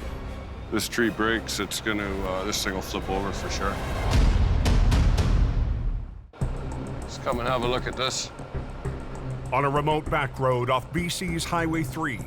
The only thing holding this up is this tree. Al Quiring's facing a loaded semi, teetering on the edge of a 300-foot drop. That was a risky job, and in the dark, the dangers increase. There's no way Al can even attempt a recovery alone. There's your partner, our savior, hopefully. Al's called in Gord Boyd for help. But it's gonna be tricky. No room to work. Dangerous conditions. You're on a steep slope with ice and snow. Looks like it's slowly slipping down there. With the trailer in serious danger of toppling, Al and Gord have to make a plan fast. Yeah, I'm just kind of looking at the odds here. Get you turned around. If you concentrate on the truck, you know, kind of one little pull there and one on the corner. Yeah. Get your ass in probably about here. Yeah. A lot of times once you start into a recovery, you're pretty much committed. You're not able to unhook, reposition the truck. If I run a line down and try and help you and use the strong line on the back, I'll try and hold the trailer up. 2 lines from Gord's wrecker will haul the front end of the trailer up, away from the cliff's edge, while a line from Al's wrecker will keep the fully loaded trailer from sliding. They start by rigging a low line to the tractor's toe pin, and another line from Gord's boom to the trailer's frame. Okay. Okay, just tighten up. Before hooking up, Al tests Gord's lines to see how the trailer reacts. Okay, just easy. A little more. I like to have a hand on it. And you can feel what that machine wants to do. Let's tighten on this a little bit more. Whoa, whoa, whoa. Okay, okay, okay. Easy, easy, easy. It wants to go that way. My biggest concern is that trailer pivoting and snapping that one tree off. Al adds his line from the wrecker to the back of the trailer.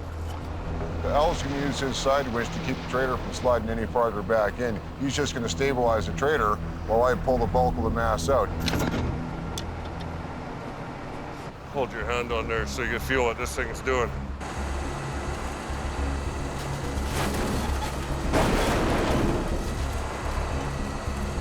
Nice, yeah, it's working. Okay. Al also needs help from the truck's driver You'll be all right in there. to steer away from the cliff. I'm gonna get you to put your foot on the brake. Yep. Hang on. Okay. Keep your arms inside the window. All right. The whole unit probably weighed pretty close to 100,000 pounds, which is over twice what I weigh. My truck only weighs 45,000 pounds. One, a little bit more. Good, good, good. Side application of force to a wrecker is not a friendly thing to it. It'll want to tip it, definitely. The gourd flips over, it goes over the bank. My truck goes with it. Tighten up. They have to look for any sign that Gord's truck is starting to lean. Tighten up.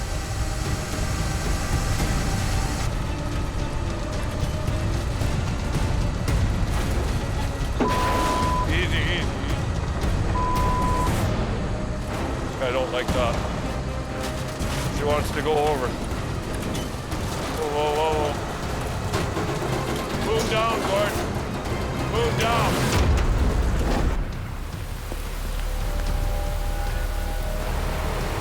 Raining hard. Back down in the Fraser Valley, the rain hasn't let up on Highway 1. Sounds like there's a big accident at Peters Road. So we've got a report of a serious crash where potentially we have one person trapped. RCMP Constable Jim Halliday is on the move. Chilliwack Tango 40, can we advise DOH and maybe get the highway shut down at Hurling and start redirecting traffic? A head-on collision has shut down the highway just west of Hope. I see a black car and it's completely mashed.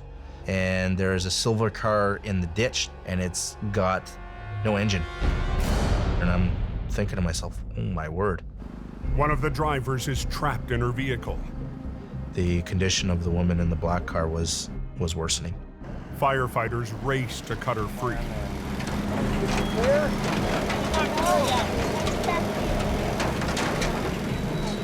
Blanket, anybody? Yeah, blanket. Okay, blanket in. Finally, they pull her from the wreckage.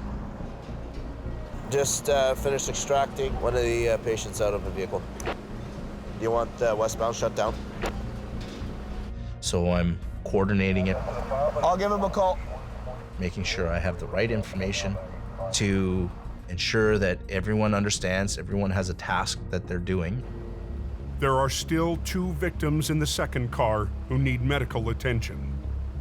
There are 2 police officers from Hope that are trying to work on the driver of the silver car. Paramedics take the driver's wife to hospital with minor injuries. But the crews can't save her husband. And it's unfortunate. You just try and move on and deal with it the best you can. Did either of you guys see what happened? As we came around the corner, that's where the scene was. This right here? Yeah. Constable Halliday works with an accident reconstruction team to piece together the cause of the tragedy. Did you happen to see anything that transpired? Everything was just coming to a stop when we got here. Transmission piece, you have an axle. And wow. Just speaking with the reconstructionist, confirmed that the silver car crossed, was traveling westbound, crossed through the median, collided with the black car, which was traveling eastbound. Given the age of the driver, the next logical thing for us to speculate on is that it was some form of medical emergency that caused him to go off-road. What I suspect happened is the driver had a cardiac arrest. As the investigation winds down, Halliday gets word on the driver pulled from the first wreck. The driver ended up dying in the ambulance. This was someone's mother, and it was someone's grandmother.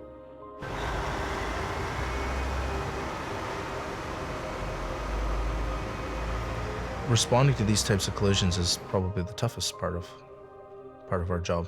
No one wants to tell a loved one that someone has died.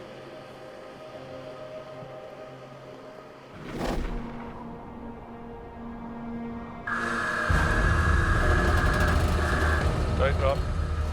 Back on the logging road near Highway 3. She wants to go over. Al and Gord are losing their tug of war. Boom down, Gord. Boom right down. Stop here for a minute. The weight of the compost trailer is threatening to pull Gord's wrecker over. It slumped over a little bit. I didn't like that at all. I didn't want to see that thing go 1 inch in the wrong direction. I would suggest get this line off of here because it's going to tip you over. Yeah. Back this off, easy. Right now it's pulling a little on the high side, making my truck want to tip over. And Gord already at that very tippy point, that could be enough to set things in motion. Gord re-rigs to pull from a lower angle, so the weight won't be dragging down on his boom and tipping him over. You better ram them spades in there real good. There ain't much holding this truck up. Good. Go ahead. Once again, Al feels for a sign that the trailer is slipping or the load is shifting. Yeah, it's tipping me.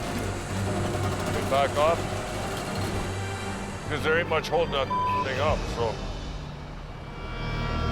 Yeah, I think it's too heavy. You try and pull it like this, it's just gonna tear the trailer apart. You can't argue with the law of gravity. One thing that was stopping us from moving that was the weight of the load. But to unload, they need to open the doors. And that's a risk. Because those doors provide structural stability to that trailer. Once you open the doors, you lose your structural support. That could be just enough to make the trailer settle, that however the truck is hanging on, the trailer settles, it pulls that truck a little bit harder, and next thing you know. But there's no choice. We gotta get the load out. Gotta get the load out. Okay, open her up. The big test was opening the doors. If we open the doors, is this thing gonna twist? Probably. On an icy back road south of BC's Highway 3. We gotta get the load out. Gotta get the load out. Al and Gord have to unload a semi teetering on the edge of a 300-foot drop. Which means opening the doors that are keeping the trailer stable. Yeah, we can grab hold of the lower frame. Al rigs an extra line to the middle of the trailer, hoping to keep it secure with a load shifting. So we had 4 good solid points of contact on that. The big test was opening the doors. Okay, open her up. Because those doors provide structural stability to that trailer.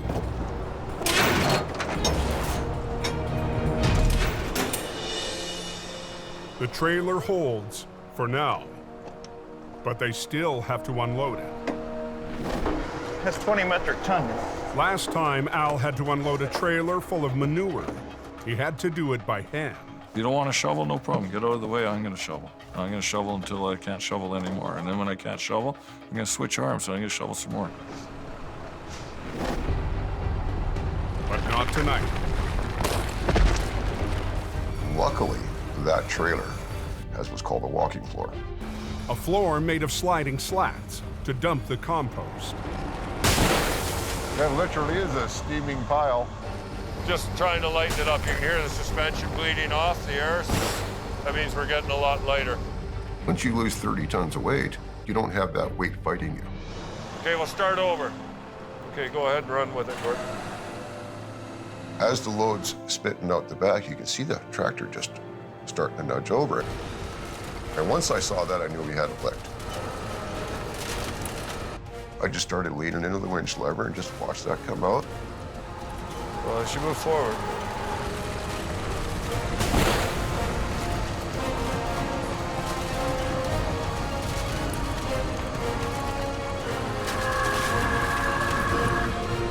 Okay, we're free.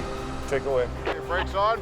It's funny how it can go from like DEFCON 5 to DEFCON 1 and then back down to DEFCON 5 in like inches. A lot of headache getting it out, but we got it out in one piece. Al? We're ready? You're pretty good at what you do. I appreciate it very much. I was just happy that we're driving our trucks home. We're not phoning my sister saying everything's wrecked. And it worked out good. Another job for success. How about that?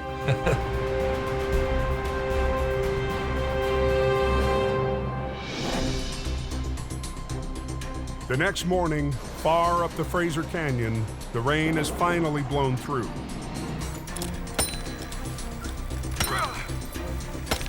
But the aftermath of the ice storm is still causing big problems. Rocks, jarred loose by the ice, are still falling onto the roads. We'll just go gentle, crack it like an eggshell. But blasting contractor Mike Hall, known as Rasta Blasta, is on the case. The more freeze-thaw cycles you have, the more the rocks move, right? The water gets in, it freezes, it expands, opens it up. Gravity works 24/7, right? The 7-ton roadblock has choked off Highway 12 just north of the village of Lytton. That's the second or third big rock that's fallen out of this bluff lately. Mike's plan: delay it and hopefully we get better fragmentation. Blow it to smithereens.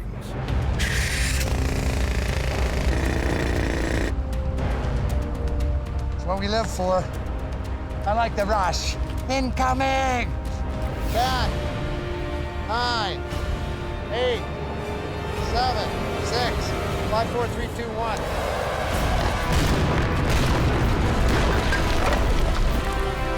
Oh, that was good! I loved it. Now highway crews can cart off the bite-sized chunks and get the traffic back on track, while Mike heads to the next slide zone. We're a country that's on the move, a lot of long distances, and it's pretty important to keep the roads open and safe. Nothing going on, guys. I can see the Jamie Davis Tundra heading up Highway 5 there. Something like this is definitely a break from the norm. High on the coke, John is heading to a very special recovery. When we got this call, it was one of those ones that, really? Wow, okay, we'll go do that, I guess. I end up sending Brandon and John out in the Tundra. It's not something I'd ever expect to do, but it happened.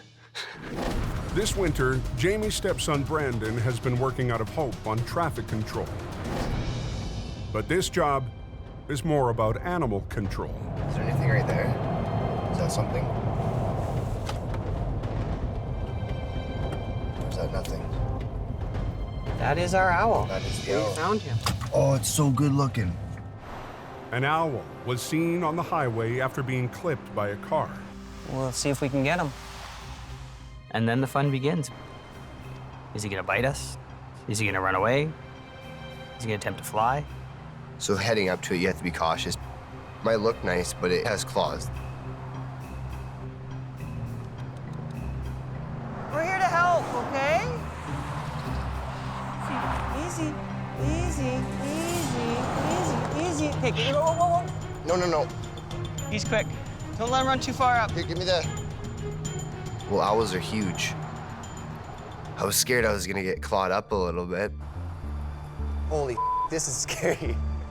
His yellow eyes scare the out of me, man. Here, let me see that. Okay. All right. We're just trying to help you, you know what I mean? It's okay.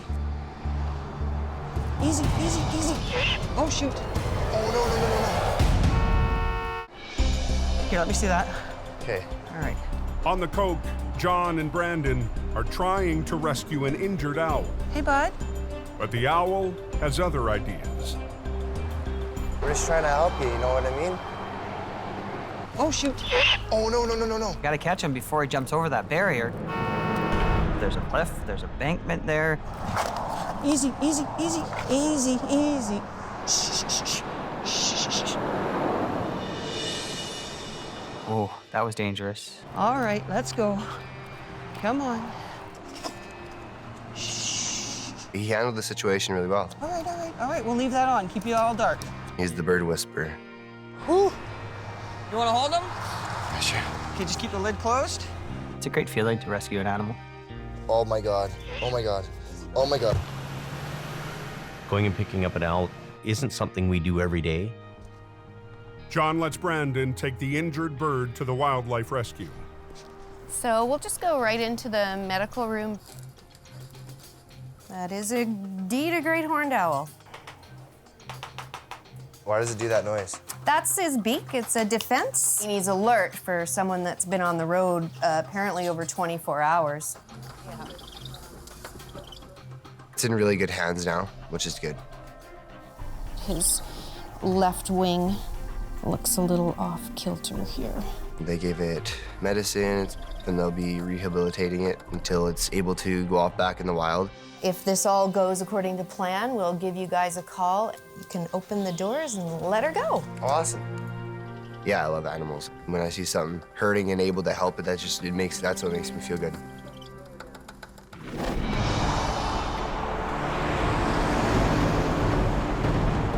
Far to the northeast of the coke, It's just outside of Edson. Jamie's sending his lead driver in Alberta, Colin McLean, out to a new job on new turf. Yellowhead County, it's about 2 hours west of Edmonton. Yellowhead County starts west of Edmonton and runs to the Rocky Mountains. With some of the most brutal road conditions in the country. Big squalls will come through that corridor. Blowing snow, black ice conditions, freezes over. It has a lot of the same qualities of the Coquihalla. A lot of oil and gas, a lot of back roads, a lot of winter roads. The perfect environment for heavy rescue.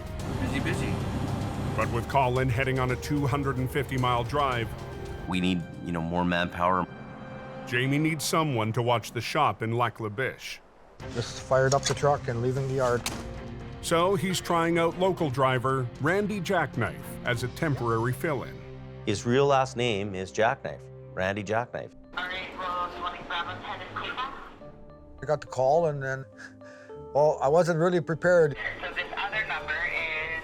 As I'm talking with the dispatch and they're giving me information on where to go and what's the guy's name and number, I had no other choice. I wrote it on the fender of my wrecker. Concrete truck, cement truck. He's nose in, 10 feet off the shoulder, and he's not loaded. He's not loaded? Oh, perfect, then I can handle him, no sweat. Randy is a local fellow from Lac La Biche. People know him there. He's had towing experience before. We're gonna give him a try and see if he can make the grade. I'm gonna give it all and try to do it in a safe manner and get the job done right. This is my chance to show that I can do this job and prove this to Jamie Davis.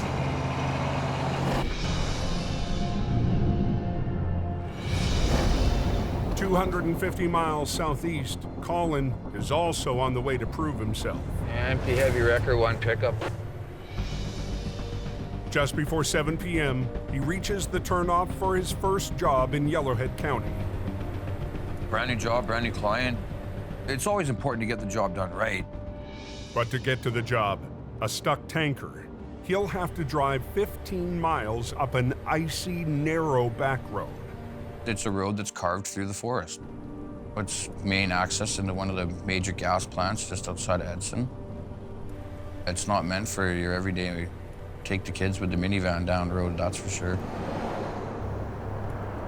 There's no gravel or nothing. Right now, it's pure ice. You're in the middle of the bush, and it's a dark, icy road. It's just not an area where you can really piss around, right?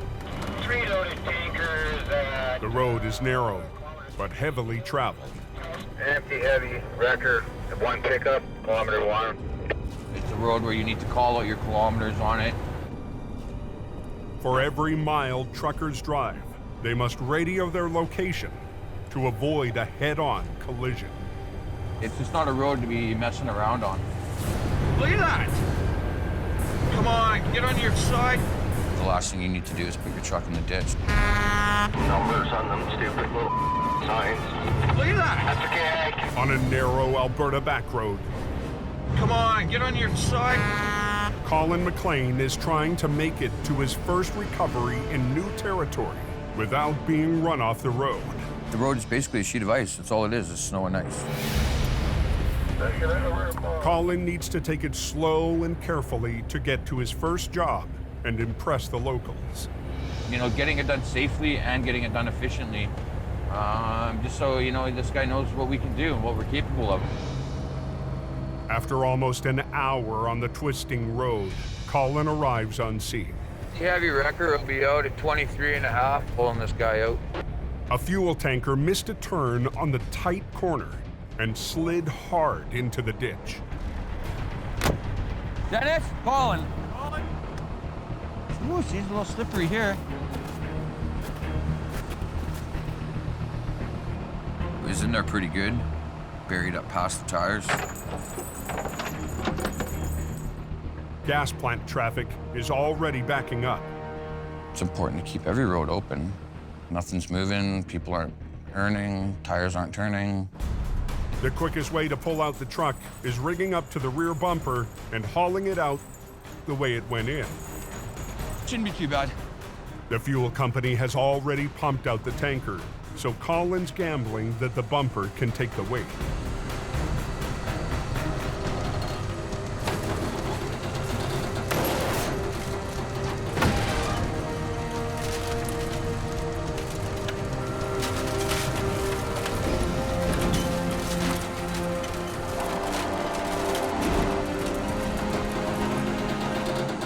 Got one part of it done. They're never easy, but we got it out. The tanker's on the road, but Colin's not off the hook. It's got a hole in the radiator, so it's not really drivable. Normally, if a recovery like that, you get it out of the ditch and they can drive it out, but due to the hole in the radiator, they didn't want to do any engine damage from it overheating. Now, he'll have to tow it all the way back down the icy road. It felt good to get the first job done for that new client. Perfect. Cool, thanks. Good job. He was really happy with it, so hopefully we get some more work from him. Hood strapped down, lights are on, chain down. We're ready to go. Yeah, that's a win. We just got to get out of here now. A win for Jamie on new turf. It's really like doing battle. You're out there every day, pushing ahead, you know, pushing the front line. One down. 23.5 kilometers to go.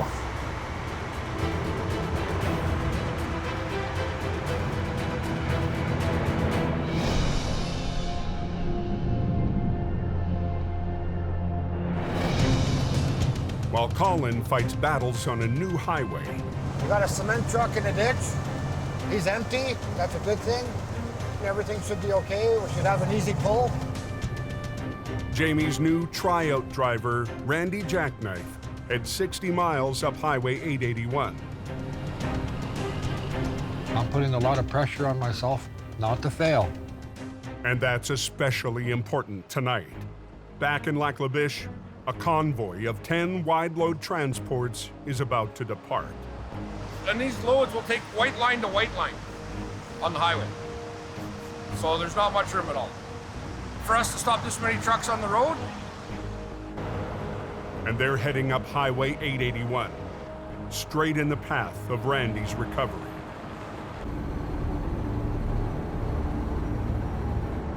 We are on scene now. We have a concrete truck. Randy must clear the wreck and be out of the way before the convoy passes through. I just wanted to get it out of there and be fast and get moving. So I figured that what I'd do is I'd get underneath with my winch lines, hook both of my winch lines up to the truck and lift the back end up and then slowly suck it out of the ditch. I will prove to the company that I can do it. Randy rigs up the rear axle to get the empty truck back on the road fast. Here we go.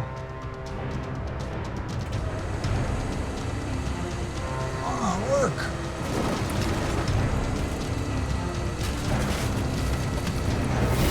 But the cement truck isn't moving. It could be wedged in the snow, so Randy decides to lift and pull. So I might use my bottom boom, see if I can extend it out, hook a chain around the rear end and see if I can lift them up and then pull them right out onto the road. I'm gonna give her a pull out.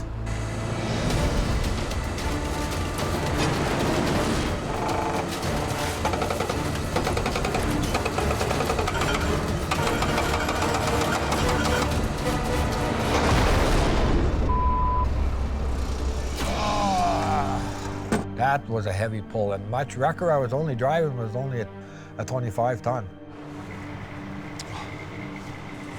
Let me figure the situation out. Hang on. Yeah, the whole back end is full of cement. There was still cement bags in there? That's why I can't get it to move. Randy was told the truck was empty. But with the cement inside, his wrecker is seriously outmatched. Randy went out there with the information that the truck wasn't stuck very much. Would only take a quick little pull to pull it out. This is the wreck from hell. I got a vehicle coming. But there's more than just a vehicle on the way. 4 20-foot wide loads coming through right now. No way. Yep. Holy. With a first wave of wide loads bearing down on him, Randy has to unhook and get to a pullout off the highway. The toll gods were torturing me that night. They were torturing me. At that moment, I was ready to put it in gear and just head her straight back to Laklavish. And I thought to myself, you know what? I wasn't raised that way. I was raised to keep going and going no matter what. There's got to be a way to get this truck out of here.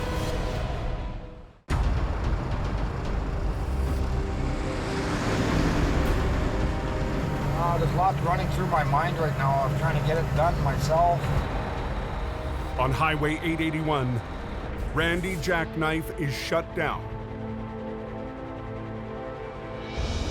He's waiting for a convoy of wide loads to pass through before he can get back to work.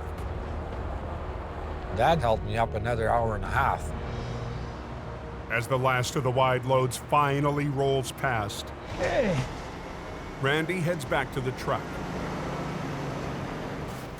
But his wrecker is still outmatched, and morning traffic will soon be picking up. Hello there. I'm still on the highway. The delays have made Jamie's dispatcher impatient. Yeah, I'm trying to get it out right now. Okay, that's your call if you want then. Sure. She's gonna get hold of the other truck, and he's gonna come down and she's gonna send him down because we've been here too many hours, she said. But Randy came out here with something to prove. Give it all you got. There's other ways. There's other ways. There's other solutions you can find out to get it out. There has to be. Help is coming on the way, but in the meanwhile, I'm gonna still continue. There's gotta be a way to get this truck out of here. Try and make this fast before these guys come. Gotta hustle. With his winches outgunned, Randy decides on an unorthodox maneuver called a clutch recovery. I gotta prove it to Jamie Davis that I can take it out and do it. He'll try to pull out the cement truck with the power of his engine instead of his winches. Watch yourself. I'm gonna see if I pull her out. It could be hard on Jamie's wrecker, but Randy is determined to finish the job. Put my truck in gear and I just rotted on her. As soon as I felt that truck just start jerking in the air. Come on, baby, coming out. That's when I gave it all. I grabbed from first, second to third, fourth gear. I have the truck moving. Then it finally just shot out, just like somebody gave me a push.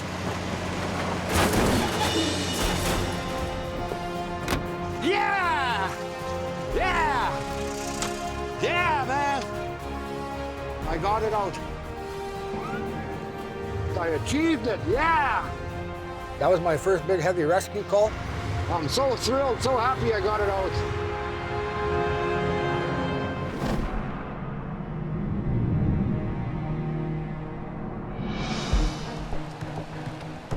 Tuesday morning back in BC.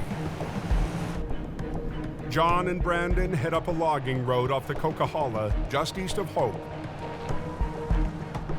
along with a volunteer from the Owl Rescue. What do you think, Daryl? I think it's a great spot. Are you ready for this? I'm as ready as I'm ever gonna be. The injured bird is healed up and cleared for takeoff. Hi, oh beautiful. Easy, easy, easy. You got one leg around the knee. Easy, easy. The one thing with the towing industry is that you never really know what you're going to do next. That's what makes the job exciting. Come on. Come on. Perfect. Come on. Wow. There you go. Are you ready to go home? You ready to go away? You gotta get your own meals from now on. Yeah. No more free lunches. No more free lunches. It's a celebration of success on the most unusual recovery of the season. Thomas didn't even know if we should take a call like that because it's so weird. You know, we're big truck rescue, but animal rescue? That's it. Wow. See ya. Here she goes into the trees. Look at that. Looking for a hiding place. Looking for a hiding place. Wow. It brings a sense of satisfaction to see the owl go back into its natural habitat. Thank you very much for bringing her back out. We were happy to help. Yeah, thank you for having us. You know, for my guys and for me, it's good karma. Having something positive like that makes everybody feel good. Next time on Highway Thru Hell, ice assaults the highways. Slow down! Forcing tough recoveries in BC and Alberta. It knocked too close to the rotator. Ain't gonna work. And a new member of the team It's shit ice. faces a first night that could be his last.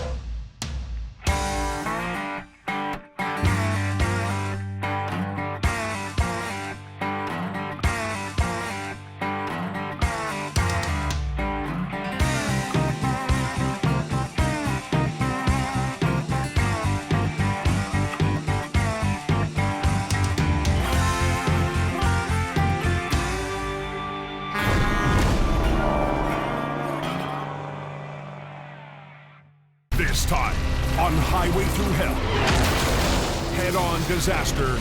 Wow, what a nightmare. Strikes in Alberta. This is absolutely insane. Pushing heavy rescue Guys, watch yourselves. Back up. into battle. Looks like a war zone. And testing the limits Pull it.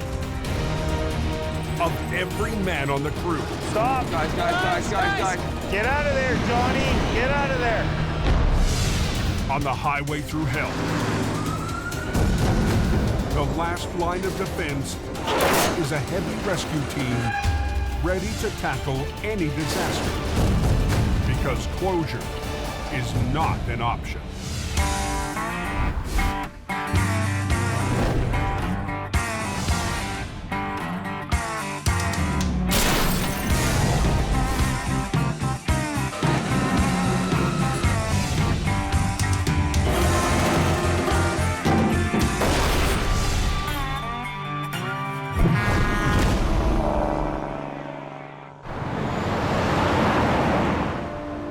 What's the forecast for the hill? Is it supposed to snow all night, or what's the deal? They're talking 20 centimeters by the weekend.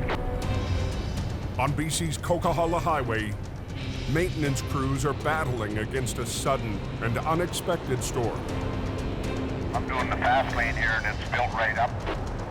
Quarter 10 from 14. Yeah, go ahead. Supervisor Richard Enns is coordinating the counterattack. The trucks are moving still, but they're starting to have trouble to get up the hill here. Just to advise, we've activated the chain-up lights northbound on the Snowshed Hill. This truck ahead of me, he's been struggling here for a bit. As trucks start to lose traction on Snowshed Hill, Got a guy jackknifed here southbound, just before the first breakaway lane. Okay. Big Al from Quiring Towing enters the fray. We got a couple of guys across the road there. Yeah, come down to this one that's jackknifed in the fast lane. These two jackknives could back up traffic for miles in a span of just minutes. Your trailer brakes are on there?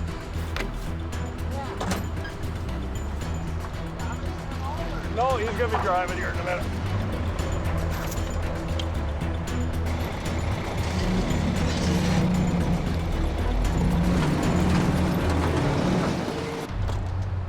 All right, I'm gonna pull out of the way, so you just coast yourself up against the guardrail here, and then you'll be not jackknifing. Al, is that guy gonna be mobile? Yep, oh, he's going on his own here now. Put her in second gear. Al jumps on board to help the second trucker steer out of the jackknife and down the steepest part of the mountain. Easy. No, slow, slow. This speed all the way down, lower gear maybe. You're okay, let off the brake.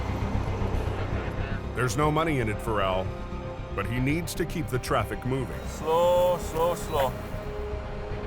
Hey, both jackknives southbound are now straight. Yeah, Al, could you back down the hill here? I got one just below Zoppius here. He's chained, but he can't make it. With more bad weather blowing in, Al won't be slowing down anytime tonight. 1 minute we're going one way, the next minute we're going different directions. Sometimes that's what you gotta do up here to exist. 750 miles northeast. It's gotten worse since I was out there. The next morning brings a blast of winter Turn it into a skating rink. to the highways north of Lac La Biche, Alberta. It's getting really dangerous. Veteran driver Venance Richard is heading north towards Conklin on Highway 881. Some place can be icy under there, and we don't see it because there's snow on the road. Heavy Rescue Alberta is preparing for the worst. You know, when we have weather conditions like today, problems are going to rise on the highway. With Jamie Davis coordinating from his dispatch center in Edmonton, he's relying on his Alberta crew to handle those problems. You kind of have a feeling, you know, a bit of your hair standing up on the back of your neck. You kind of know those days. This is one of them. Just after 1 p.m., Colin McLean gets an urgent call. So, how bad is everything up there? From the RCMP.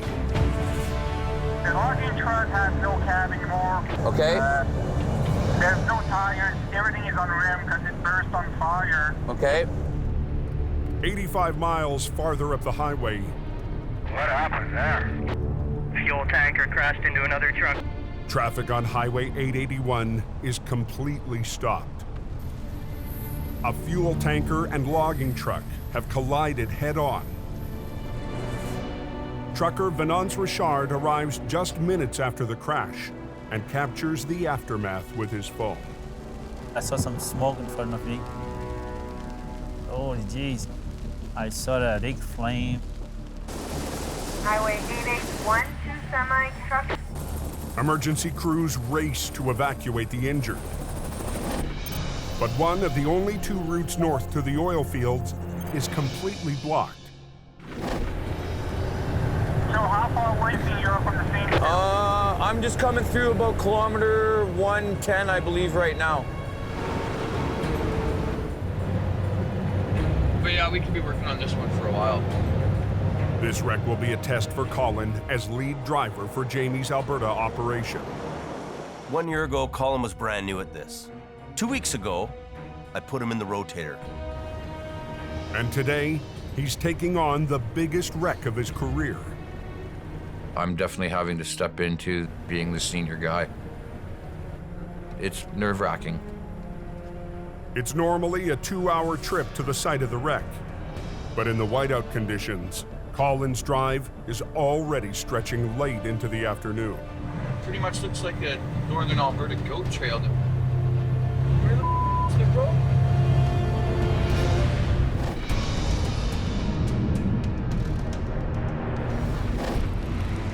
Never a dull moment on this highway. Back in BC, the storm front that hit last night has been battering the Coquihalla all day. I guess what happened was the caught on fire in the cab and failed. We're heading down the hill, something going on. Somebody's done something they shouldn't have. So, for the second night in a row, Al Quiring is patrolling the mountain. A truck jackknifed. Somehow that had hit the center median cement no post, knocked them out of place. How do you think a guy does this? Smoke inside, all I can't see. Then I stop the truck and take out key and park grateful and I jumped outside. The truck started rolling backwards, out of control, finally smashing into the concrete median. Concrete blocks laying in 2 lanes of traffic in a 120 km/h zone. It's a recipe for disaster. All of a sudden, a dash fire. I could smell antifreeze in the air. It's on a dash fire, you overheated. If a vehicle's on fire, one of the first things that happens is the electrics short out and everything's gone. And in this case, the lights were still on. No, just a rat hose blew. Overheated and blew the steam. Sometimes when there's smoke, there is fire, but sometimes when there's steam, it looks like there's fire. No fire. You should get retested with your license. You're a menace to the highway for jumping out of a truck without putting brakes on. With spun-out trucks all the way up the hill, Al has no time to spare. He moves the truck out of the path of traffic and calls the trucking company to pick it up. Welcome to America's hottest talk line. Guys, hot ladies are waiting to talk to you. Press 2 to connect free now. Ladies, press 1 now. Guys, press 2 now. We got some kind of a dating line here. Oh, you know what? I better get my eyes checked. I should have dialed 1604. That sounds better. They might send up another tractor, or they might send a tow truck to come and get you. But, because I'm not going to be able to tow you out here tonight. Never heard of that happening here. Let's get back to that other number now.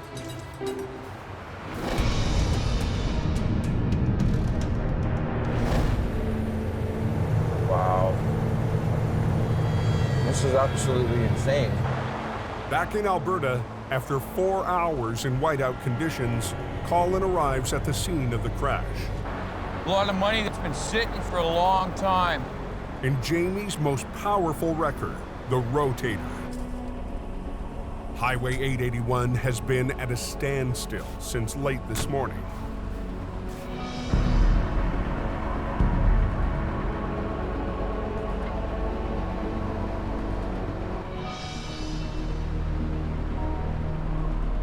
Got logs all over the place. So hot that the fire melted the aluminum tanks. What a nightmare. Everything just exploded, almost like a bomb went off. It all falls to Jamie's new senior operator to get the job done. When you get to that kind of a job, it makes you shake in your boots a bit. So I need him to step up his game. I need him to be the guy he can be. Wow. What an absolute disaster zone. In northern Alberta, got logs all over the place. New lead driver Colin McLean is facing one of the toughest recoveries he's ever seen. So hot that the fire melted the aluminum tanks. After a loaded fuel tanker collided with a logging truck. What a nightmare. 6 hours ago,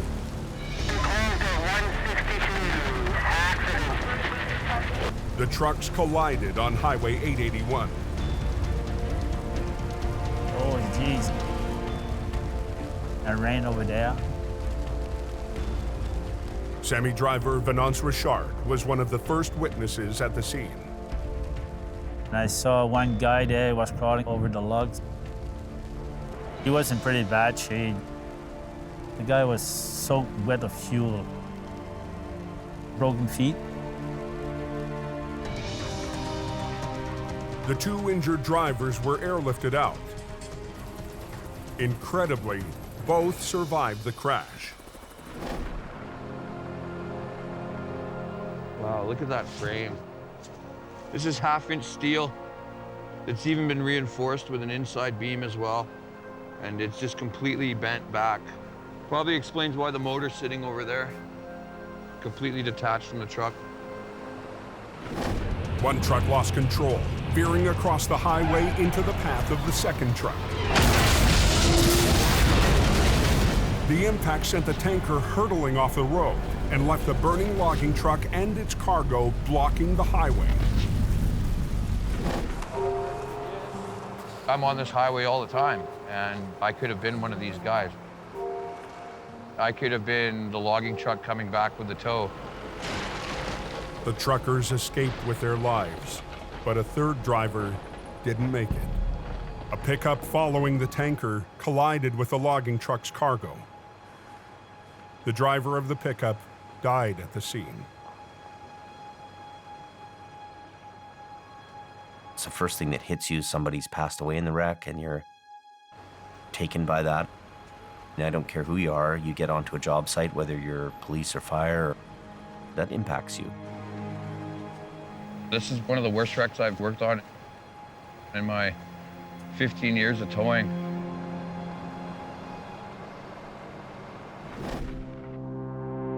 "850 miles southwest in British Columbia.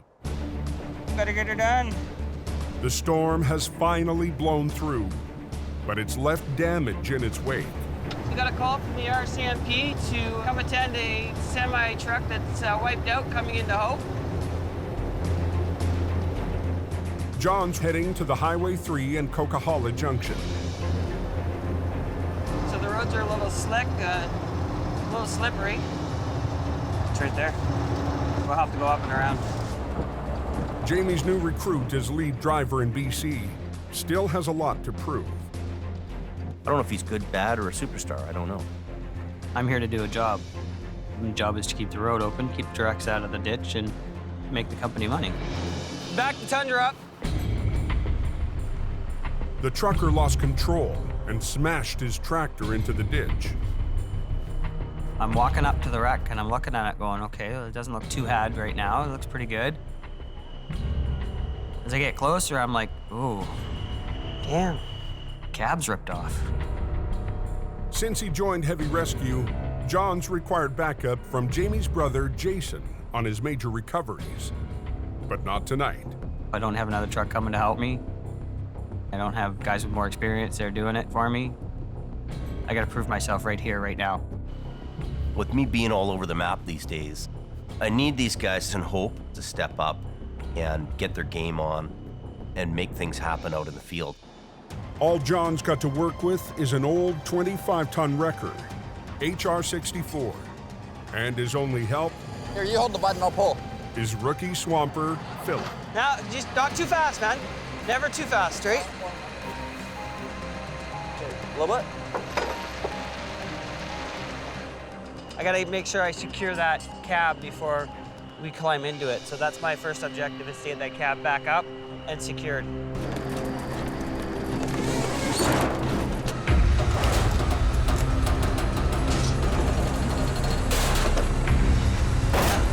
Whoa! We'll try to put that back on.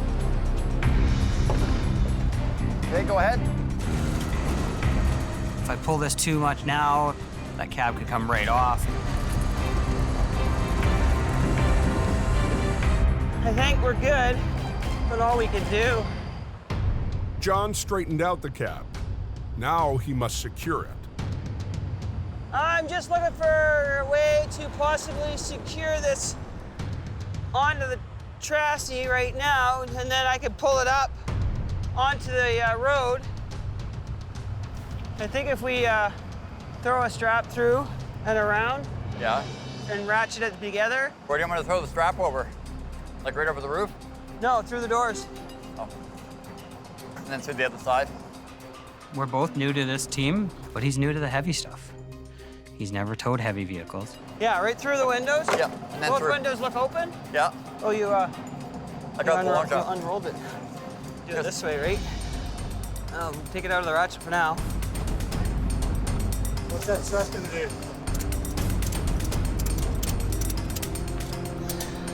Tie that off. And we start pulling the truck out of the ditch. Then I'm pulling, and something's not feeling quite right, so I stop. Hang on.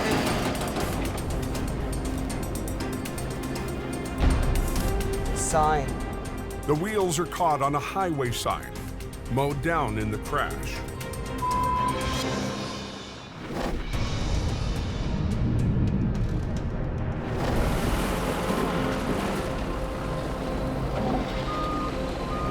Still looks like a war zone. In Alberta, more than 6 hours after an explosive accident between a logging truck and a fuel tanker,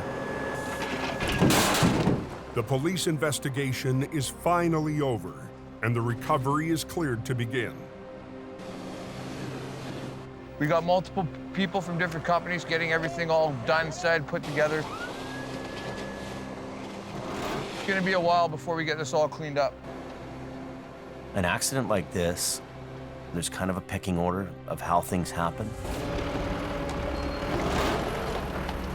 You have to have patience. They can go on and on and on and on. Okay, we have. Last week, Colin made a critical error on a big job. I wish you would have shown me a picture of that. Assigning a junior driver to assess the wreck. We just wasted a whole day. Wasted resources, wasted people's time. Me. Today, he can't afford any mistakes. Just after 8 p.m., his first reinforcement arrives. Let them get all their stuff out of the way, and then we can come in and do our job. Operator Johnny Tipton. And 10 minutes later, Swamper Gord rolls up in the flat deck. Their first job is the white pickup. She was just driving along, following, you know, on her way to work or on her way home, and yeah, it's unfortunate. You know, I've dealt with many fatal accidents in my career, and they get to you. But you just put them aside and carry on, right? Okay, well, what do you want to do, Gord? Pick her up right here with the deck, get the wood out. Okay. But even the smallest vehicle in the wreck won't be easy to recover. There was logs everywhere. Absolutely everywhere. You look at that picture and you're like, where do I start?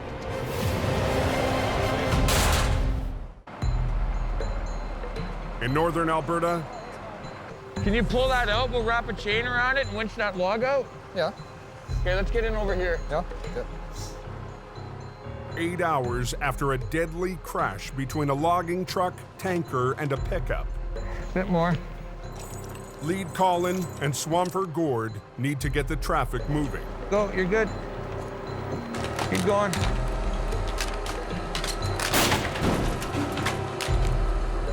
You look at the truck and just the carnage, you can see how quickly things can change for people. Everybody watch yourselves. It's just a blink of an eye, and they're gone.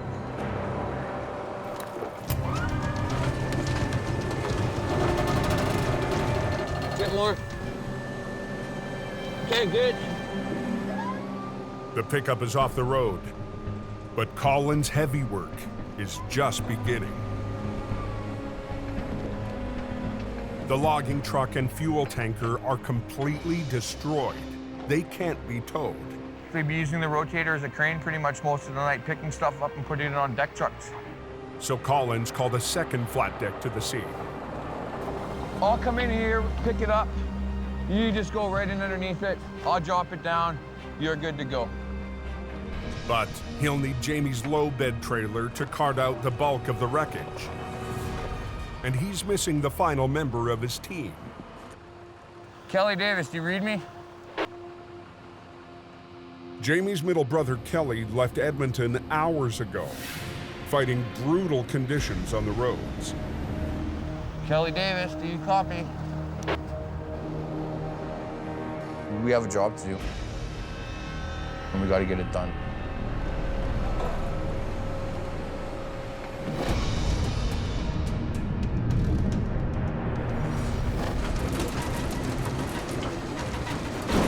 Hang on.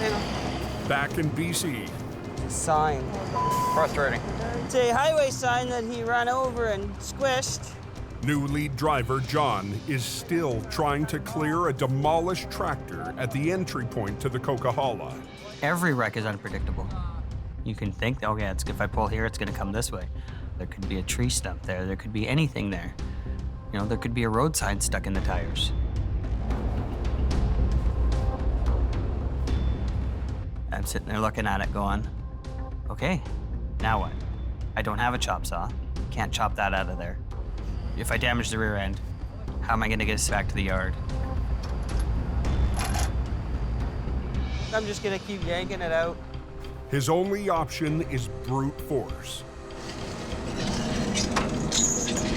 Gotta give eventually. It's going. There it went. It broke the sign free. Didn't damage anything else. Hang on, John. You made a good choice. Then we just kept pulling her out. With the RCMP eager to reopen the lane, John can't afford any more delays. Just like that. Okay. Do you want the forks pointing inward or outward? They point in. Like that. But his only help is Philip, a novice swamper. Now how do I go around the axle? Go around the axle and then come around with that piece. And then we come over here. Okay, done. All right, comes the fun part. Just before hauling away the wreck, John checks the air brakes. Damn, gotta do airlines. The airlines are severed, locking the brakes. In order to release them, John needs to hook up the compressed air from his truck. Looking for my air pieces for the air tank. Not sure exactly which bag I put them in. One tiny connector has brought the recovery to its knees.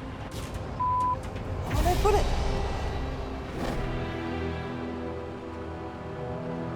I've been here for 8 hours now and still haven't moved. Just south of Conklin, in northern Alberta. Just wondering if they just open up one lane or not yet, so we can get going through. Yeah, it'd be nice. Traffic on Highway 881 has been at a standstill since noon.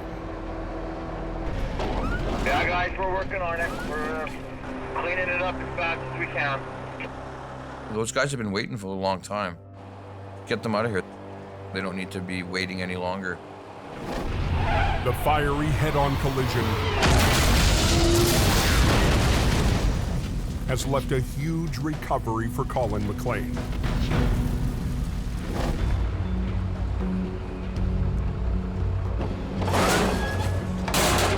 At this accident, nothing is told. Colin really has to just use low beds. to get everything out of here. You on the air there, Kelly? Jamie's brother Kelly is on the way, fighting brutal conditions on the road. Colin needs his trailer to recover the destroyed tanker. It's been a long day. Oh, Rick, grab me that end right there. So he turns his team to the burnt-out remains of the logging truck. Well, I'm gonna wrap the frame. Colin will have to lift the chassis up and onto the flat deck. It's a pretty tangled piece of mess. But there's almost nothing left holding it together. We'll see how that goes. Okay, good, we're good. Okay, we're gonna do the blue line.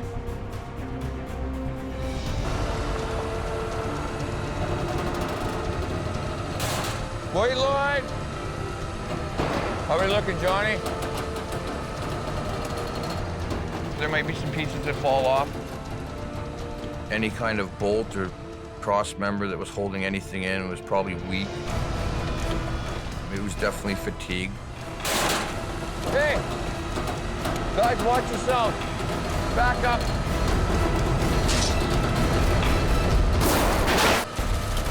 Hey!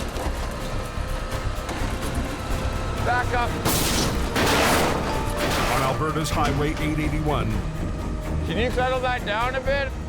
Pull tight on that. Heavy rescue is wrestling with the fragile, burnt-out remains of a logging truck. Everybody watch their heads. Lead driver Colin needs to maneuver it onto the flat deck before any more debris comes loose. Watch yourself. Keep coming, bit more, bit more. Whoa. Right there, right? Coming down.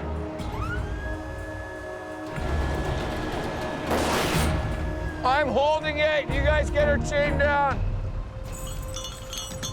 Traffic on the major route has been stuck for almost 12 hours.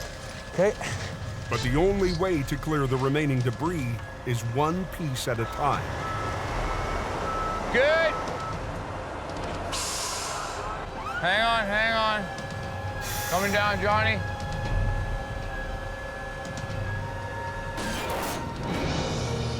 How are we looking, Johnny? You got that?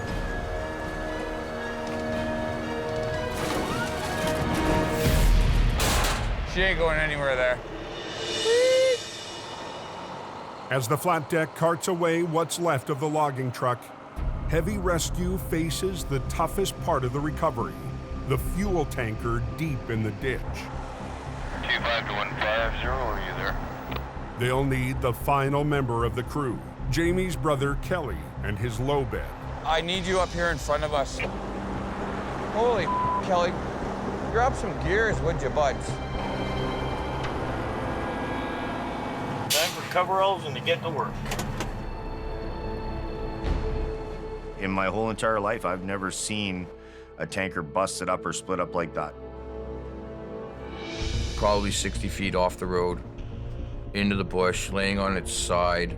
We just got to rig up to the unit, and we'll be getting her tired. Ugh. What do we got here, Kel? Handling a wreck and going, from start to finish can be a marathon, and it can be hard on people. I don't know. What do you want? Yeah. You can become kind of delirious in some points in time in the wreck because it goes on and on and on. The plan is to position the rotator on the front of the wreck and the second wrecker at the back. They'll pull the tanker onto level ground and re-rig for their next move. But as Jamie's crew heads down to rig up, they find a new danger. Right now we are sitting on top of 6,500 liters of spilled gasoline, soaked into the ground. You can smell it in the air. There's a strong odor of fumes here that can make you pass out.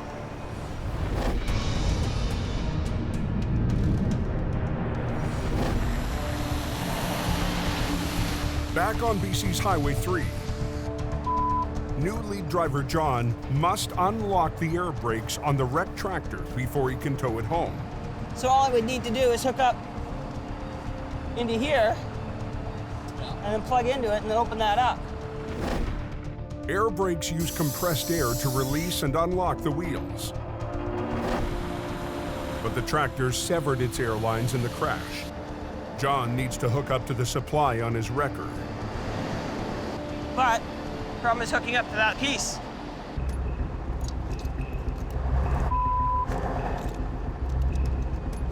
Looking for my air pieces for the air tank. He's missing a small but vital coupling. Where'd I put it? If John can't release the brakes, he can't tow the tractor himself. For some reason, I can't find all my air pieces. If I had to call somebody else in, then it's not my wreck anymore. It's ours. John's only option, jerry-rig a connection out of his spare parts. Got some adapters here. I'm just making one up. The morning freight run on the Coke is now only an hour away. 90% of the stuff that you buy, eat, sell, whatever, is transported by a semi-truck. And having these trucks not being able to get to where they need to get to, it hurts the economy in a big way. You want to open the valve? Red line only. Shut off. John's connection is leaking. Come on, you. What size do I need? 20 mil. Not that one. Of course, police are sitting there waiting. They want to get this road open, and I want to do as best as I can, as fast as I can. There you go. That's it.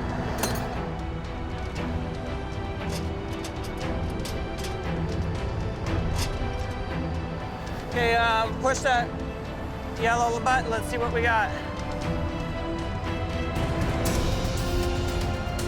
How are we?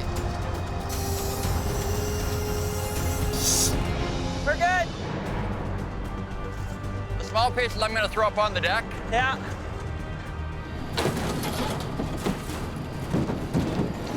Got it all hooked up. We're ready to roll. Yes, finally. I did my first wreck by myself, well, with Philip's help, but no other truck, nobody else to come and help. It's all mine. I just proved to Jamie Davis that I can do this.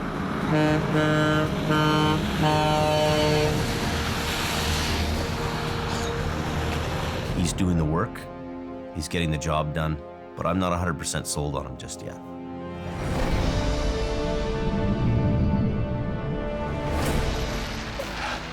On 881 in Alberta, lead driver Colin and Jamie's brother Kelly are working in a gasoline-soaked ditch to make the last recovery of the night. Here, I'll grab that, Colin. Oh, I just want to make sure we're tight here. Yeah, I'll do that. So we're working hard, we're breathing, we're inhaling the stuff. So we need to cycle in and cycle out. Fumes from the tanker are making it difficult to breathe. Go get some fresh air. The rotator is equipped with oxygen masks, but the crew is focused on the recovery. The guys, they were thinking about clearing the road, but they weren't thinking about the actual dangers to their own personal health. And as heavy rescue gets ready to drag the fuel truck up to the highway, the fumes pose a new threat. Big concern is that it's going to run over the shards of steel in the ground, spark, and then we've got fumes, and then we got ignition. It's like a bomb. Okay, pull on it.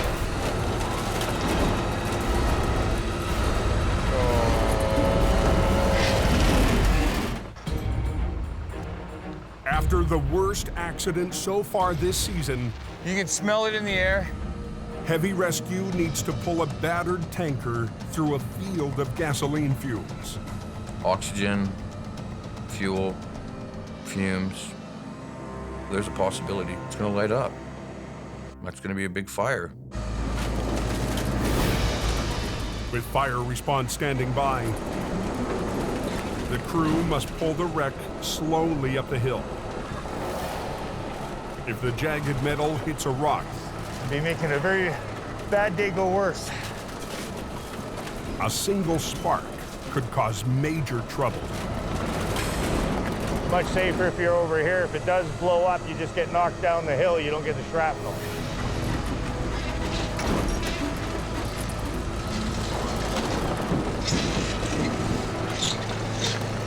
Not liking that. That's scary.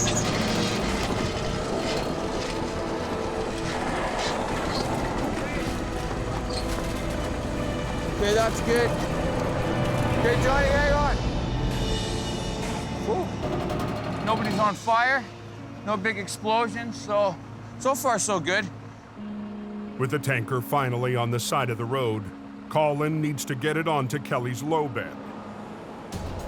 You want to grab it off the inside of the frame? Well, I want to be You got the controls and think. That's your job.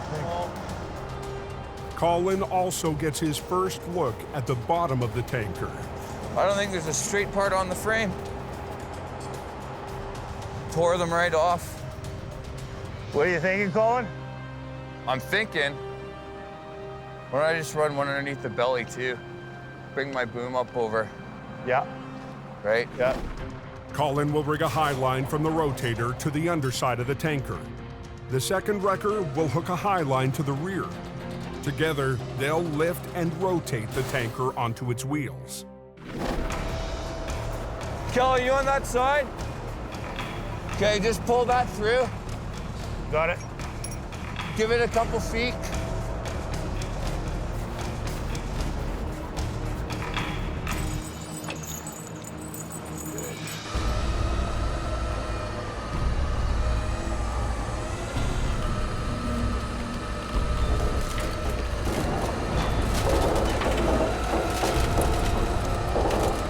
But the plan will only work if the tanker stays in one piece.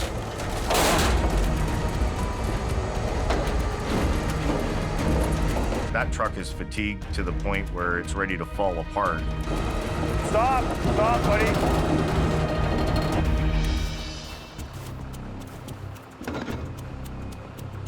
Colin! What? You're ripping the tank off of the frame. It's already ripped off the frame. But the axles aren't coming off the ground. I see it.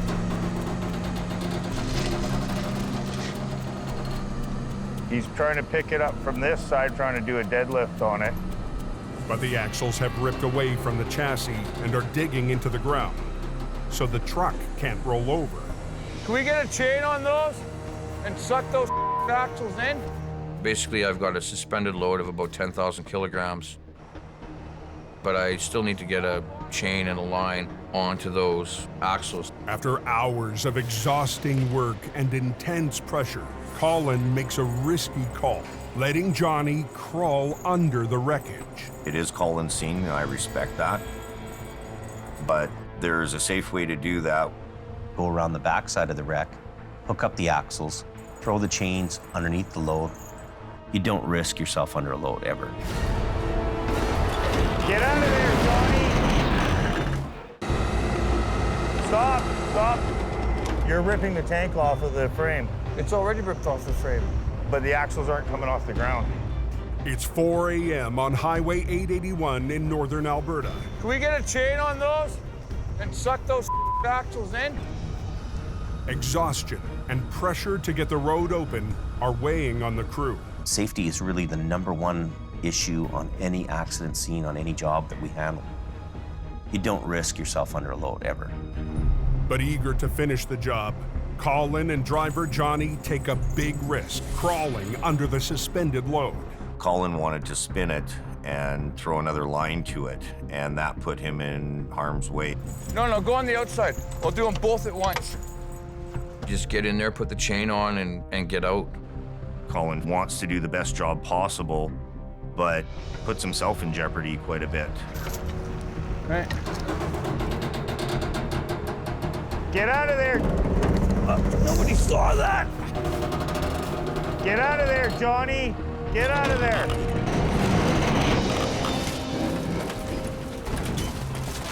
Okay, just let me pull the axles in.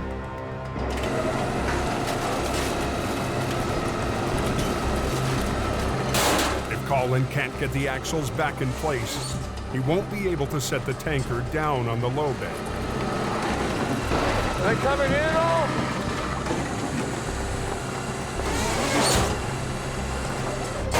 There we go, baby. Okay, Johnny, set your head down a bit. Okay, hang on. But one of the axles is still digging in. So Colin goes under the tanker again and re-rigs the chain. Hang on, just relax, yeah. No. Give me that.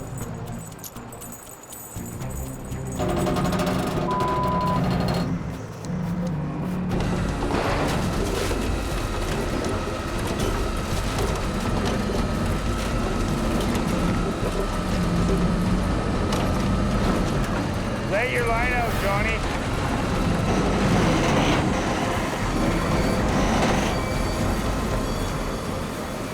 This thing is just starting to piss me off.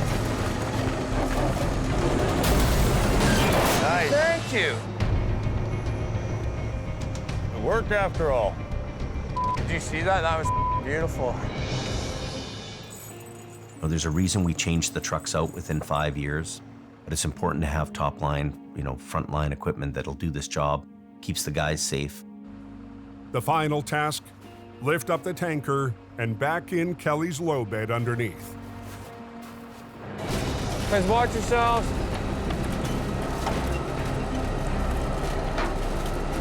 The rigging needs to hold long enough Here's your one chance, Fancy, don't let me down.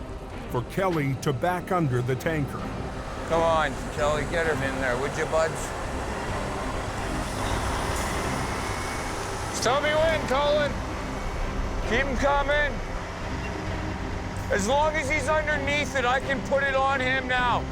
Keep him coming. Keep him coming. Watch yourself. Whoa, whoa, whoa, whoa. Johnny, let her down, bud. Perfect. Couldn't even have done it better myself, Colin. We got everything that we were supposed to do loaded up. Nobody's hurt. All the equipment's still working. Despite a few risky moves, it's a big victory for Colin to see traffic moving on Highway 881. My level of confidence in Colin has increased twofold over last year. He's handling bigger jobs, and he's evolved into a lead guy. Feeling good. Yeah, it's dangerous, but it's what I do, right? I run heavy wrecker. It's something I love to do. Have a good night. Drive safe. Next time on Highway Thru Hell. This one's gonna be a challenge. 5 wrecks in one when a semi plows off a bridge. How the hell did he do that? Stranding holiday travelers. You be careful. And forcing Jamie's newest driver I hope John can pull this off. to take on a raging river John, Up. go up. with his recovery falling apart.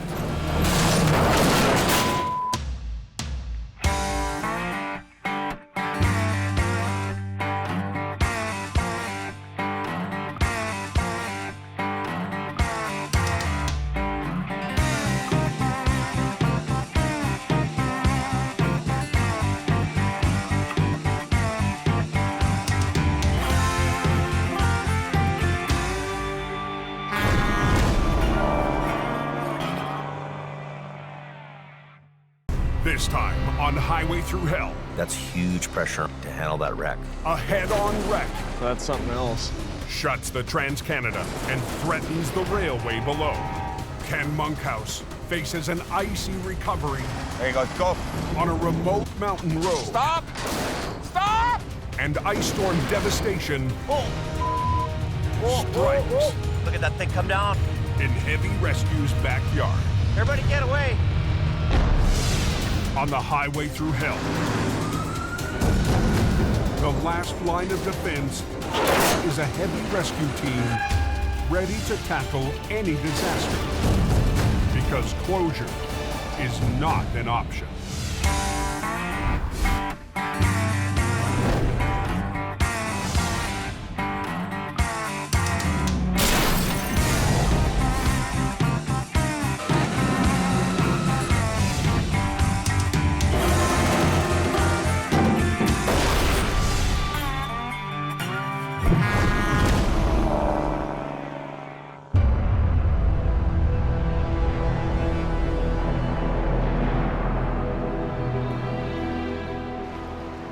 Heavy freezing rain.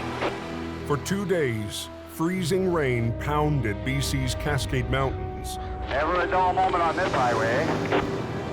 covering the entire area around Hope in a blanket of ice. Very slippery up there in places. It's all freezing rain up there. It can be one of the most dangerous things going. Trees and power lines strain under the weight.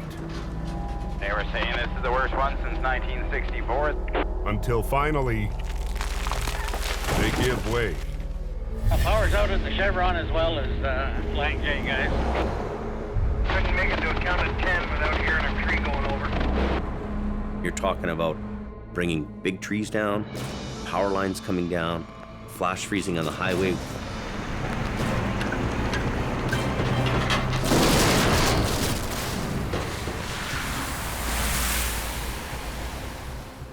The ice is building up, and it's only going to get worse tonight.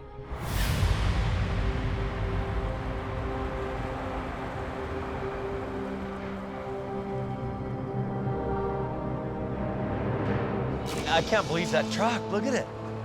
Look at the ice on that thing. That does not sound good. Just after dark, the rain starts hammering down once again. At 8:40 p.m., Good evening, Jamie Davis. the first call comes in. John, Jamie's lead driver in Hope, responds in HR 116. A semi-truck hit a tree on Highway 1. We got trees falling, cracking and breaking with the ice on them. John heads 20 minutes west on Highway 1, dodging fallen trees on the icy highway. Oh, there we go. There's the tree that he hit. The semi was on a narrow, tree-lined stretch of the Trans-Canada when a branch fell right in its path, shattering the windshield. Going to a situation in the conditions that we're going to, we're all in fear of what might happen. Oh, there's another one. I don't want to hit that. But I have to fight the fear to get the job done to make sure everybody else is safe.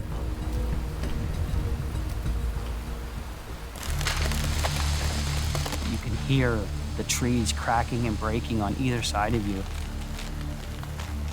There's a couple of trees right here. You look how they're bending. They're bending right over top of the road. My instinct's telling me to get out, Watch the trees, people.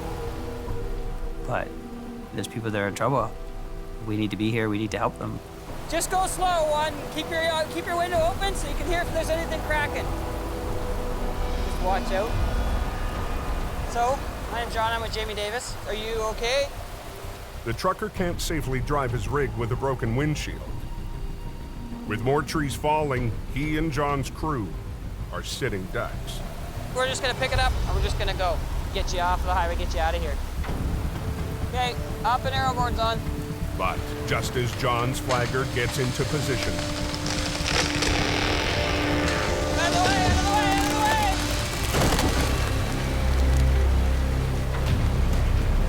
way! Ooh, that was close. Okay. Just took the drill right off. Wow. That just tells you how dangerous it is out here. And a tree had come down and clipped the front of our Tundra. Thank God nobody was standing there when that happened. We need to get everybody out of here, and we need to get them out of here now. It's not a safe place. None of it is, no. there's no time for John to rig up to the semi. The RCMP orders everyone out of the danger zone. So we're just gonna move them up out of the trees, and then we'll hook them up from the other side and get moving. So let's go. Okay. Let's go. We gotta roll. John takes the lead, guiding the driver up the road away from the overhanging branches. You don't know what's coming down. It's very scary.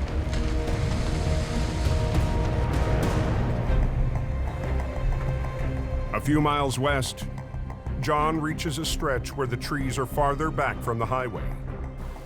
Now that it's safe, he can hook up for the tow.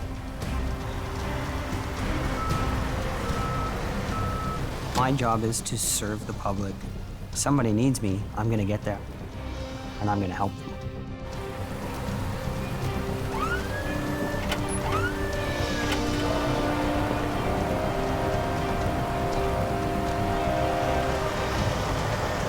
So far, so good.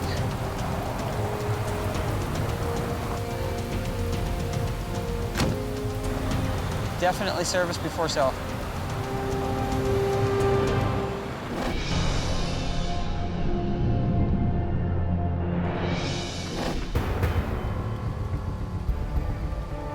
"12 miles to the southeast, I don't like this spot at all, actually. the ice has stranded another vehicle. It wouldn't go any further, so then we were kind of readjusting and then put it in park, and all of a sudden the truck just slid. The two young men got stuck on a remote back road, sliding sideways toward the river. The road's slanted, right? So the ice just did the rest.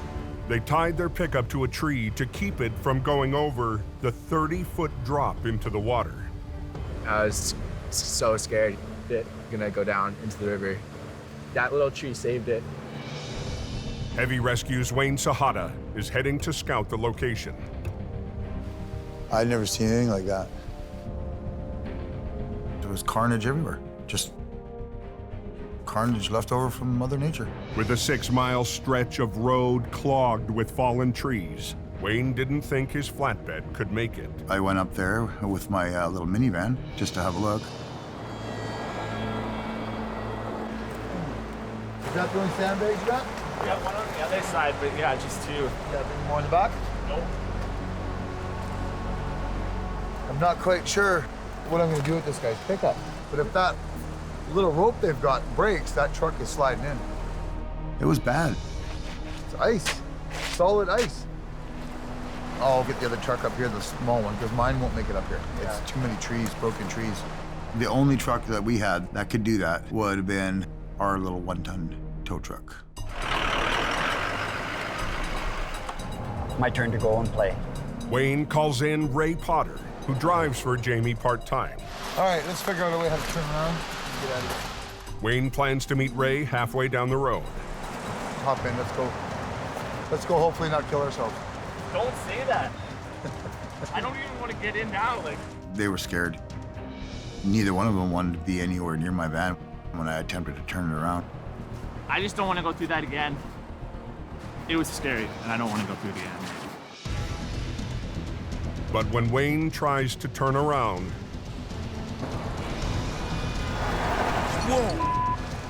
Oh, God.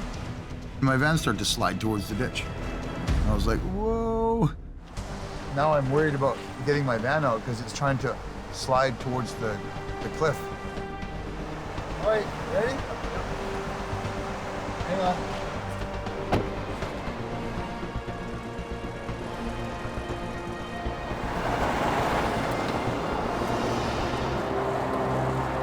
Well, that was a little tricky. Got my van turned around and got back down. it's a slow drive to the rendezvous with Ray. But Ray's truck's small, it's low to the ground. I'm sure he'll make it. This is solid ice you're driving on right now. Stay to your left if you can, because the road is on an angle and it'll just start sliding. Wayne guides Ray back to the pickup. There's a lot of treacherous cliffs up those back roads. You weren't wrong when you said it was an obstacle course. Stay to your left, Ray. You stop right there. Whoa. It's being held by a rope. And that sandbag. And that sandbag. We're gonna try to slide the front end over, and hopefully it will not slide off the bank. Okay, they got a hook there. Whoa. Careful. You're gonna go flying. If it did start to move, it's only going one way. Hopefully they can drive it out of here. Okay. When the truck took off, it would pull Ray's truck with it. Okay, pull slowly. Just real slow. Oh, hold it, Ray. She's sliding, man. Hopefully they can drive it out of here. On a remote back road south of Hope, BC. Okay, pull slowly. Just real slow. Jamie's drivers, Ray and Wayne, are battling sheer ice to recover a pickup truck on the edge of a 30-foot drop. The weight of that pickup is enough to pull that tow truck with it, especially on ice. Oh! Hold it, Ray. She's sliding, man. If the pickup slides too far, both trucks could go into the river. I think that rope's gonna snap.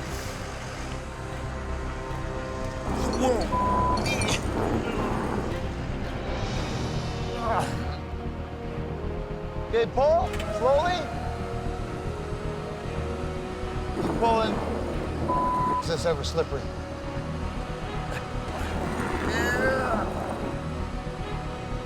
A little more, keep going. Okay, stop right there. They managed to get the front end back on the road. Unhook.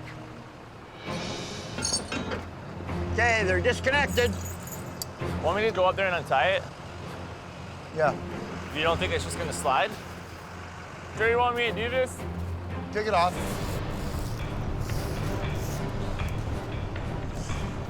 There we go. See if this works or...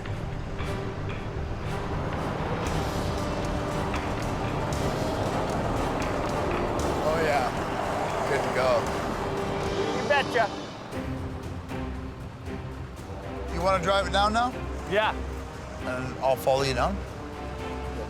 That actually went quite smooth, considering we're on sheer ice.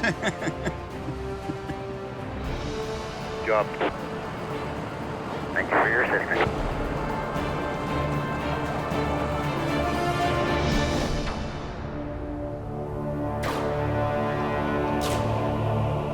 The next morning, That looks like a world war came through here, eh? Just leveled everything. daylight reveals the full damage left by the storm. Stay in the fast lane, there's a bunch of debris in the slow lane. And at Jamie's yard, cleanup is just beginning. The wind's coming, so that's even gonna make it worse. We're not over with this yet.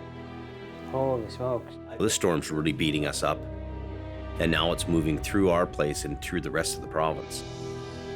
Hey, how you doing, buddy? Not bad, you? Are you in Edmonton or in Hope?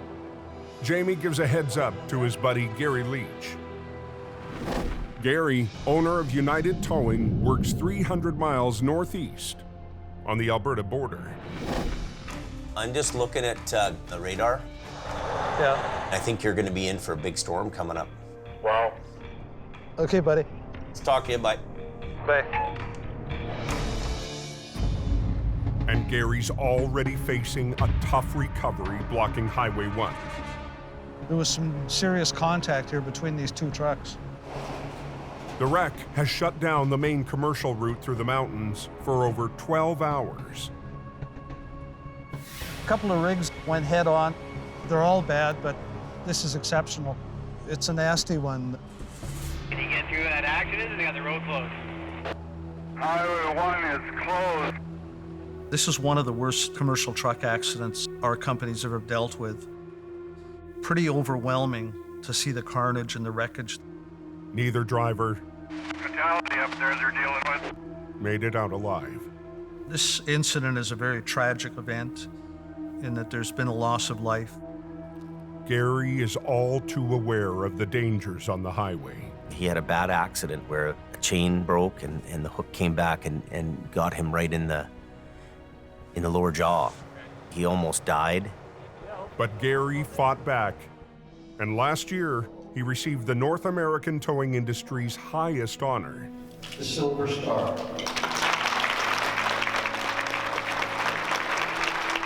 Well, it's a huge honor to get the award that he got tonight. Hits me close to home because he's a friend of mine. His inner strengths brought him back to the industry again. I'm proud to be in a circle of guys like that. Now he's facing his biggest wreck since returning to work. I want this done. So I'm ready whenever then. That's not a small little job. You're dealing with 2 tractor trailers, fatality accident, investigation. You've got a 2-lane highway that, needs to be open. Gary's number 2 is his lead driver and son, Colin. I applaud him for coming back. He loves towing too much to not do it. Colin and his crew are under the gun to clear out both wrecks before the storm hits. It's one of the major routes between east and west. That's huge pressure on Gary to handle that wreck. Rig it up, pull it up, and drag it up here. Everything up there, highway back open. Yeah. Everybody's happy. Yeah. Colin's first priority is the wreck on the road with a fully loaded trailer. The wreckage is blocking the entire highway. I've never seen so many trucks stop. It is a huge amount of pressure to get the traffic flowing. I think we're gonna have to use that one for the length, just to get it around the corner of the trailer. There's nothing on the front of the trailer to even hook to. The trailer is ruptured in the front, the roof, and the driver's side wall. There's cargo hanging out of it. What do we do with it all, though? It wasn't good. We sit here and pick up each piece, or do we open the highway? Unloading the trailer would take hours. Instead, Colin is gambling he can drag the trailer on its side to a nearby pullout. Hook onto the rear of the trailer, swing at 180 degrees, opening the eastbound lane, but also sweeping all the debris. That's the plan. I'm gonna go pretty much right at the center line, and all the load is just gonna go with it. Hopefully. Here we go. Watch your back. If the trailer ruptures further, Colin could spill the remaining load all over the highway. It may or may not work, but you gotta take the chance.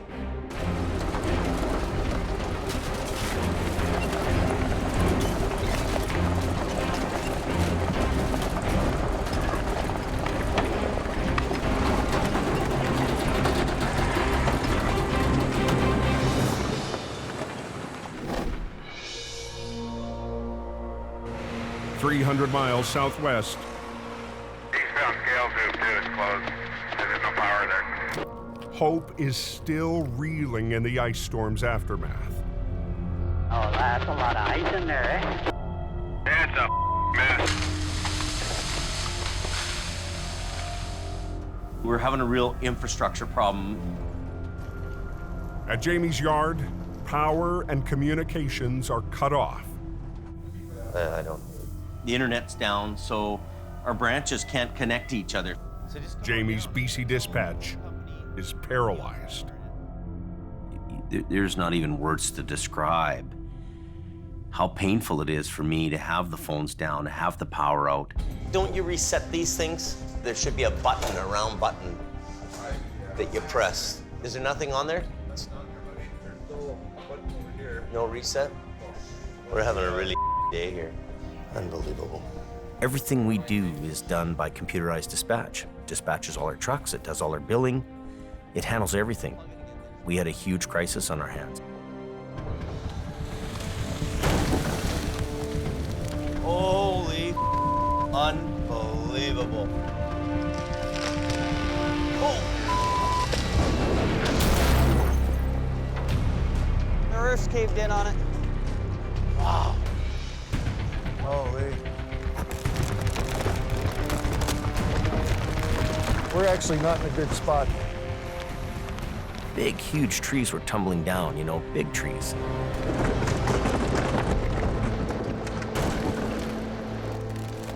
That one's ready to go, you see that? And I thought, okay, what's next?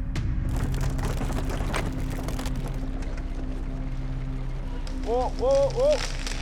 Clear, right up there. Look. Up there. Look at this. Oh.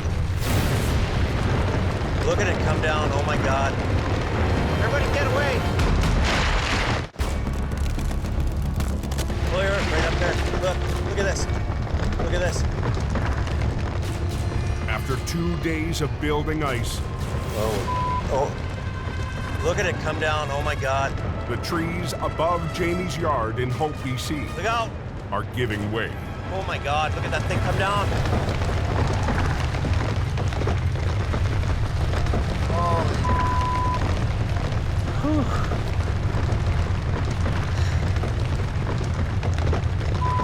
Unreal.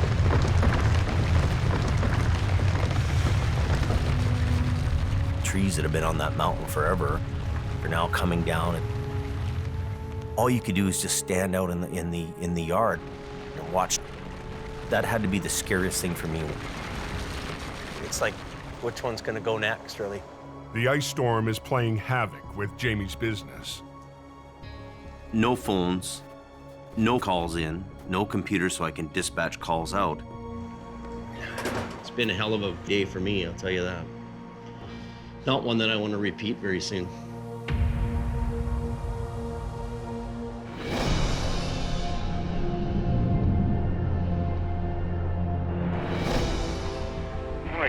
Like a parking lot out here. Over 300 miles to the northeast, I can't believe how much traffic there is. Jamie's friend Gary of United Towing is facing his own struggle. Traffic is backing up for miles down Highway 1. It's the major commercial route for east-west. There really is no other alternate route. And when that highway is closed, it's a very critical incident. Gary and son Colin are trying to move the mangled trailer the fastest way possible.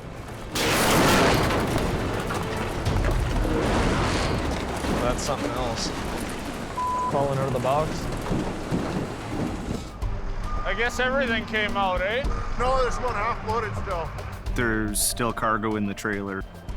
They've got the trailer out of the eastbound lane. Now they must drag it to a pullout Okay, I'm gonna drive ahead with it. and try not to leave a trail of cargo behind them. He's going to take a risk to do that. He's got to do it. If the trailer opens up or creates an even bigger mess, that's always going to hold you up and tie up the road even longer. I'm gonna do my best to get it all there.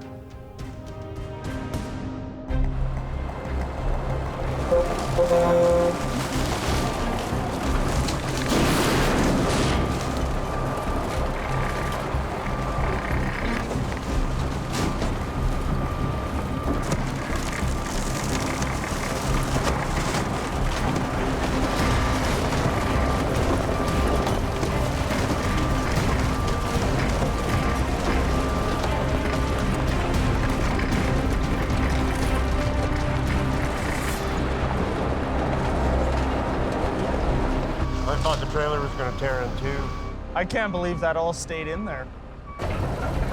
The crew has to clear the remaining debris before moving on to the second wreck down the slope. But with weather and darkness on the way, We have concerns about doing this kind of recovery in the dark. there's no time to start phase 2 of the job. Yeah, well, this is it. This can stay here. We'll be back for the second truck. Visibility's down, it's dark out. It's not only a risk to their crew, it's also a risk to other motorists coming onto an accident scene in the middle of the night. For now, all lanes reopen to traffic. Highway's open. Yes, 10-4. One down, one to go.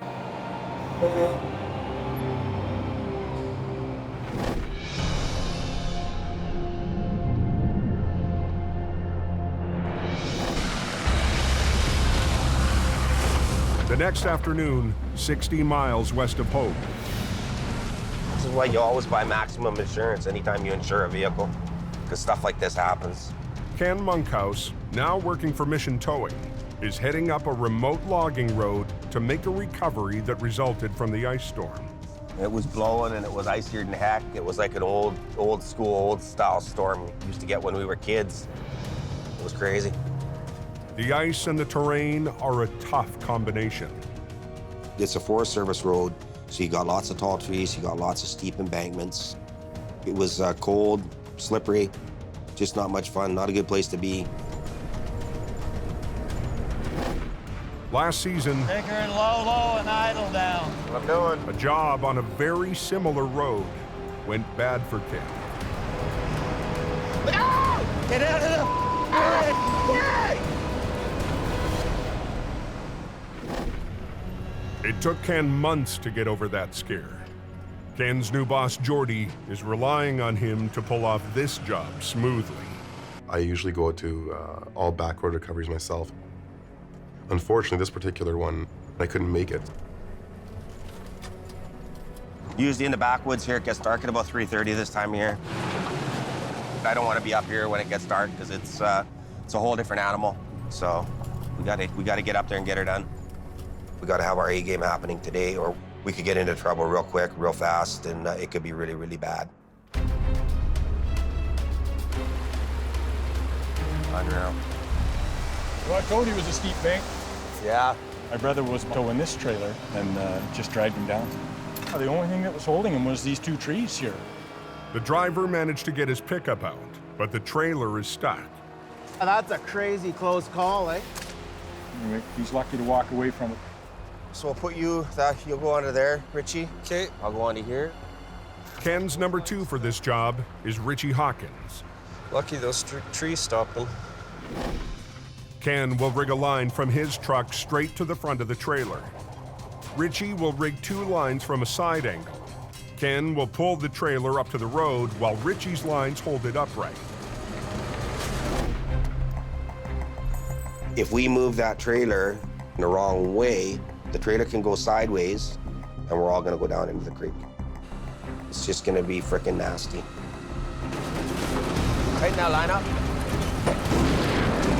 Keep your line tight, Richie. I am providing the horizontal lift, whereas Richie is providing vertical stability. Take it up.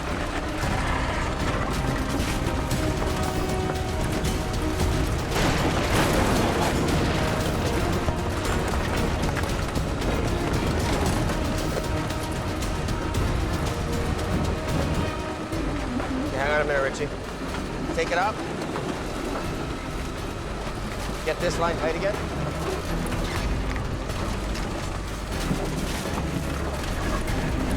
That's good.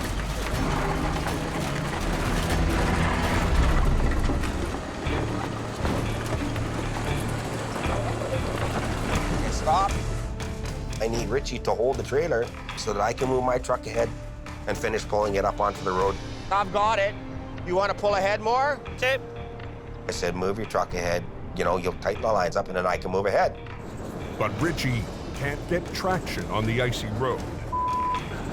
Turn your wheels a bit to the left and maybe back up a little bit. There you go. Go.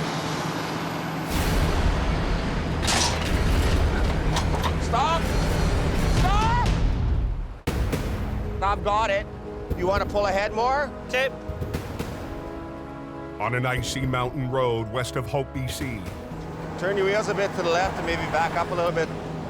Ken Monkhouse directs driver Richie to reposition his truck.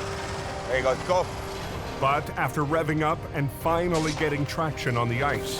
Stop! Stop! Richie goes too far. Those completely come out. He's run out his winch lines. I thought I had more line left. I got move in and I didn't want to stop. They both came out. We can't put those back on, can we? They're both. Now, Ken's down a truck. The truck he needed to secure the teetering camper while he repositioned. The second truck I so desperately need is now, you know, a 6-ton, you know, piece of Play-Doh. And we're at the make or break point here, so. I only got to move ahead 5 feet to get this thing up. This might as well be 500 miles because we've got no way to restrain this trailer.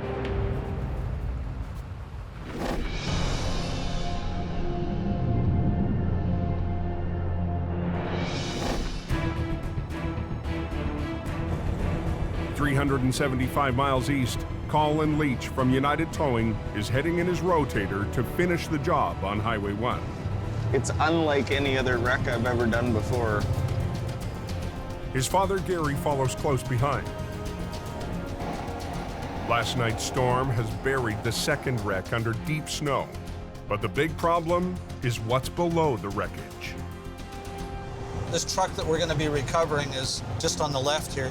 One of the concerns today is to ensure that none of the wreckage that slides down that embankment onto the railroad tracks below. If the wreck breaks apart and tumbles down the slope during the recovery, it'll block the main track for east-west trains. You cause something or anything to stop that train, they say it's $1 million an hour. We should speak with him. Yeah. A railway rep is on scene to monitor the recovery and control rail traffic. We're hoping nothing's going to slide down, but Yeah, for sure. we'll do everything we can to prevent that. There's anywhere from 12 to, on a busy day, 30-some trains a day. Stuff coming down onto the tracks is a big no-no. We're gonna give it a slam, see what happens. The cab's off of it, the hood's gone, trailer's ripped off. There's nothing left. It's all shrapnel. You can't just hook onto it and tow it away. They'll start with the biggest piece, rigging to the axles of the trailer and trying to slide it up the slope. The crew shuts down both the highway and the railway. We have two different worlds breathing down our neck. Hey guys, they closed down. Sounds good. It was basically double the pressure. I hope everything will stay together here. Okay, can you guys see if you can get this back door closed? We try to close the doors to create more rigidity in it. It's not latching at all on this side. It won't do it, eh? Yeah, I can't even get a bite of it. Not this time. It's gonna take structural integrity out of it. Ah, jeez.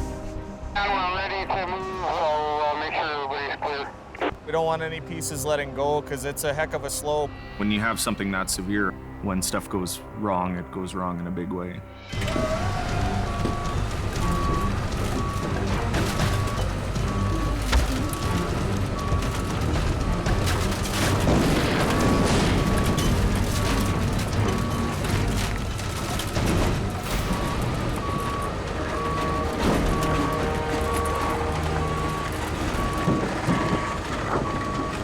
The biggest thing with that truck was the train tracks. Nothing can go down that hillside.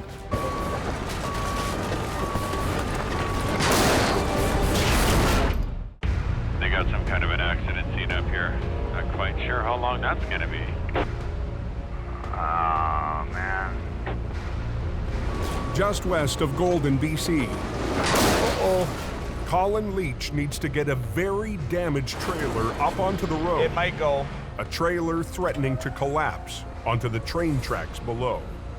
If something is to detach from your hook or brake and that thing rolls down onto the train tracks, that's going to cause you a bunch of stress. The last thing that I wanted to happen was it to break loose and beeline right for those train tracks. I was crossing my fingers that it would stay together.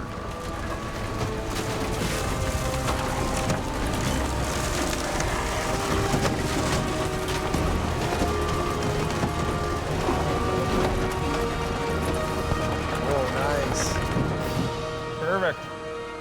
They've got the trailer on the road in one piece. Okay, here we go. Now Colin needs it to hold together long enough to make it to a pullout of the road.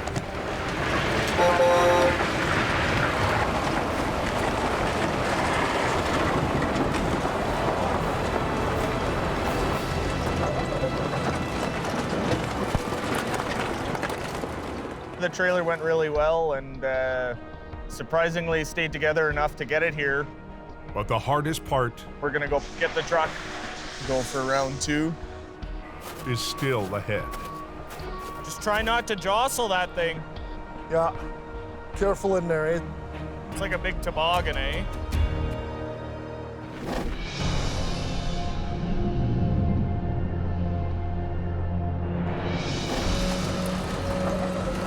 I can't release it. It just wants to go down. On a mountain road west of Hope, Ken Monkhouse has lost his anchor truck. Our primary goal is to get this travel trailer out and get back down to the bottom of the road before the sun goes down. Clock's ticking. Ken needs to move his truck to finish the pull. Oh, I just got to figure a way to stabilize it so it can't move. But the second driver ran out his winch lines. He can't stabilize the trailer. We're in logging country, so we got to think like loggers. And that's what we're going to do. So we need to probably take that cable that you had hooked, one of the cables that broke, wrap it around one of those trees a bunch, and take it down to the tongue to hold it so that I can release and pull ahead. Without a tow truck to hold on, Ken's taking a chance on a tree. Just be careful, Rich.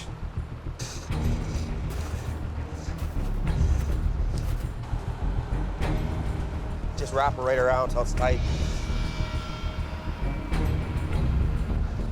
Daylight is our friend, darkness is our enemy in this situation. So we want to get things done here.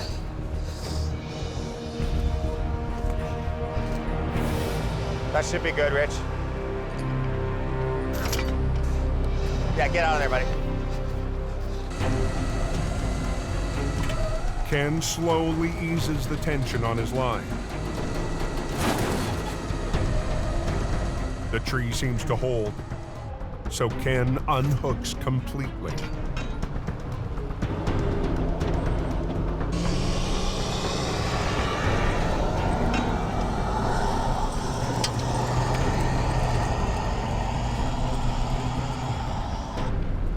Ken re-rigs. Now he must pull 5,000 pounds, working on a road covered in ice. And that trailer can pull me down the embankment. This is big pressure, big risk. Just have to be careful.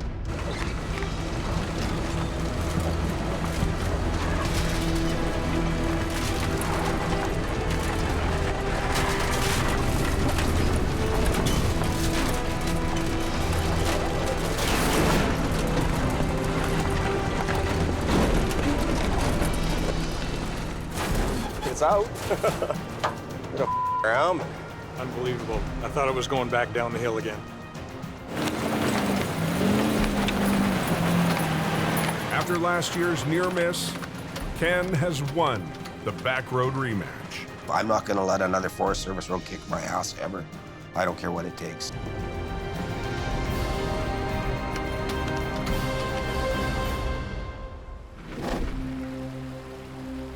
"375 miles up Highway 1, Gary and Colin get ready to tackle the destroyed cab.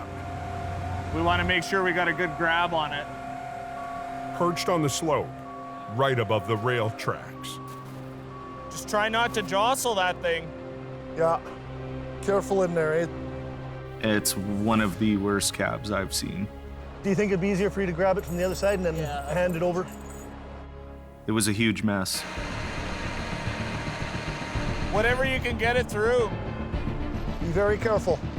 The damage and the cab's position pose the biggest threat yet to the rail line.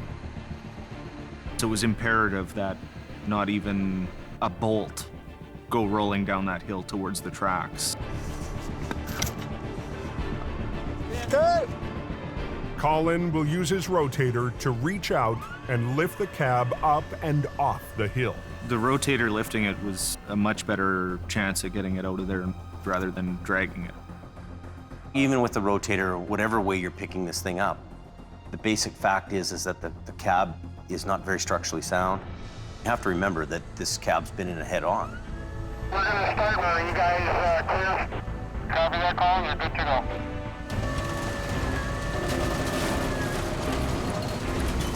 Just watch it there.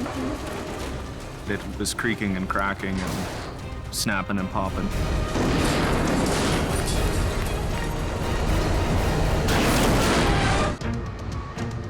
We want to make sure we got a good grab on it. Near the Alberta border on Highway 1, Just watch it there. Jamie's friends, Gary and Colin Leach, need to lift a shattered cab up a steep slope without dropping any debris on the railway tracks below.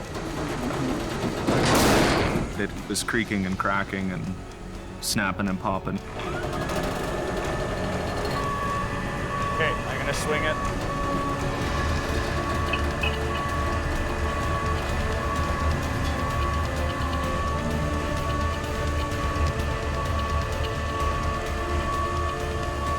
Heads up. I'm just gonna drive to the pullout with it like this.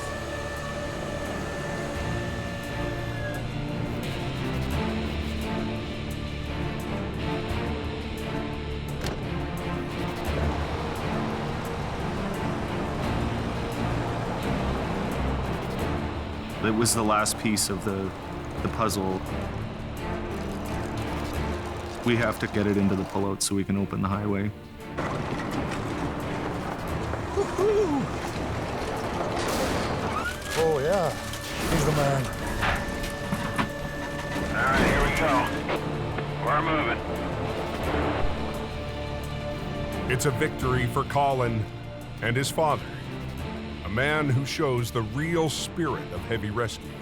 When you get bucked off a horse, the best way is just to get back on again, and I think that was true in my case. Gary has, been through, one of the worst accidents, that anybody could go through. Here's a guy who had a really bad day, and he keeps on trucking.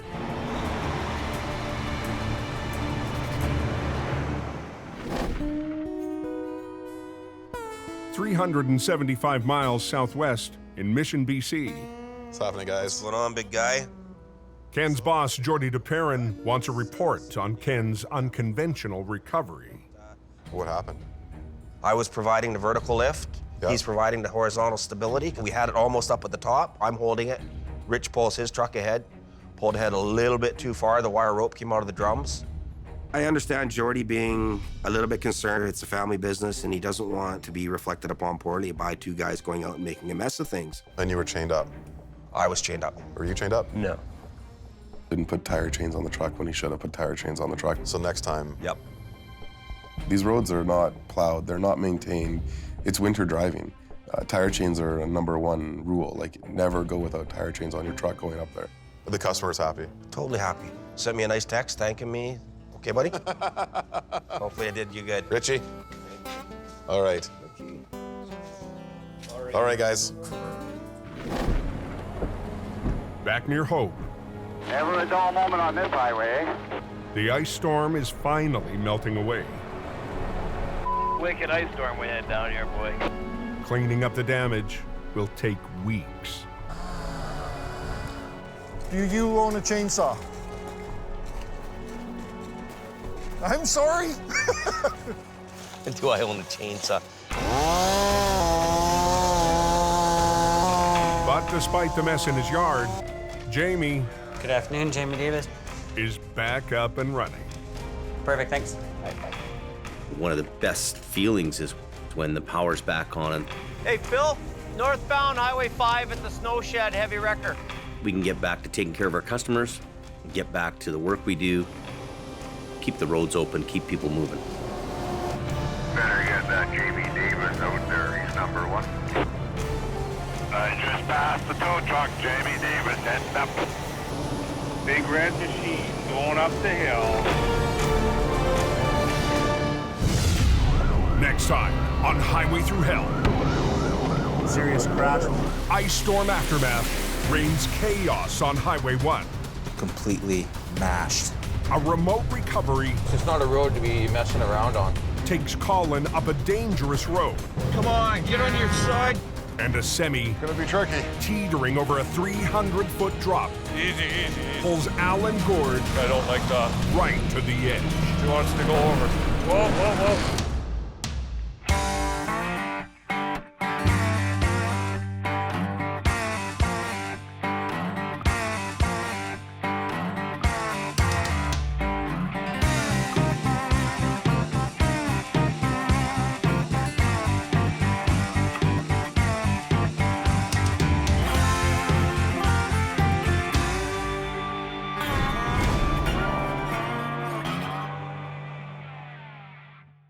This time, on Highway Thru Hell, He's a mess. a simple job Really a light load. Keep pulling. holds an ugly surprise I'm off the ground, Jamie! when a rusty Jamie Why are you not coming over? returns to the road. Visibility's down to like 50 feet. In Alberta, Come on. the heaviest wrecks of the season Holy crap. Carnage. strain the records. What the? And the new team. On the Highway Thru Hell, the last line of defense is a heavy rescue team ready to tackle any disaster. Because closure is not an option.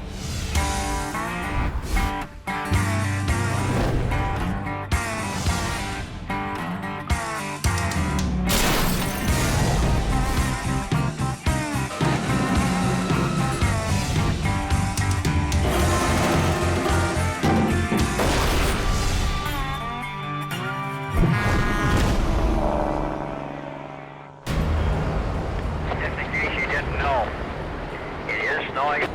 They just posted an advisory as well. And extreme conditions. In northern Alberta, the severe weather warning came down yesterday. It's closed northbound due to a vehicle incident. 30-minute delays.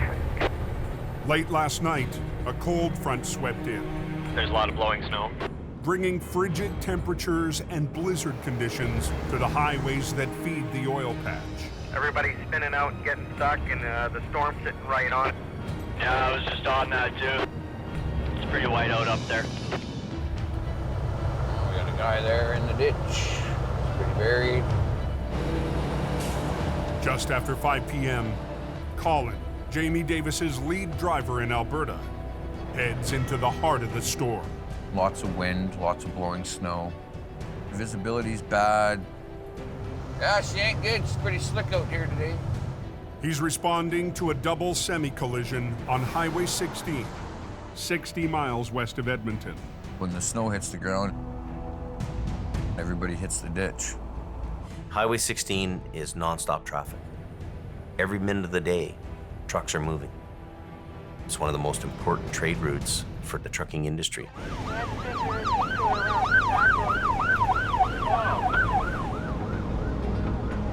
All right, I'm being escorted in right now by fire, so. Trucks carrying freight east to Edmonton and up to the oil fields But it's quite the lineup. are backed up for miles. I don't think they're going anywhere until you get there. It's just before sunset when Colin reaches the scene. Oh. Another company is already tackling the first semi. But the second truck will be plenty of work for Colin and his rotator. She's a mess. The trailer got rear-ended by another tractor, and there was pallets of water bottles sort of falling out. Both lanes shut down? I do believe so, yep. Just after 6 p.m., Colin's backup arrives. You got everything? Yeah. Together, they assess the damage. The load had shifted, significant damage to the trailer. There was a possibility that while we were driving down the highway, we were going to lose the water bottles. And that could add hours to the cleanup. All right. After we get it all loaded up, we're going to drive that thing nice and slow down the highway to the nearest pullout. We needed to get the highway open. We wanted to get the hell out of there. Oh, you gotta be kidding me. Oh, that's great. The force of the impact knocked one of the air tanks open. The trailer's got a huge air leak on it. If you don't have any air in your trailer system, you're not getting the brakes off of it. This trailer's not going anywhere right now. Always something.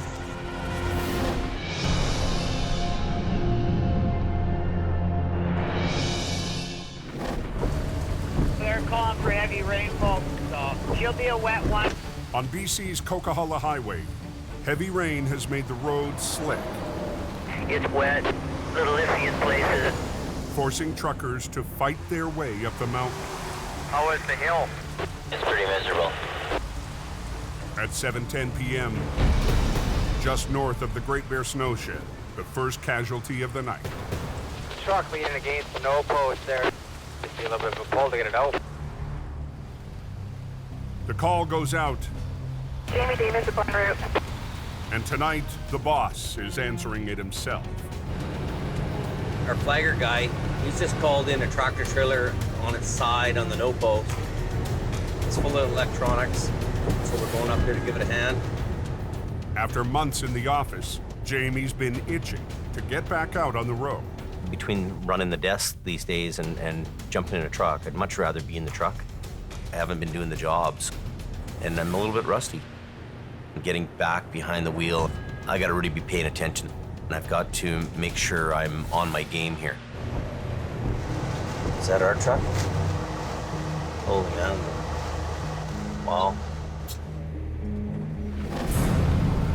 The semi was cut off as it came around the curve, swerved into the median, and flipped onto its side. He said that he was cut off by another motorist, hit the no post, and landed the way that he did. Unbelievable. Now, it's blocking one of the northbound lanes. It's rainy, it's dark. Get this cleared off the road as quick as they can.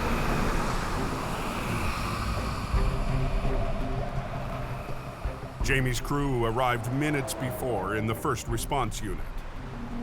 Where's the other truck? It's coming. Who's driving it? John. John, Jamie's lead driver in BC, just left the yard with a backup wrecker. But he's still 40 minutes away. How much weight do they have on it? He said there's only 20,000 pounds of freight in there. Yeah. All I knew is it had 20,000 pounds of electronics in it. Before you even touch the wreck, weight is your most important thing to understand. Customer says there's 20,000 pounds in this thing, which is really a light load, so you should be able to pull this over. With such a light load, Jamie decides not to wait for the second wrecker. Let's do a power buckle down to the axles. Get a snatch block out, we'll run it off the deck down to the back end and down. Pull from there? Yeah, down off the deck here. With HR 116 positioned at a 45-degree angle, Jamie will use lines to both the front and back of the wreck to pull it upright.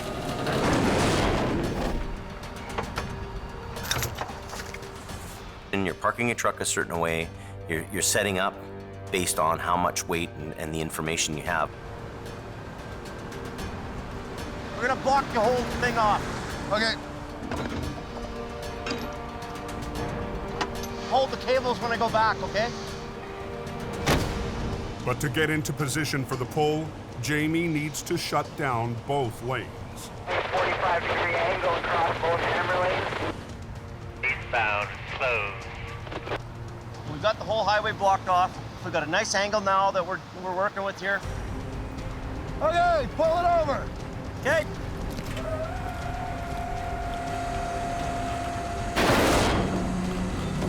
With only 20,000 pounds of freight, Jamie plans to finish the pull and get the highway open fast. Man, oh man. It's heavy, man. Oh.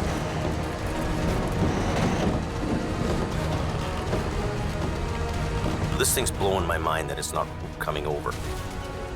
Why? Why is this not working out?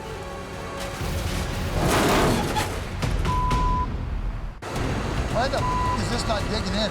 Near the summit of BC's Coquihalla Highway, Jamie is battling a stuck semi that refuses to move. Hold it. You can't do this. The driver said it had around 20,000 pounds of electronics in it. Got a 50-ton truck. It's still not pulling it over. There's a big machine here. It should put this thing over like nothing. Something's not adding up, and what's not adding up here is really the weight. You got more weight in there? Yeah, I think so. You must have more like 40,000 pounds. Maybe it's 20,000 kilos. It's doing as much as it can do, right? Yeah. We need actually 2 trucks here. After months stuck in the office, Jamie was hoping his comeback would be a quick recovery. But until backup arrives, he's at a standstill. Where's John? I don't know. We needed just a little bit more of a truck. We've got the police waiting. We've got the highways ministry waiting. Well, this thing's really frustrating me now. It's just stupid.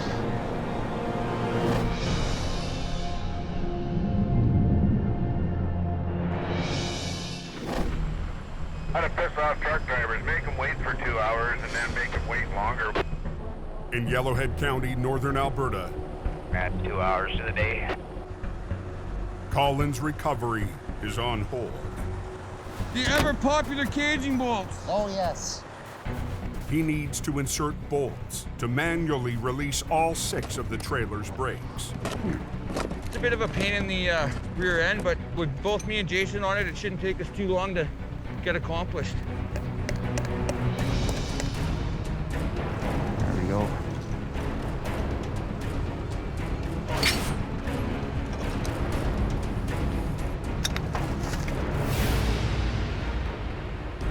But as Jason tries to screw in the final bolt, Cap's off and it's all full of snow in there. the socket is packed with snow. Won't turn in there, Colin. The brake pot's got a plastic cap on it. The cap was missing. While he's been driving, it's been filling full of ice and snow. There's a lot of ice and snow in there.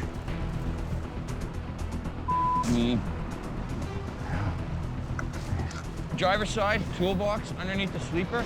Colin comes up with a quick plan. Grab my torch. Get the torch in there to see if I can melt some of the ice and snow.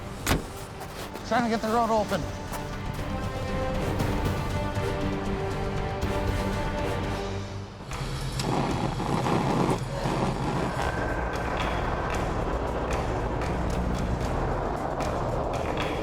With the ice melted, Colin gives it another shot.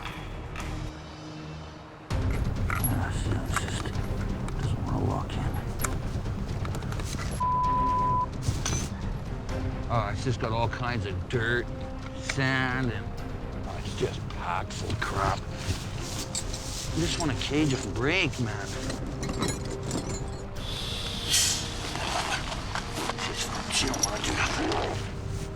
I don't know what else to do.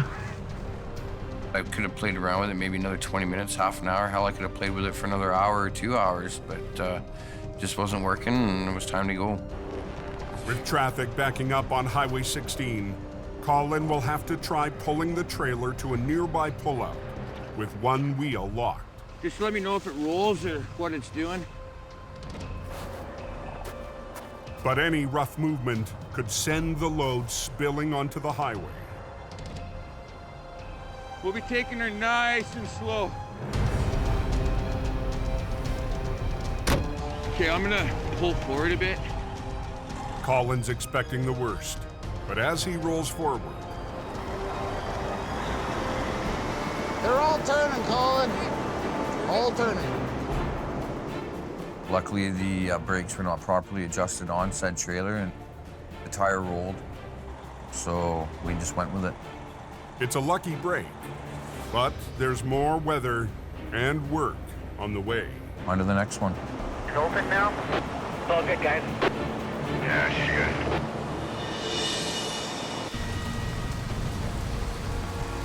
Find another route to cope with the mess. Gentlemen, eastbound, that is quite a mess there. Back in the rain in BC, Just follow the road, they're detouring you. all eastbound traffic is being diverted 10-4, thanks. until Jamie can pull a semi off the median. I should have been over with an hour ago. It's really frustrating that the driver didn't give me the right information. It's not 20. This is fully loaded. You got 42,000 in the box. Easy. With a much heavier load than reported, Jamie can't move the semi. He needs the second wrecker. Is that him coming there? Oh, there he is there. Good. The old Holmes 500. Saving the day. At 10 p.m., John finally arrives. But all he's got is an old 10-ton Jamie's had since he was a teenager. It'll have to be enough. These Old Faithfuls really can, a lot of times, change the game when you're in a pinch, and that's why I keep them around. They're gonna run that out to the back end of that trailer, and it's actually gonna make the difference of us doing this job or not. Run 2 snatch blocks down to the deck, 90 degrees right to that trailer. This is an all-hands-on wreck. The pressure's on. How many snatch blocks do you have out? We've got 3, that one's 4. Hey, Phil, just hook up on the back end. A little bit here, screw there. John's rigged to the undercarriage of the trailer because we want it to pull down, and hopefully between the both units, it's going to be enough to tip the scales.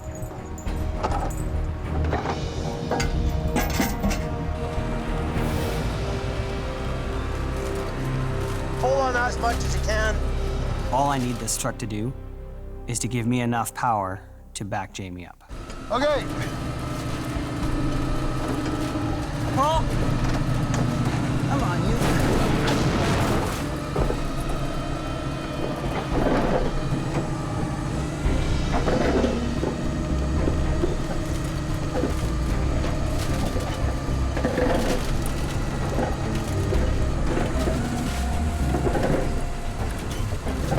Keep pulling.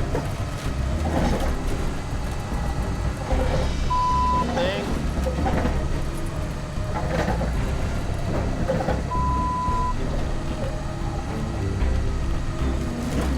Come on, old girl. Unreal.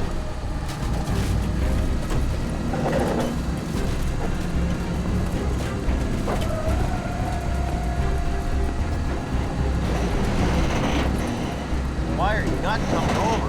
Me. Come on, you bitch! I'm off the ground, Jamie! Stop! Why are you not coming over? Me. In BC, north of the Great Bear Snowshed, Jamie's shaking off his rust, fighting a semi that's refusing to budge. Come on, you bitch! 47's lifting up off the ground, and it's like, oh my God, this thing's heavy. I'm off the ground, Jamie! This thing's not moving. It's just pulling me backwards. This is crazy. Stop! I cannot believe this thing's not coming over. This thing must be like fully loaded or something. Must be. Look at this. I'm digging up all the pavement here. The semi was supposed to have a light load, Unbelievable. just 20,000 pounds. This is bull. He might be 80,000 pounds here. Keeping the highway tied up longer here. Well, that's causing me grief right now. What a dog shit. The way this recovery's going, I think to myself, do we have enough to get this out? Put a nylon strap over the back end. Jamie has one play left. Run that line up to the top. See if you can't pull up the top. Put that over the roof. They add a strap that runs around the trailer, so John can also pull from above. Okay. It's going to give us more leverage by pulling on the top of the box down. Let me load up, and you pull a little bit. Let me load up, you pull a little bit. Let's work together, okay? Okay. But the added leverage comes with an added risk. The old mechanical wrecker doesn't have an extendable boom, it's not hydraulic, and it wants to pull down. There's a real risk here that we can crush the box. Make sure Phil watches the box. Real possible for us to break that box, right? Yep. Okay, pull it.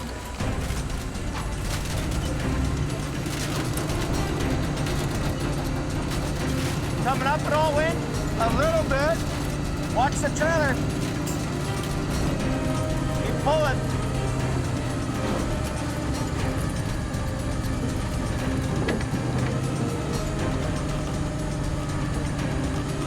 Watch that box.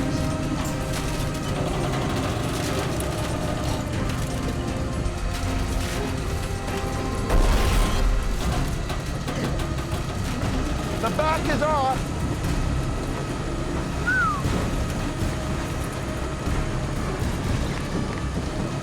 Hold it. Stop. Just be careful 1 minute here. We've got it so that we're up now, right? But any more pulling, we could collapse the box. We're holding it. Okay, so let's get this off here now. 47 will hold her up, and I'm gonna pull ahead about 10 or so feet. Okay. I'm gonna grab onto his front end. You yank it outwards. Yeah. But that opens up a new risk. This truck is sideways like this, it can flip. So Jamie will pivot the tractor on an angle before pulling it out. Once the tractor is on the road, the trailer should follow. So what we're gonna do is jackknife the front end of the tractor around so that it doesn't flip over, right? There we go. Little bit by little bit. Keep going. Here it comes. It's coming.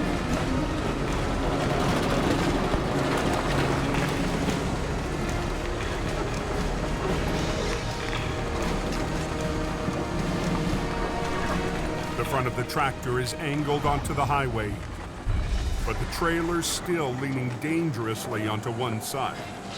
You can see a lot of weight on the box. We're pushing it.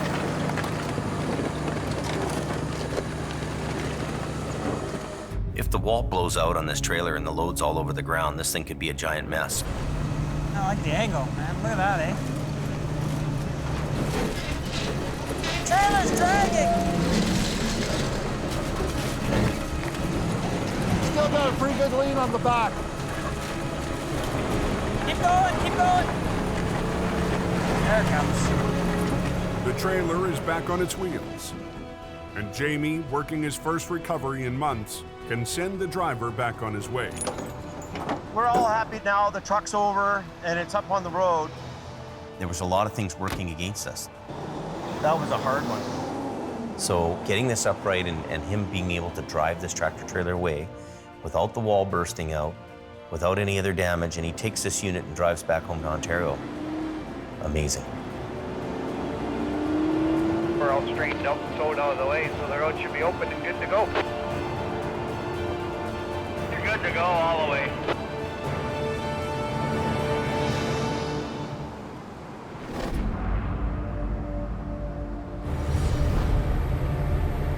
Visibility's down to like 50 feet in some spots, and it's just snow everywhere.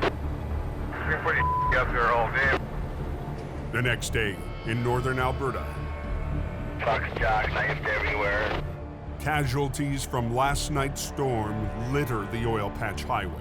Oh, that is a mess. On 881, southeast of Lac La Biche, a semi delivering excavator parts to Fort McMurray is long overdue. Pulled in this morning, but I guess it ain't gonna get there. The driver lost control on a slick curve and flew right off the road. I've been here since 2 o'clock last night. I want it back on the road. Just before 2 p.m., All right. Heavy Rescue's Colin McLean arrives on scene with a rotator, Does the truck still run? along with Jamie's Fort Mac driver, Johnny. Doesn't start, eh? It's important to get this equipment on the road. The excavator is waiting for its parts up at an oil field site. Without those parts, it can't do its job. If it's not doing its job, money's being lost. How much does he figure it weighs? 60,000 pounds plus the trailers. So over 100. His load was pretty big. Over 100,000 pounds frozen solid into the ditch. Goes into the snow, goes in a little bit hot. It's gonna kind of form some ice around it, and now you gotta try and break free from that ice. And that's gonna add more resistance to the recovery. I hope that bumper's strong. What Colin has to be really cautious of in this job is the rotator's a very powerful machine, and it's very possible to actually rip the whole front end of the truck out. Armed with a rotator, Colin will attempt to muscle out the oversized tractor trailer in one go. Block the road. Because this guy's so long, I don't want to kind of piss around. This tractor trailer must be at least 80 feet long. You need room to bring it up onto the road. Closing the highway gives us the best chance of getting it out. Your truckers are out on Highway 81. This is calling for JD. We're just doing a recovery here right now. Unfortunately, got the roadblocks for a little bit, so just use caution in the area. We shouldn't have it closed off for too long. Equipment's got to be moved, products got to be moved. People are sitting, they're not earning, and you are affecting the economy. When we come up, it's gonna be a bit of a bitch, but try and steer it a little bit towards the right, okay? Watch these cables. If anything's gonna snap, it's coming this way.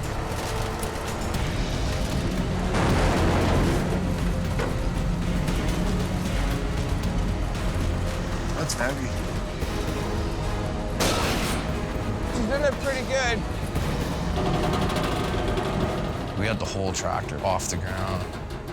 Look at this truck, eh? You know, we were maxing out pulling that guy up. Colin inches the trailer forward. Dragging him through a lot of snow.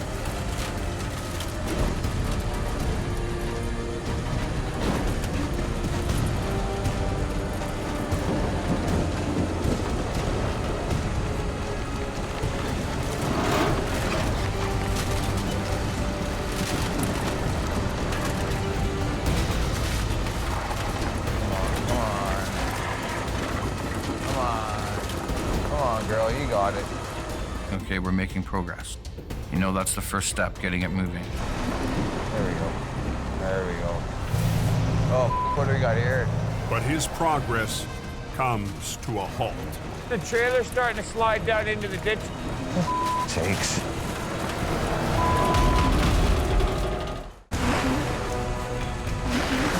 Takes. Oh, come on. The trailer's starting to slide down into the ditch. On Alberta's Highway 881, It's not coming out in a straight shot. Colin's struggling to pull more than 100,000 pounds up on the road. If we were to keep pulling it from the front, the trailer would just keep sliding, and it's getting buried more into the ditch. Closed in both directions. The highway is backing up fast. They gotta get the rope and not around. You know what? I'm gonna go get spun around, and I'm gonna kind of get into that area. Then we can just grab the trailer. We needed to change the force that we were putting on it. We needed to get to the back of it and coax the trailer up onto the road to be in line with the tractor. So Colin repositions to rig the back end. Right off the frame of the trailer, be pretty good. The angle is right, but he might not have enough power. Extending the boom and pulling off the side decreases the capacity on the rotator. There's a lot of weight there. I knew we had our work cut out for us with that one. Let's see how it goes.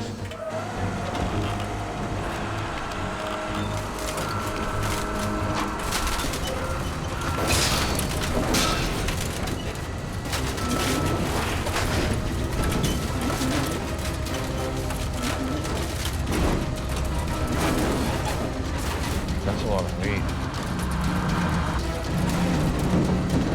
Putting a little bit of pressure on her there. I got the rotator coming off the ground. You guys seriously watch yourself.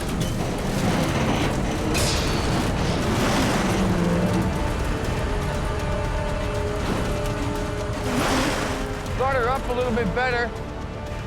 With a rotator coaxing the trailer sideways onto the road, I just don't want that to go back down. Colin sends Johnny to pull from the front using HR-68. The weight of that load, including the resistance, was probably anywhere from 2 to 3 times the actual weight of HR-68. That's a tough pull. You want to try and give her a pull? We just got to make sure that the trailer doesn't slide back down and off the ditch. So I'm going to kind of watch the back end of it. An HR-68's a light little feather compared to the rotator. Going 100,000 pounds. You got to be paying attention, that's for sure.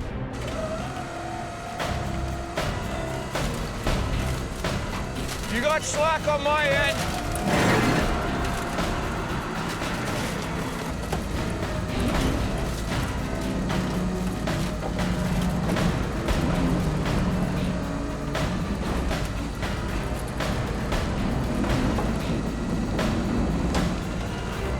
It's kind of straightening out, but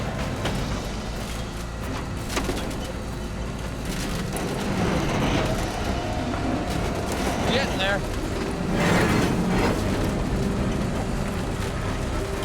You almost got it. Oh yeah, we're going.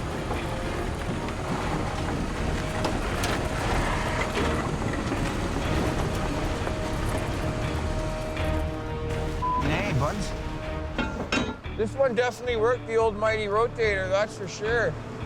Highway 81 is now open. Little wiggle this way, little wiggle that way.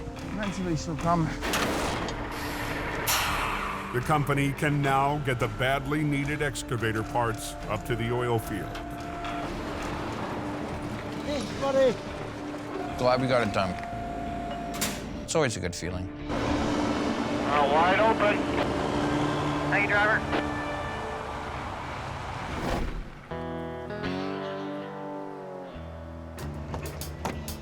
Back at Jamie's shop in Hope, BC. I'm gonna drop my truck off with my brother there. The boss is heading out for a quick overnight trip to his Edmonton office. But his first stop is his brother Jason's yard. Can you give me a ride to the airport? Sure can. I'm gonna leave my pickup with you and then, The boss truck? yeah. You leave me with the boss truck? As you can see, we have our Tundra. Oh, this is nice. Uptown. The special edition pickup first caught Jamie's eye last year while touring the factory where it was built. I sure like this truck here. I love the leather interior in there. Since he brought it home, he's not the only one loving it. Taking the truck. Taking Jamie's truck, yep. Boss man's truck.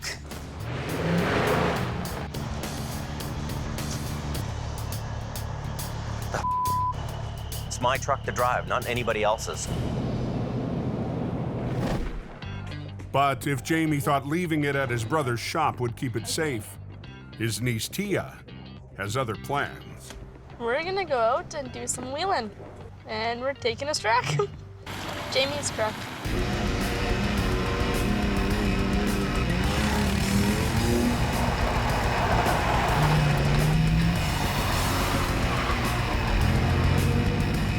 Uncle's gonna be pissed!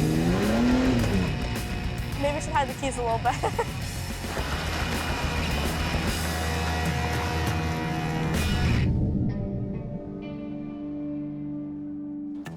Unbelievable. Early the next morning, the boss is back, and he's not happy. Well, why are you driving it at all? Let's get it cleaned up. Let's go. That rubber all along here. So in the back, start from the top. Look, see, do you see this? Come here. Everybody wants to drive, but nobody wants to do the work, right? I'm not real happy with it. You guys think you're done yet? You're not.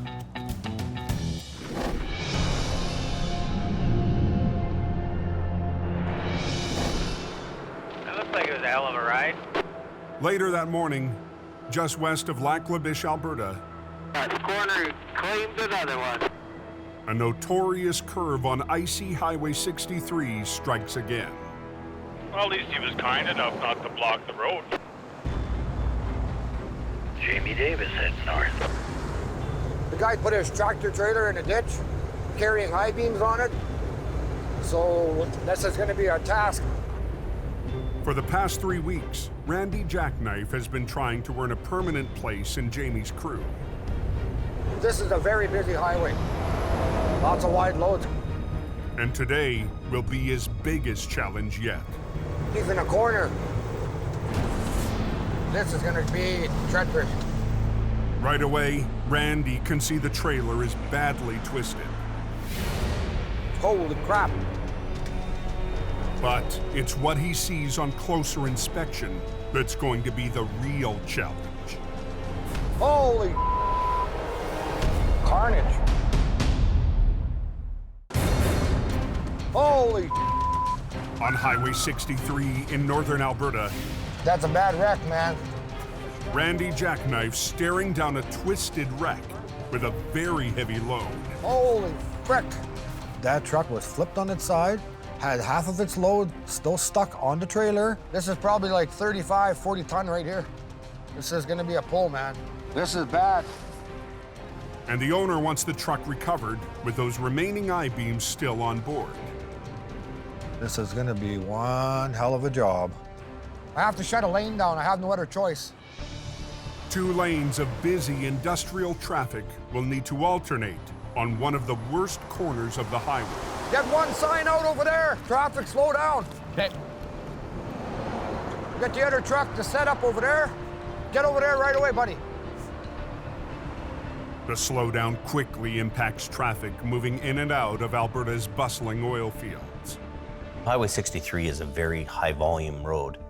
Lots of traffic going there. Any delays can get out of control in a hurry. Vehicles were coming, and I'm worrying about traffic. The pressure to get that job done quickly was unbelievable.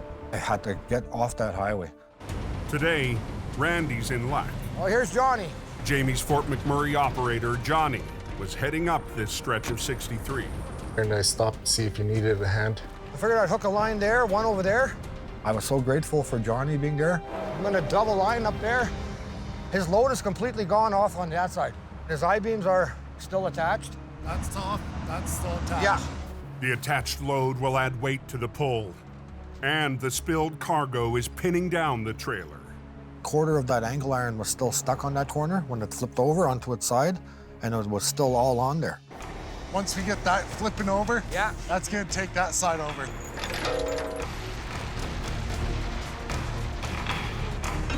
Okay. Take the slack out of the cables there. They'll use the lines from HR 66 and 68 to pull on the rear axles and break the trailer free. There we go.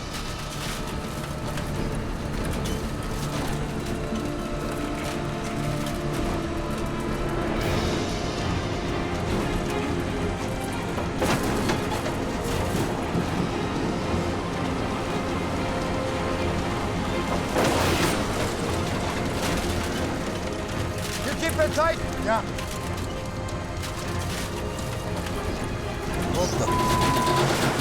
The trailer's not dropping. It's slipping sideways. We'll put one up top there. They re-rig for more downward force. We're just gonna put a line up higher there. Running Randy's second winch line to the highest point on the trailer. That's good. Good. Here we go.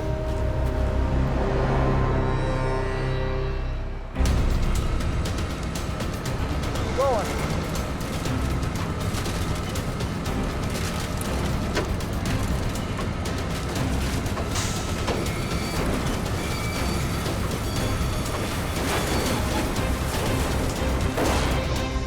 Yeah! The wheels are on the ground, but the trailer is still pinned under the spilled load. And all the steel's pushing down on it there, so. This frame is lodged right into the truck. That side is really bad. We'll take tension off there. I may hook up on the back of the tractor. They move 2 lines. Need about 3 feet, Johnny. One from each wrecker to the rear of the tractor. Okay. We just need just a little bit more pull. Are you just gonna hook it on the frame? Yeah.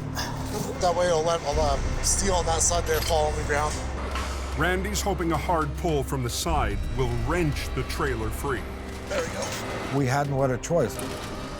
Our best option was trying to get the carnage of his load off of the trailer. At the end of the day, you gotta do what you gotta do.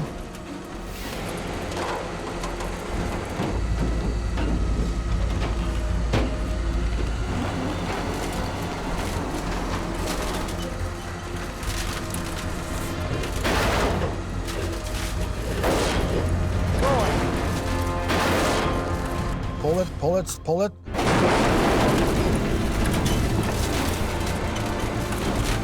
There we go. Yeah. Team effort. Once we've got the carnage off We were laughing because the weight was gone. But Randy and Johnny still need to get the rig on the road. Stop both lanes there. Okay. So now they must close the entire highway. Close in both directions. Weighed down by the steel, the semi could bottom out on the edge of the road, putting the fuel tank at risk. I'll follow him up and help him as he pulls. Hopefully we can get it onto the highway. We want to get out of here.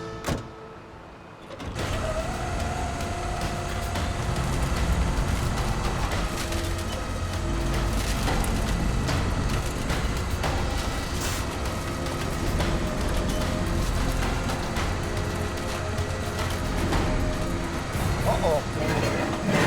I don't like that.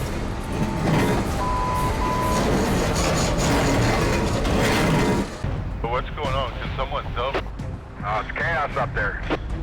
Traffic is backing up fast on Alberta's Highway 63 as workers from the oil patch head home at the end of their shifts. What's going on up ahead of me here? You don't want to know. But the steel truck recovery has bottomed out, putting the fuel tank in a dangerous position. It was scraping and it was telling us, you're gonna hit the tank in the pavement. And we have diesel fuel leaking all over in the ditch. You don't want none of that. Johnny raises his boom to lift the tractor higher off the ground. Come on out, baby.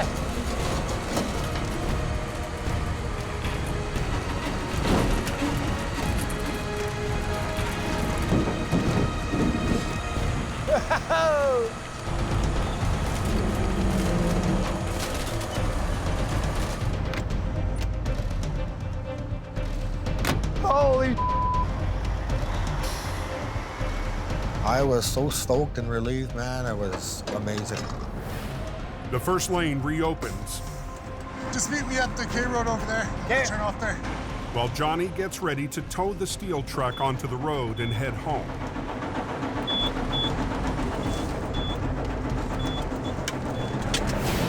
But with the late afternoon traffic building, what the? Johnny's engine refuses to fire. Northbound is open, southbound is closed. We gotta get off this highway. HR 68 just had its fuel lines replaced this morning.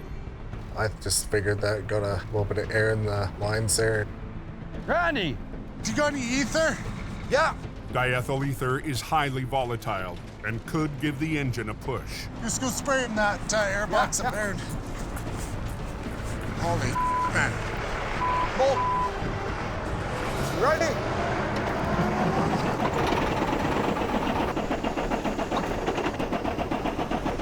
If we don't get this truck started, we are screwed. Come on, catch it.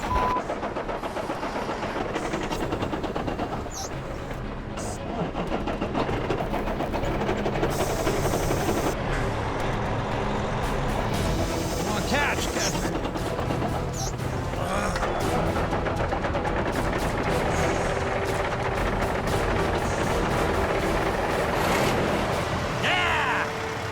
Oh, what a relief when it started up. Good to go. What about teamwork? Got her going, that's the main part. If Johnny didn't show up, it would have been a lot longer of a haul for me. We're all a family in this towing business, and you need to take care of each other no matter what goes on. This year, the company has grown hard and fast. The end result is we've got different players in the game, different guys driving trucks. Time to get off this road. I'm geared up and I'm driving away, boys. They've really had to come together and figure things out in a hurry and work with each other. I'm proud of everybody for that.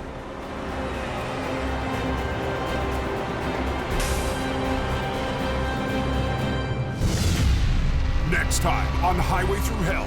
Stand by, Gord. Gord, just wait! Al and Gord struggle. You gotta watch where you're going, Gord. What? To get in sync.